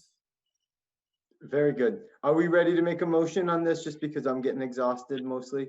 And If I think can just we've provide talked one through- more comment Please. on doing the vote, I just wanted to underscore two of the speakers, Kim and Virginia, both pointed out. I think Kim used the phrase, providing some common courtesy, and to that, the examples were given, and Mayor, you gave an example, and we saw other emails. Could it not have been so much one size fit all? Could a little more thought have gone into the striping so we did maybe avoid mailboxes, avoid trailheads, avoid someone's walkway? I'll say that we can certainly try to do that, but that is a pitfall we have to be careful of. So when we put this out for the vote, we will show the striping plan, and it'll be a simple question like Councilmember Penrose said, and John said, vote up or down. It can't be conditional. Not everyone is going to get their way on avoiding blocking trailheads, mailboxes, and the like. So it's just not possible. So there is a pitfall there. We'll do our best, but we'll put it out. We'll show the striping plan, and people can vote up or down. But it's going to be impossible for us to take back ballots where people say, well, I'll vote yes if you move this one 18 inches. I mean, it just will make it unwielding for us to carry this out. And I think it's important to state what's the obvious.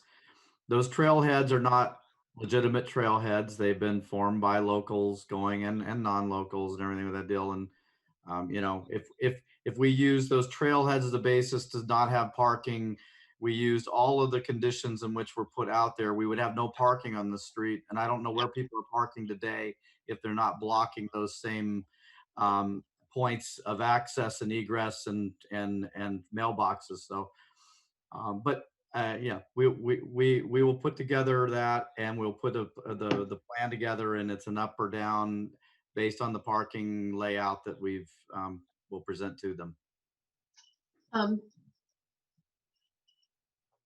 I'd like to just address Virginia's recommendation about the red striping. I think there are places we want to do it, especially like on an urgent basis where it's faded, where it does make sense, but it's faded. Take care of those. But a lot of people complained about the aesthetics of the striping, and I think too many red curbs can also be like unsightly. So I think we want to be judicious about where we, put red curbs. Well, but where they were, we certainly want to restore them. Technically, if we add red curbs where they're not currently red curbs, arguably we're supposed to come back to you and adopt those areas as part of your traffic regulations, even though we're marking areas that as what Virginia said, by the code, are not legally supposed to be parked in front of, like a hydrant or whatever. But we've tried to keep track of those. But I always come back to the simple point is that once we start to paint something red, we never stop painting it red. And that's at least an annual renewal of the red painting. And that means we're not doing something else that somebody wants us to be doing in the community. So it's all choices. But we never get out of those once we paint them. I agree.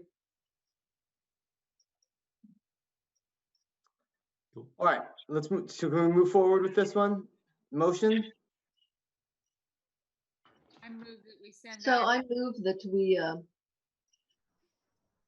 we direct staff to develop a ballot procedure for the area identified as the pilot project area, and that the threshold for moving forward is 50 plus 1%. I second. Jessica? Yes. Councilmember Penrose? Yes. Councilmember Reddick? Yes. Councilmember Rohrback? Yes. Vice Mayor Brownstone? Yes. Mayor Eisen? Yes, it'll be good education. Motion carries unanimously. All right, here we go. We are on to item 3D. which is the proposed State Route 1 Traffic Operational Systems Improvement Project. We've read the staff report. We can kind of probably move through some of that part rather quickly, even though we still need a staff report on it. And then maybe we just talk about it and go from there.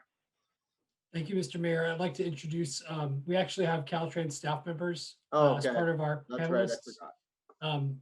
I'd like to thank Nandini Shiradar and Lindsay Vivian with Caltrans, and there's a few other folks here. Lindsay's going to start off with the PowerPoint presentation, and they have staff available for any questions that the council or community may have. Well, it's a good thing we're not continuing this one then. Good. We'll get through it. Here we go. Thank you for all coming and staying this late. Moz? Oh, Lindsay, are you going to Yes, start? thank you. No, I'm going to turn it over to you quickly, Nandini. So go ahead. Yes, I was about to correct Moz. My name is, well, good evening, Honorable Mayor, Vice Mayor, City Manager, and council members. Thank you for giving us, Caltrans, this opportunity to present our project. My name, of course, is Nandini Sridhar, and I'm the project manager for this project. And I have our team present, Lindsay Vivian, who is the Office Chief for Environmental Analysis for the 9-County Bay Area.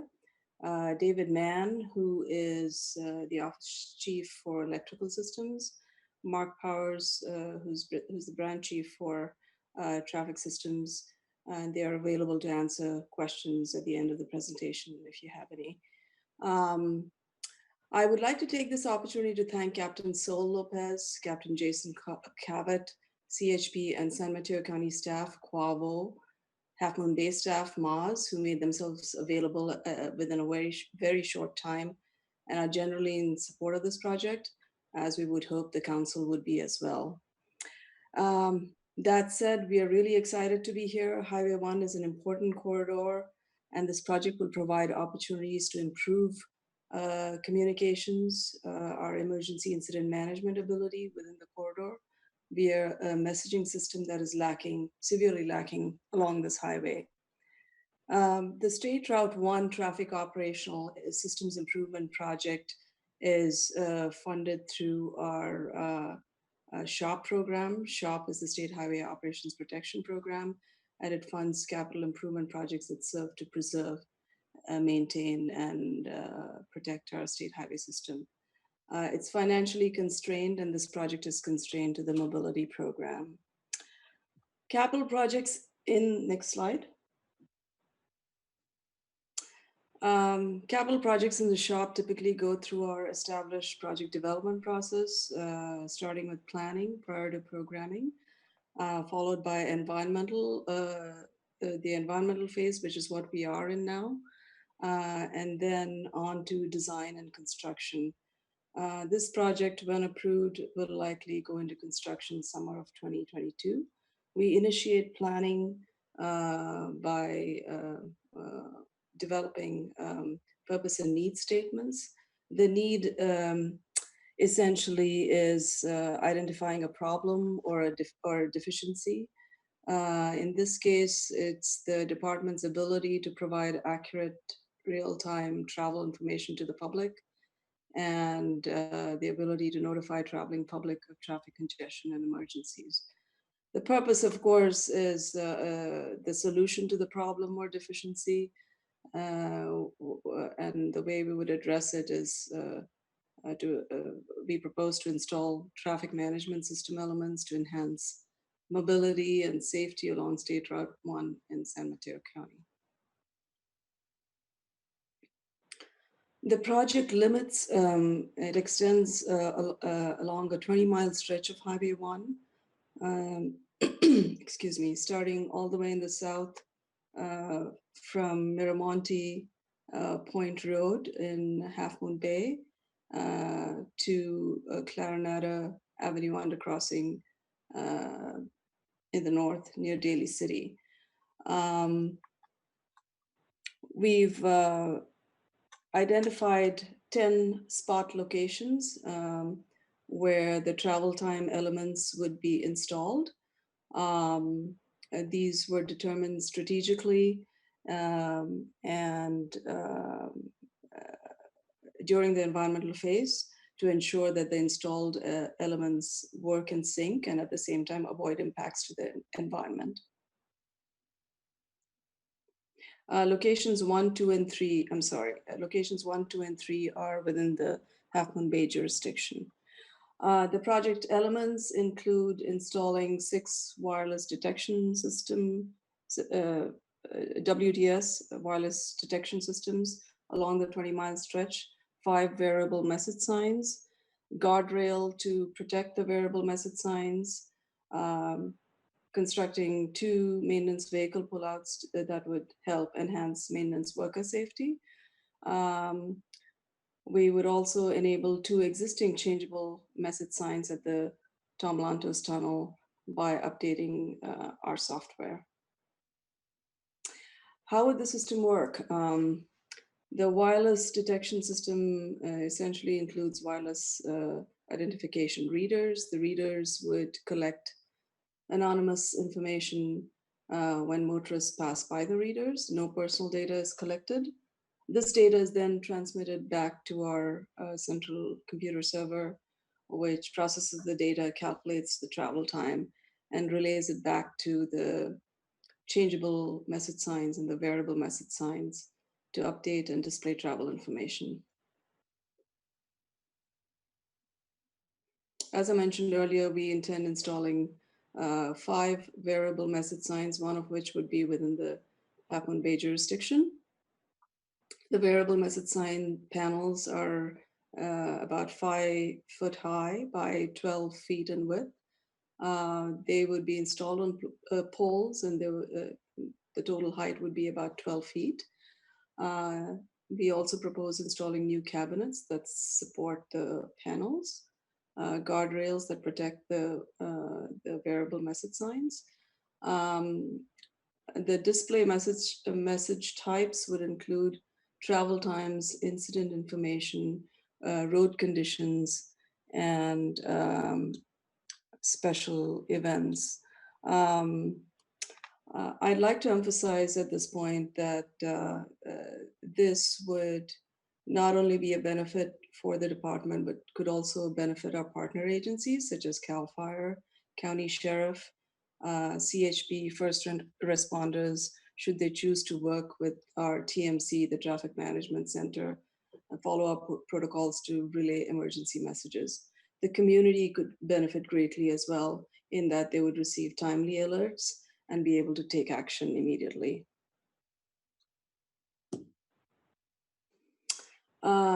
This simulation is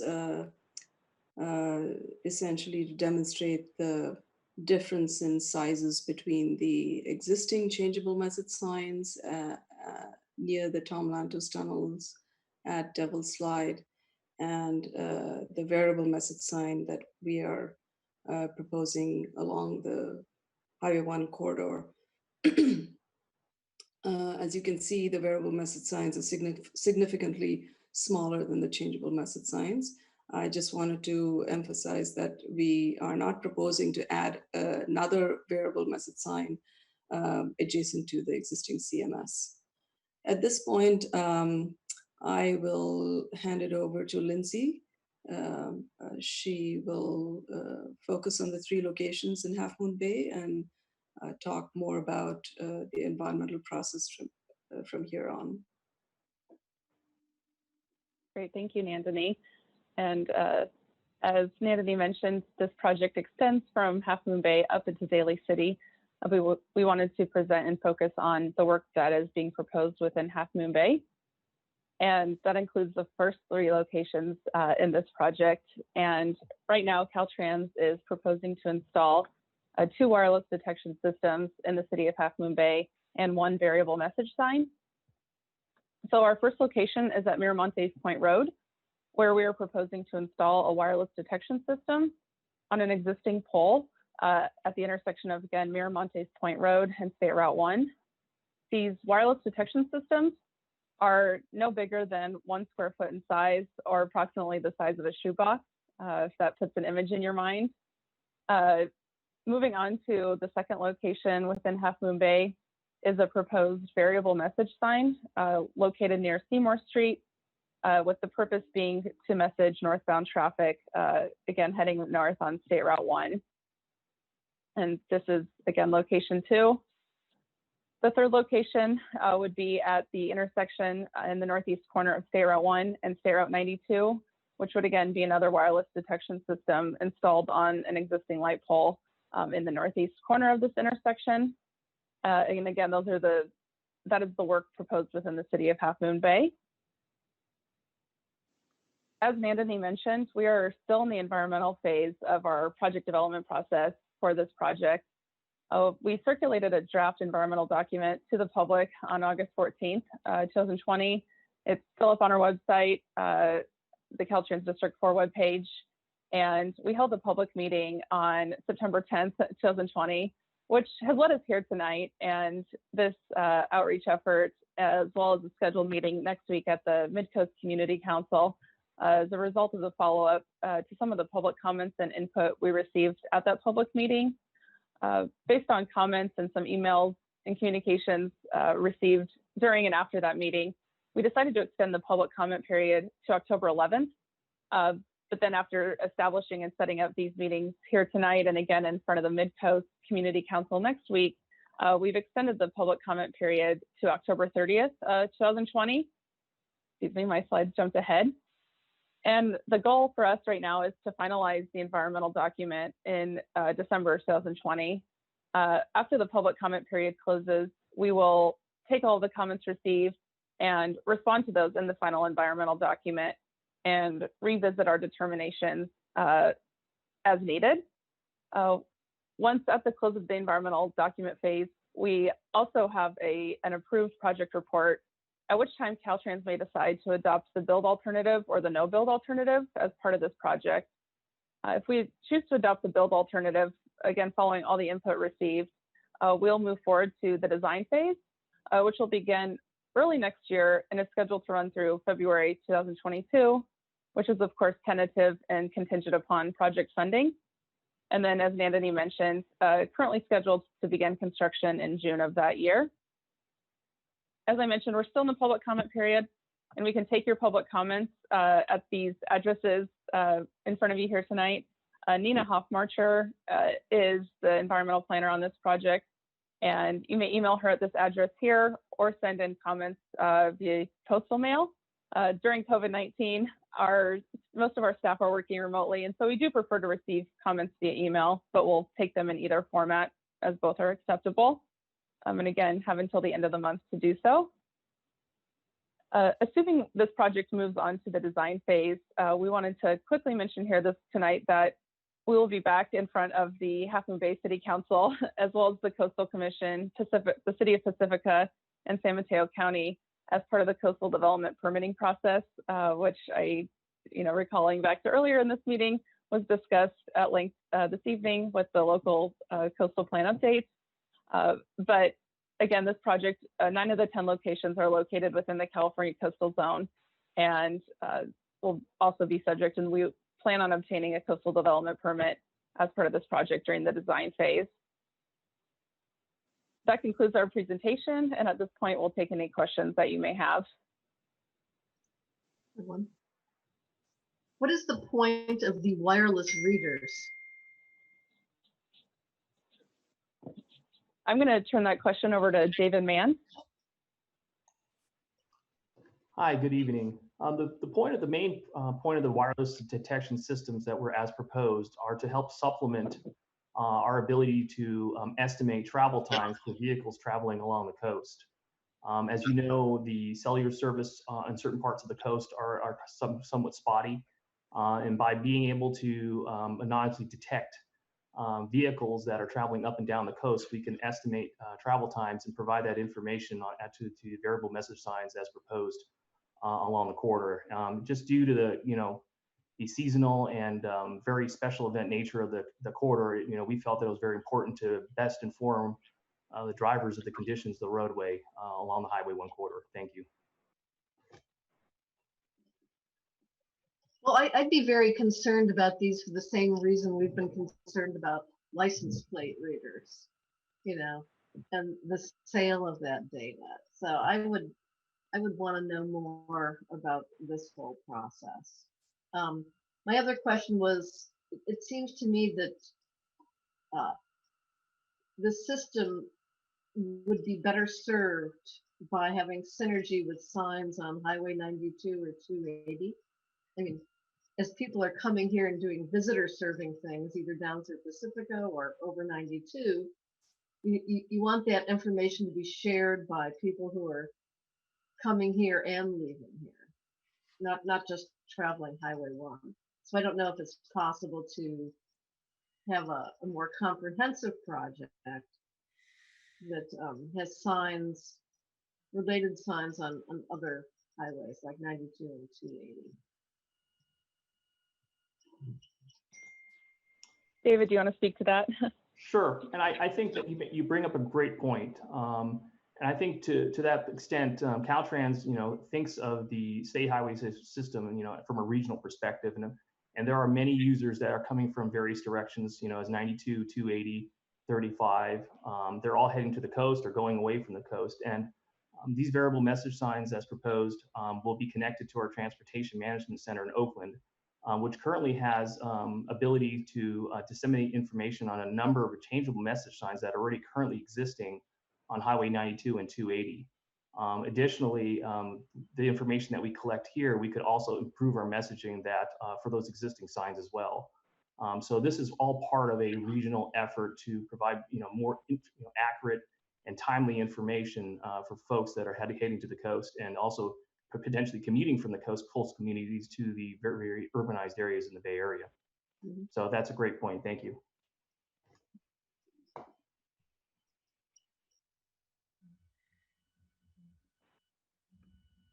Well done. Are there any public comments? I'd like to hear that first before I make my comments. Please, that's fine. Let's do that.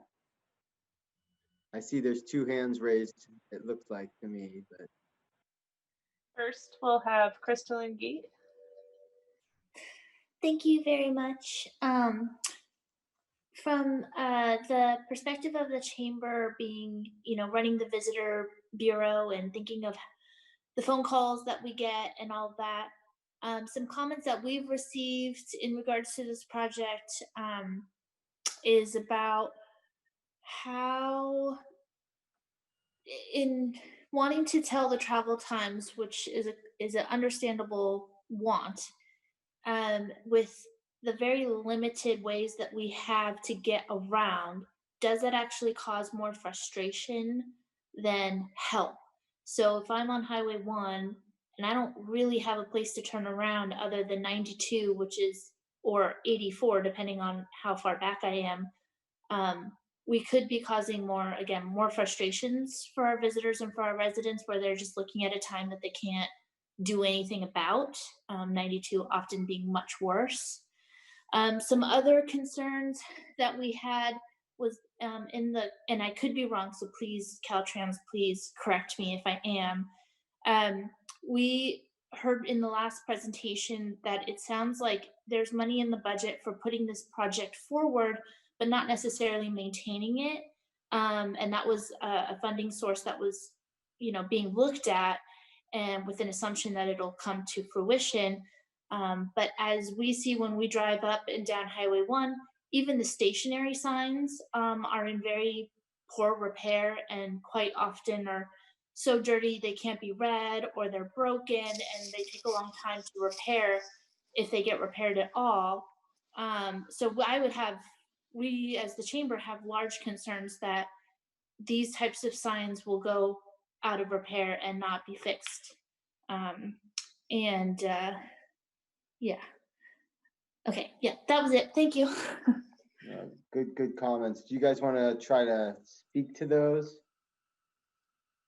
I think Mark Powers, Mark, I'll let you talk first about the question regarding does it make a difference in terms of being able to make a decision? Do these signs matter? Yeah, this is Mark Powers. The way that this effort got started was about 3 years ago. There was a project on Highway 50 leading up to the ski slopes, in which time there was a lot of demand going up to the ski slopes and then coming back towards Sacramento. They had some existing changeable message signs along Highway 50, and they thought that they could put in some Bluetooth readers every so often to determine travel times and then post those to the changeable message signs. The thinking was opposite of the point that was just made, that people would want to know how long it would take them to get someplace rather than stew in frustration. And for the particular location of the ski slopes, um, if motorists knew that it was going to take them a while to get back to the Sacramento or the Bay Area, that they may choose to stay in the local area and patronize the local economy. That was the thinking of the original project. And from there, our headquarters said, well, let's do a statewide effort in recreational areas to do these types of travel time projects. And that's how this effort got rolling. It was to give drivers expectations of um, how long they may be sitting in traffic. And for the particular Highway 1 corridor, when you have this influx on the weekends during the summer or in the month of October leading up to the Pumpkin Festival, drivers would want to know how long it's going to take them, how long they're going to be staying in traffic when they're in congestion and not um, moving very fast. Good, I hear you. And then I think David has something to add in regards to asset management and the maintenance of the signs. Yeah, thank you. And that's a great pair of questions, council member, in terms of our concerns about the locations of signs and also how we're going to maintain them. I think Mark made a great point about, the drivers and travelers really want to know what's going on. I'd like to definitely add and point out that these signs are not merely just for travel times. I think we've emphasized multiple times that emergency incident management is very important. I think in the last couple of years, we've had a couple instances where the tunnel was not available, the Tom Lantos tunnels, and these signs would be used to notify drivers of that. I do certainly understand that there are very limited opportunities to turn around, but the more folks that we can go take alternate routes away from main conventional highway or Highway 1 closures, the better for emergency first responders and other special events. Just secondly, on to the asset management question and maintenance, and you're certainly correct that it is definitely a challenge to maintain the state highway system. I would like to point out in general that the Caltrans has moved towards a fix it first and asset management policy. That was one of the big efforts as part of the Senate Bill 1 that was recently passed, is that a lot of infusion of funds have been dedicated to the maintenance of our existing infrastructures. Roadway pavement is one of them. And these electronic signs that we're proposing, these VMS signs, are actually a core asset now, and that in future years, we will have dedicated funds to make sure that they are repaired in a timely fashion. And also, they don't reach their end of life as technology changes. We will also replace them. In regards to traffic signs and other items, Caltrans is embarking on a large statewide effort to better understand our inventory. We're using new technologies to identify our assets in the field and hopefully identify them for quicker repair. So we do appreciate the feedback, and any feedback to Caltrans in terms of what areas of need, we'll certainly pass that on to our fellow maintenance staff. Thank you. And David, while you're there, can you quickly just reiterate or address the concerns regarding data security and privacy with the wireless detection system? Sure. Yeah, I think it's a great misnomer. The wireless detection system does not collect any personal identifying information.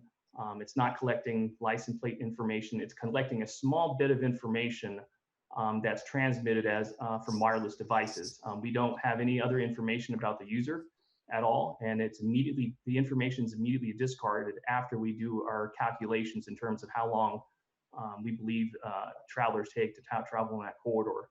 So it is not anything in terms of identification, and the information is not stored, and we're not able to track individual users. This technology is very similar to what's already out there right now. We have a lot of video detection cameras on the state highway systems that just detect vehicles, and we can know, based on what type of vehicle it is, how long it takes to drive on the roadway. We're just using some newer versions of that technology. So when we do go to design, we'll be very cognizant of that, and we'll be working with our partners to make sure that our information is secure. And once again, we don't sell information. We are not an information provider to anybody. Thank you.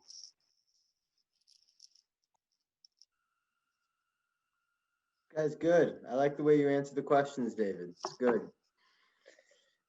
This guy's on point. All right, what other questions do we have? Let's go through. We got Mayor Eisen, yeah. we do still have more public comments. Yeah. Let's go through it. Kimberly Williams, go ahead. Hi. For this, I'd like to put on my personal hat as a resident, not representing Surfrider, and just say that I attended the MCC meeting at the last presentation along with Kristen and Harvey, and it was a very informative meeting, and the presentation was great, but there were many concerns raised at that September 10th meeting regarding the signage and the types of signs and locations. And these comments included that there was no recognition of the rural area and character, and that the signs proposed are urban solutions, mostly for urban corridors. There was questions about light pollution. Yeah. There were concerns about long-term maintenance, as Kristlyn raised. And it was mentioned that there are already signs at the Lantos Tunnel, and that we would best be served by those signs there and a sign at the bottom of 92 before people actually get on 92 en route to Highway 1. And that it really doesn't make sense to have them here, because yes, it would cause more frustration, because once you're on the road where these signs would be, there would be nowhere to turn around. One of the signs is strategically placed in front of an agricultural area where birders commonly are bird watching. And also questions were raised about whether the designers and the engineers actually know this area well, and whether they've designed these remotely without even spending time here. So that these solutions are kind of a plug and play solution that don't necessarily work for the rural character of the coast side. And then lastly, I would say that Caltrans doesn't have a good record of maintenance and damaging the roadside. There's plenty of ugly Caltrans pullouts all over the area in San Mateo County. They don't show care in keeping the roadside land healthy and attractive, and these places often become degraded and become places where people pull over and throw trash. So those are the concerns that were raised. Some of them were concerns I raised, some of them were concerns raised by others. And I just wanted to share that with all of you. Thank you. Good, thank you, Kimberly. Jimmy? Thank you very much. Can you see me as well as hear me, or just see me? Oh, we can just hear you, but it's you could probably have had better off that with way. it. Okay, so thanks again for the chance to address you, member of the Planning Commission, but addressing you as an individual tonight again. I, for one, value the information. We've been talking a lot about congestion as part of our local coastal plan update. And part of that is knowing when we are at capacity on our roadways. So I think it's worthwhile for that information to be available to drivers who are making a decision about whether they want to make the trip. I think the prior speaker's point about having that information available at a time when they haven't already committed to a decision, that they haven't already irrevocably allocated the next however long in order to make the trip to Half Moon Bay, is the only time that it's really material for them to have that information. I think that it can be published via ways other than signs, but signs are certainly valuable for people, especially people who are driving alone who shouldn't be looking at their cell phones. I would respectfully suggest that the sensors and the signs are not naturally co-located. You need the sensors to detect where the traffic activity is, being able to measure the start and stop of traffic activity. The information about what people need to make decisions needs to occur far before that information is available.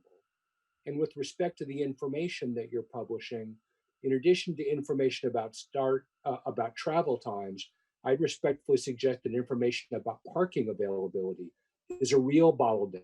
Being able to make a trip to Half Moon Bay involves having the time to get there, know that you're going to be able to find a parking place, particularly the beach access parking.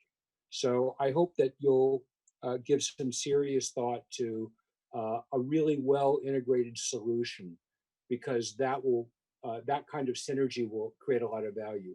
Lastly, I just want to point out that there is the potential for a unique identifier on a cell phone to be list matched with other information without your intention. I'm not suggesting anything sinister here, but it's really creepy for people who pay attention to that. And it would make sense to have some kind of, right when the information is acquired, to have some kind of anonymizer that clearly, matches away the ability for that to be unique, a mapping that can't be reversed, that could be repeated. So it's a kind of a hash that goes one way only, that could address the kind of security concerns that I appreciate your representations are sincere, but there are good guys out there like you, and there are bad guys out there, and they're really smart. Thanks for listening. Thanks, Jimmy. Virginia? Hold on. I'm moving. I'm tired. Okay, Virginia, go ahead. Okay, can you hear me? Yes. Okay. My comment, Jimmy stole some of my thunder in terms of anonymization, but look, everybody's got Maps apps, and everybody looks at their app, and I'm sure Highway 1 is always blaring red, but I do think the value of the signage is for emergency, real time, and even perhaps to alert people when there's an accident or an incident that maybe it's time to stop off for dinner and just hang out in Half Moon Bay for an hour or two, while the traffic clears. So those are some thoughts with respect to it. But I view it as more important for us as we're getting into this fire hazard zone, potentially earthquakes, for emergency, signage more than anything. Yeah, I can buy that. Good, thank you. Good comment. All right, bring it back to council. I would like to thank Caltrans for showing up. At the September 10th meeting, they said that they were interested in what government agencies had to say. And so you're going to hear what this representative of this government agency had to say. But understand that I'm appreciative of the fact that they're willing to listen. We heard earlier that Jill Eakes is a proponent, and we all agree that we believe that the town boulevard concept on Highway 92 and Highway 1 is important for establishing that we are really a rural community. And if you just look at that variable message sign and the barriers that go with it, in my opinion, there's no way to say that that's a town boulevard consistent with a town boulevard. It's very freeway-ish. It's very urban. It does not look coastal in any shape, manner, or form. So that's one concept that we should really emphasize. I think Kimberly said earlier, and I agree, that if you look at a lot of the Caltrans you'll see that it's not well maintained. And my guess is that after a while, these signs would stop working well and they become eyesores. So that's a second concept that makes me wary of putting that up in our city. And the other thing is the almost everybody has GPS in his or her vehicle now, and the apps, Waze, Google Maps, there are many modern ways of getting emergency information when you need it. And the 99% of the time that you don't need it, I don't think these signs are going to be that useful. So all told, I really don't think that they belong in our city. Thank you. All right, good input, Harvey. Deborah? Yeah, I agree with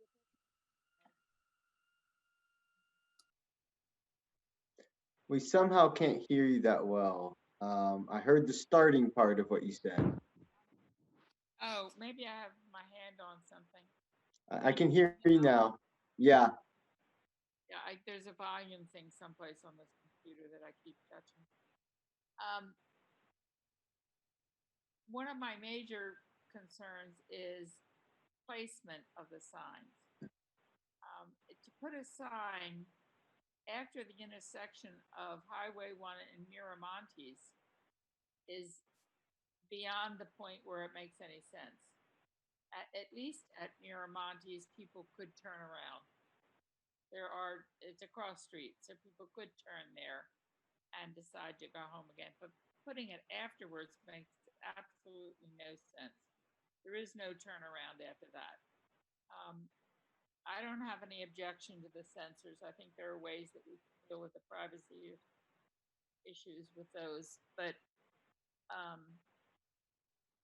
the aesthetics will come into play during the design phase, and I think that they could be made to look more rural in character. I mean, they're going to be electronic, so they're not going to be rural looking, but they could be better than the current signs that you see on the roads. So I have mixed feelings about it. As it's currently envisioned, the plan, as it's currently envisioned, I think is going to be useless. Were the signs placed better if they were placed on 92 before you get to Highway 1, when you can turn around? I'd go along with it. But otherwise, I'm not in favor of it. Very good. Harvey, Deborah. Debbie. Councilwoman Ruddick?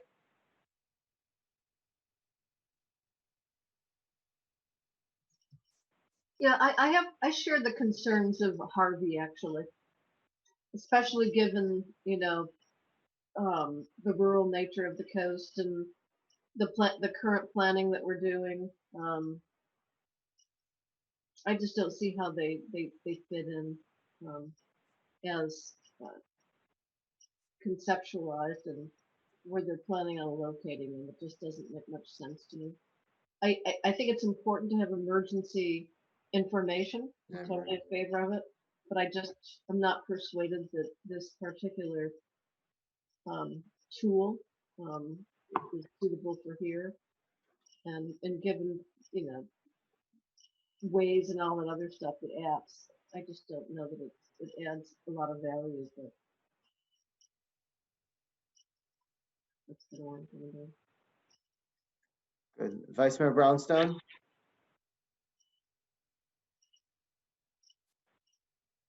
Yeah, I agree. I think with what others have said, placement, people coming in from 92 are really, that's where people are really going to want to know whether or not they should continue, a trip or not. And I could see the utility of some emergency signage. Someone made the point before, there's times where it's better that people aren't necessarily looking at the Waze on their phone. Maybe it's late at night, people are tired, having some signage around what might be ahead or an emergency can be useful. Then there's the question of whether or not those signs need to be turned on all the time.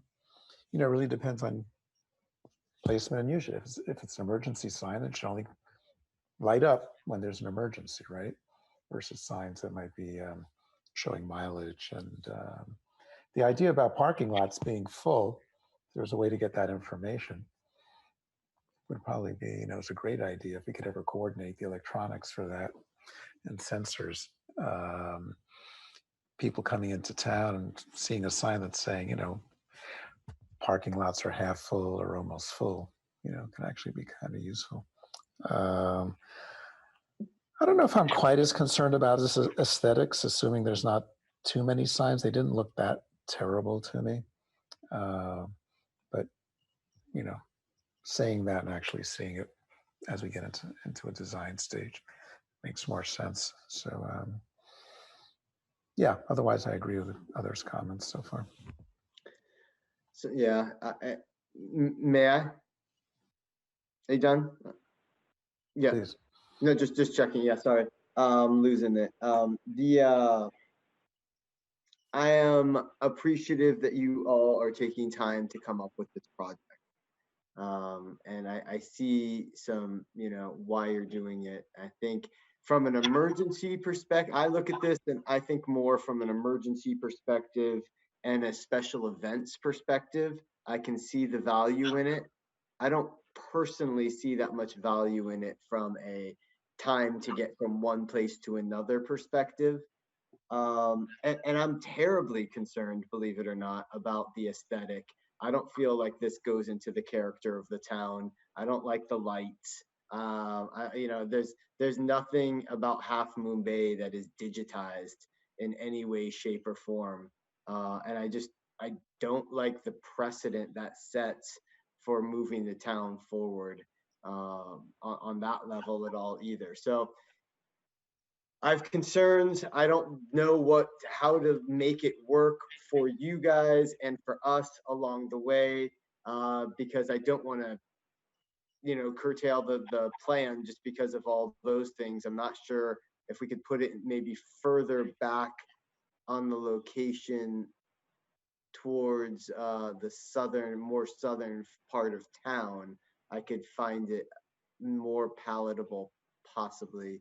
So just throwing that out there. I do not have trouble with the sensors.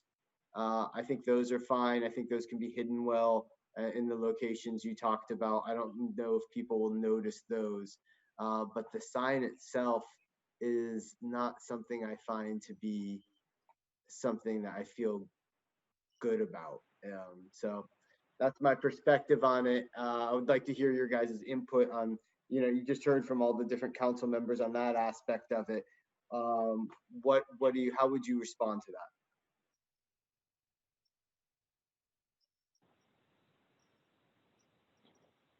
Yeah, we heard sorry, I was just going to quickly say, Mark, and heard a lot of questions, several. We will do our best to touch on all those high points. I was going to start with Mark, who has a lot of information about how we arrived at the proposed locations for the signage. Go ahead, Mark. Yeah, I want to address this sign specifically in front of the Ford dealership or almost in front of it. Yeah. This is the third location that we looked at. The first location was in front of Cameron's, and they ran into environmental issues. So they said, okay, let's look in front of the Caltrans maintenance facility. They ran into environmental issues. This location just south of Seymour was the third location. And one of the things that it has going for it is when you do incident management, if there's a problem with Tom Lantos tunnels or the city of Pacifica, the Route 92 is a choice for people to head back into the peninsula.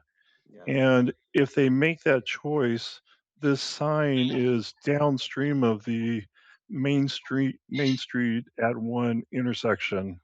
So if motorists want to take 92, it's too late for them to take Main Street. They would have to continue on one and then make that right onto 92. So from that perspective of incident management, if they chose to take 92 into the peninsula, it would be too late for them to choose Main Street. They would have to go all the way down to the intersection and make that right. And I mean, because there are crossroads that get you up to Main Street very easily after that location. True. Just pointing that out, obviously, like you could make the next right turn and go up to Main Street, because I mean, everybody's got ways and all the, you know, it's one of our problems. But to tell you the truth, if you're here on the weekends, nobody's moving, period, at those locations. I mean, there's zero movement. The traffic is so heavy. Main Street's blocked up all the way past that location where you're talking about, and so is Highway 1 in terms of where the traffic backs up to. It's past. Probably say take Main Street. I'm sorry. I see you kind of jittery on the screen and hearing you kind of jittery. Oh.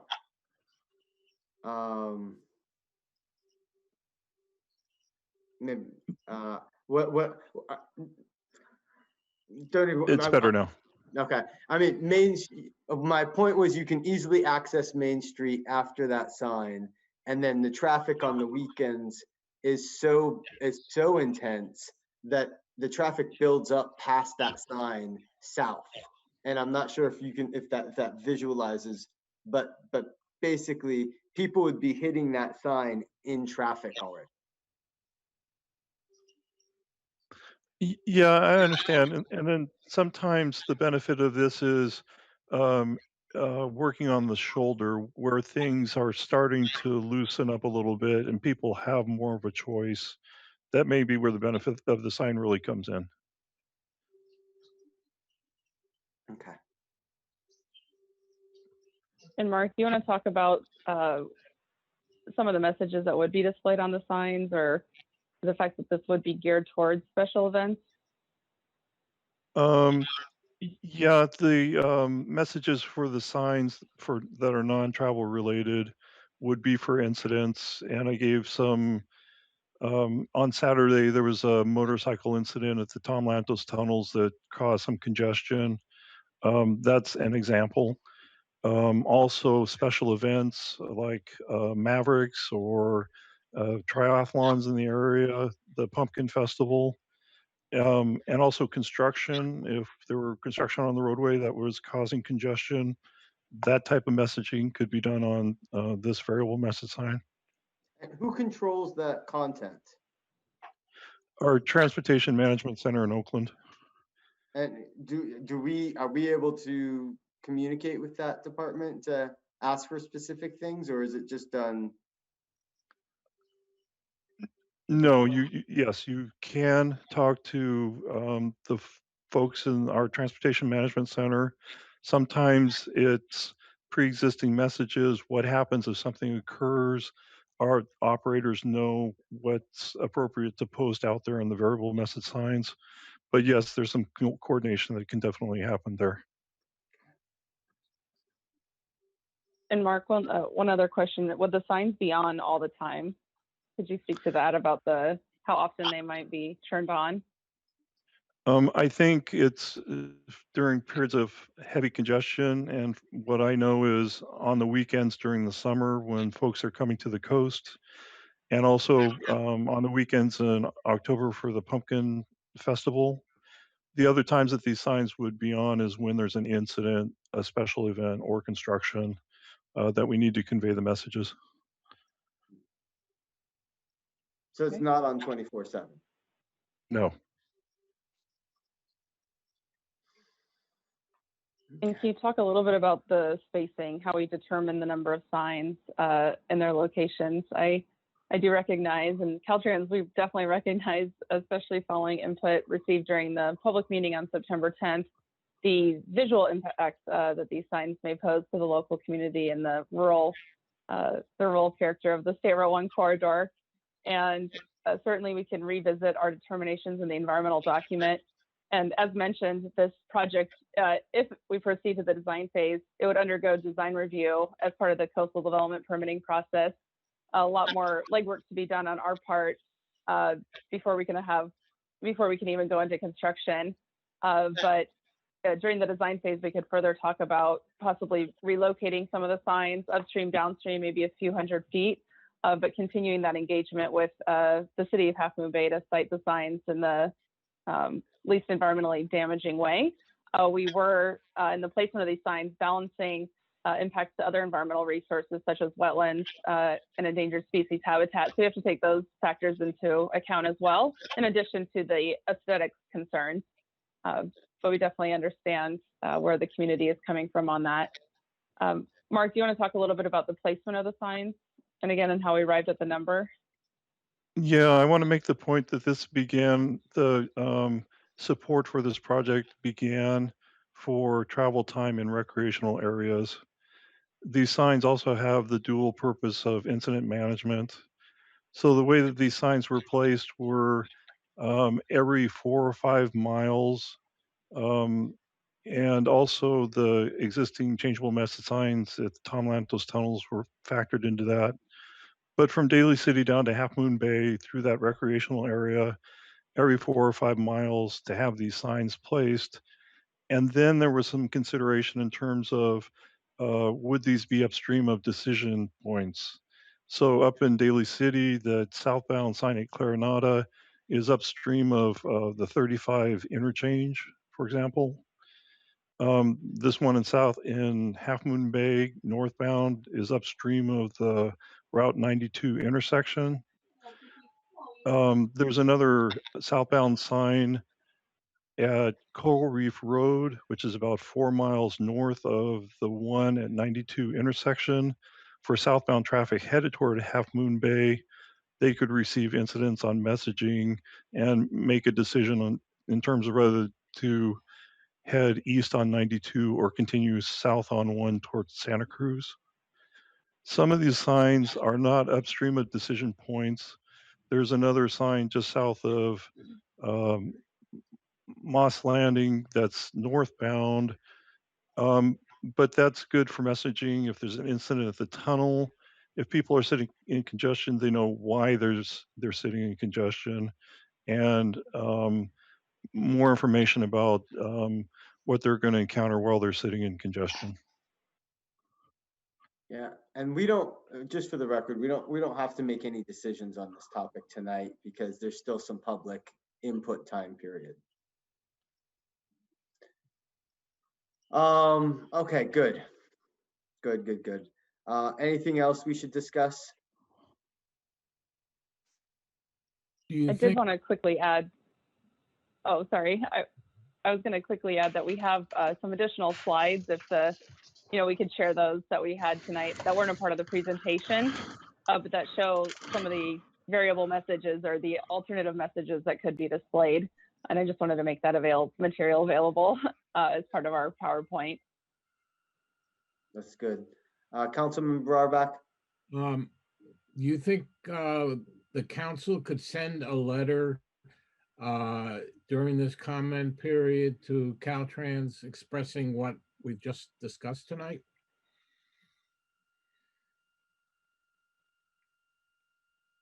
Yes, we would welcome that as part of the public comments on the in the public comment period on the draft environmental document. Absolutely. And then in the final environmental document, we would respond to all of those comments separately.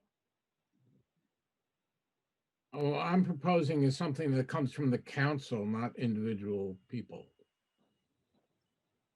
Yes, and that would be, from our perspective, that's doable. We receive letters from other regulatory agencies, for example, like the Coastal Commission or California Department of Fish and Wildlife on our environmental documents, and we would welcome one from the council as well, and it would become a part of the project file. Good. And the record on this project. Through the mayor, I think we got a lot of feedback tonight from this item. Staff can certainly put together a letter. We can work with Bob's office on finalizing that on behalf of the council based on the conversation tonight. Thank you.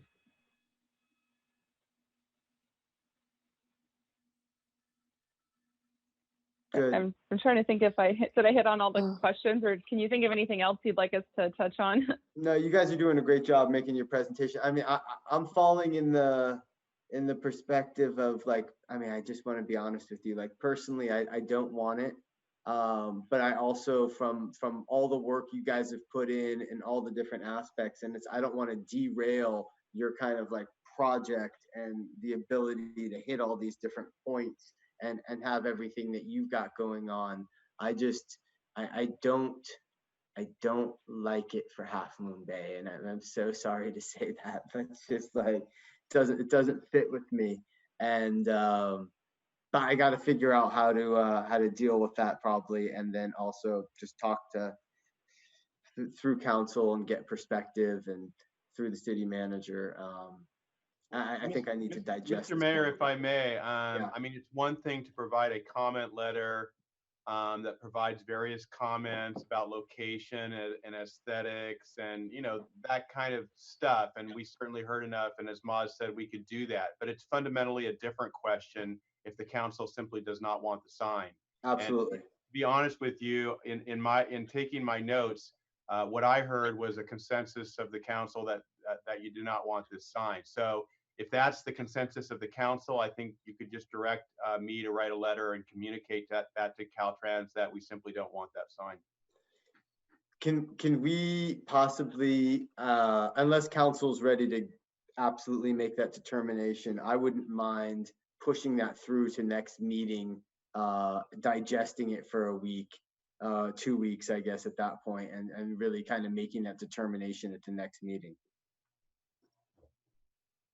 Is that, yeah, Debbie, please help me out. I'm prepared to just say we don't want them tonight.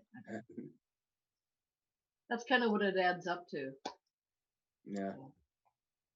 I move that we direct staff to write a letter to Caltrans saying that Half Moon Bay City Council does not want the sign, the variable message sign in Half Moon Bay. We have a second? Yeah, Debbie Ruddock's got the second. Second. Oh, okay. Jessica, we do the honors? Yeah, Councilmember Penrose, Yes. Councilmember Reddick, Yes. Councilmember Rohrbeck, Yes. Vice Mayor Brownstone, Yes. Mayor Eisen.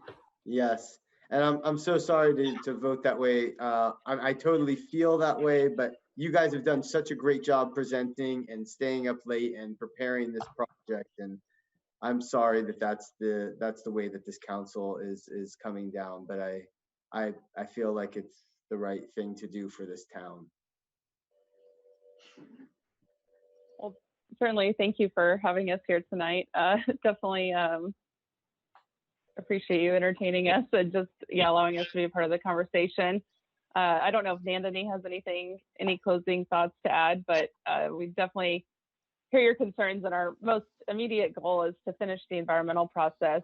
And at this point, we need to finalize the environmental document, and then that'll lead us to determine what comes next for this project and whether we'll construct all or part of it based on the input received. And like I said earlier, if we were to continue forward with this project, we would be subject to the coastal permitting process in 3 separate jurisdictions.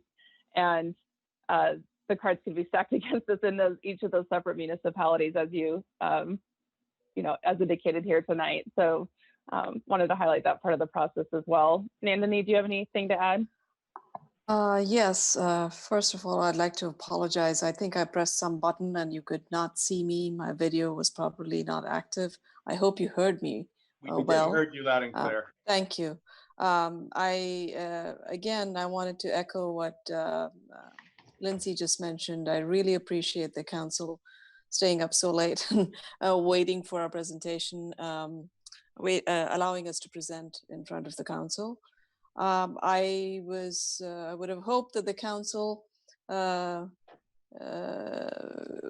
could have worked with us to modify locations and possibly support this small but very important project for us.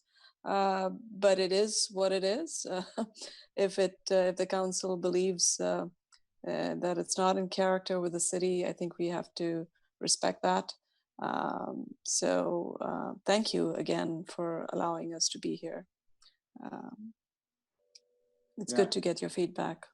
No, thanks for presenting and also creating the project. I really, it's hard for me when people put so much time and energy into, yeah, it's just, I appreciate the work you've done. Thank you. Thank Thank you. you, Maz, Yeah, as thank well you. for working with Yeah, us. thanks, Maz.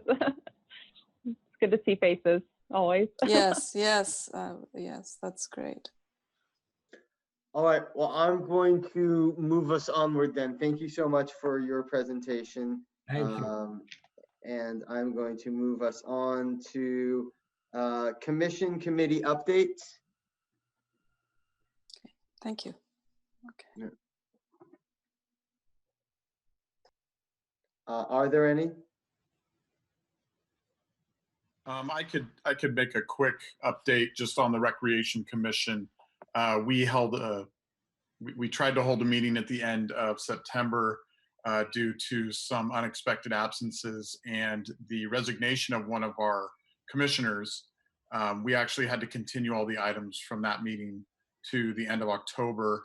The main focus for that meeting, and will be the main focus for October, is a presentation from senior co-siders, which is a continuation of a discussion that we've been having about how to better support seniors that are probably experiencing isolation and loneliness during COVID.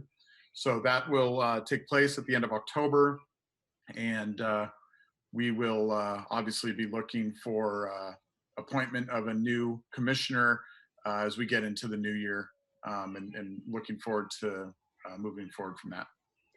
Can I ask that you guys see if you can take on what to do with the you know, there is such a growing concern in Half Moon Bay with parents, which is interesting because I'm not having this trouble with my children. We're exercising like crazy right now. But there is definitely, there are parents that do not interact with their kids per se in an exercising way. And there's just a sense right now that a lot of kids are not being as active as they used to be. And any way that we can assist from a Parks and Rec perspective, I think would be a great just topic of conversation.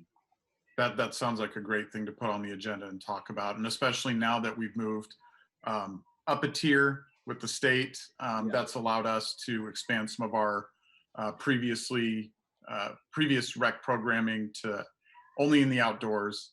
But I know our rec staff are eager to continue to bring more things online in a safe way. So that sounds like a great topic to add to our agenda. Thank you.